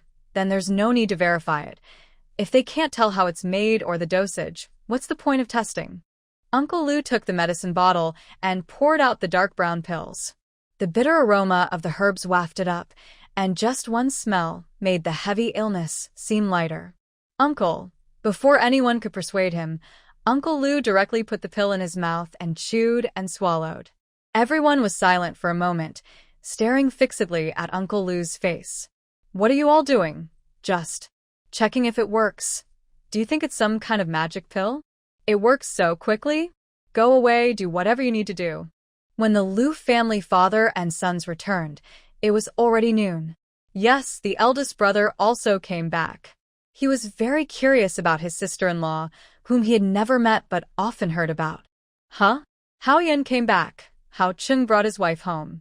Even if he's busy, he should show up, right? Otherwise, it would be rude. Father Lu and Hao Qing looked at Hao Yan, who was pretending not to hear. Do you believe us or not? Just in time, she made a lot of dishes. Your return is perfect. Oh? Are we eating? Then I'll go wash my hands. Seeing her calm eldest son suddenly so eager, Mother Lu was a bit confused. She looked at her younger son, hoping to get an answer from him. Hao Qing shrugged and went straight to the kitchen to find his wife. He hadn't seen his lovely wife all morning, and he missed her very much. You're back. Hearing the voice, Qin Shi looked toward the door and saw Hao Qing. She immediately gave him a big smile. I missed you so much. She buried her head in her wife's neck, smelling her sweet scent, and her restless heart calmed down. Is it cold outside? Not too bad. I'm wearing enough clothes. I took the chicken out of the car. I cooked some chicken soup for you at noon. Good. Whatever you plan, I'll eat that way. Hurry up and serve the dishes. Blushing, Qin Shiyu pushed him out and let out a sigh of relief. At the Lu family dining table, everyone looked at the delicious and fragrant dishes. Except Hao Yan, everyone was surprised. This little bun is so small. Huh. There's soup inside? So hot, so hot. Big brother, this is called soup dumpling. It's quite rich in flavor. It's hot right after it's cooked. Soup dumpling? Truly lives up to its name. Shuyu's cooking skills are really good. This chicken soup smells so good. Hurry up and eat. Later, I'll be so proud of my wife, I won't know what to do. Yes, let's eat. The lunch was very happy. Hao Yan also officially met Qin Shiyu. He had thought a lot about what his sister-in-law looked like, but now that he saw her, he felt she was even more beautiful than he imagined. My younger brother, it's up to you to carry on the family line. With such a beautiful wife pregnant, he doesn't believe his brother can resist. He thinks the children will keep coming one after another. Later, he plans to choose a calm and steady child from among them to teach well. This way, there will be someone to carry on the family, and he will feel proud of his ancestors. He knows his older brother's plans. Since the children haven't appeared yet, there's no point in worrying. He can only wait and see what happens. In the afternoon, Lu Haoyan went straight to his uncle's house. Usually, at this time, his uncle should be resting, and he shouldn't disturb him. But today was special. He was worried something might be wrong, so he quietly opened the door to peek inside. To his surprise, no one was on the bed. Huh? Where is everyone? Are you looking for me? Hearing the voice, Lu Haoyan instinctively turned around. When he saw the person behind him, he was so shocked he couldn't speak. At 3 o'clock, Lu Haoqing drove with his parents and wife into his uncle's big yard. After a series of strict checks, they were allowed to pass. The car went straight inside. Qin Shuyue, whether in her past life or now, was entering such a guarded big yard for the first time. She didn't look around but sat quietly in the back seat, chatting casually with Lu's mother. They continued until the car stopped in front of a 3-story small building. Haoqing, you and Shua stay in the back to get things. I'll go in first with your mom. Lu's father couldn't wait any longer. He pulled his wife and rushed inside. Once inside, he saw his eldest son sitting stiffly on the sofa, not moving at all. What's wrong? Where is your uncle? Say something, Lu Haoyan. Hurry up and speak. Huh? Dad? Why are you here? Never mind how I got here. Just tell me, where is your uncle? Did something happen? Could it be about his wife's medicine? Dad, your daughter-in-law, my sister-in-law, is truly amazing. Thinking of a big scene, Lu's father stopped his wandering thoughts when he heard his eldest son's words. Huh? What are you talking about? You little rascal, can't you say everything at once? You had to make me anxious. Dad, my eldest uncle is currently meeting some people in the study. When he comes out later, you'll understand what I mean. Meeting people? Isn't he sleeping? This time, Lu Haoyan kept silent, refusing to speak.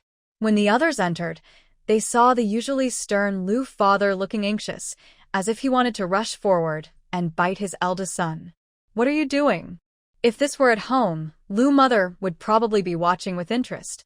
But since it's at someone else's house, she had to ask. I'm so angry, so angry. Lu father was pacing in the living room. Only Lu Haoqing and Qin Shuyue seemed the most calm among the people inside. After 20 minutes, a few people came out of the study, some looking happy, others not. Lu the leader, what a blessing. Marrying a capable daughter-in-law. From now on, we old folks will need the younger generation to take care of us. Lu father, who knew nothing about this, just looked blank. Huh, that's nice to say. All right, we won't delay your family reunion. We're leaving now. They hurriedly left, disappearing at the door. At this moment, Lu's eldest uncle came downstairs, looking somewhat angry. When he saw everyone's eyes, his face changed, and his gentle expression appeared instantly. You're here? This handsome young man is Shiyue's daughter? First time at my uncle's house. Just relax and don't be so formal. Eldest uncle. You're being a bit double-standard. Lu Haoyan was speechless. He had known his uncle for a long time, but he had never heard such gentle words from him before. You little rascal, you're quite tough. Eldest uncle. Lu father and Lu mother now looked just like Lu Haoyan when he saw his uncle. Originally, the old uncle's hair was gray, and he looked weak and pale. Now, he stood straight, with a rosy face, a strong voice, and steady steps down the stairs. This is truly a miracle medicine. Yes, really miraculous. Seat, everyone seat. Eldest uncle, this is the medicinal wine Shiyue made herself. It's good for your health. When we eat later, you can have a small sip. Oh? I can finally drink alcohol.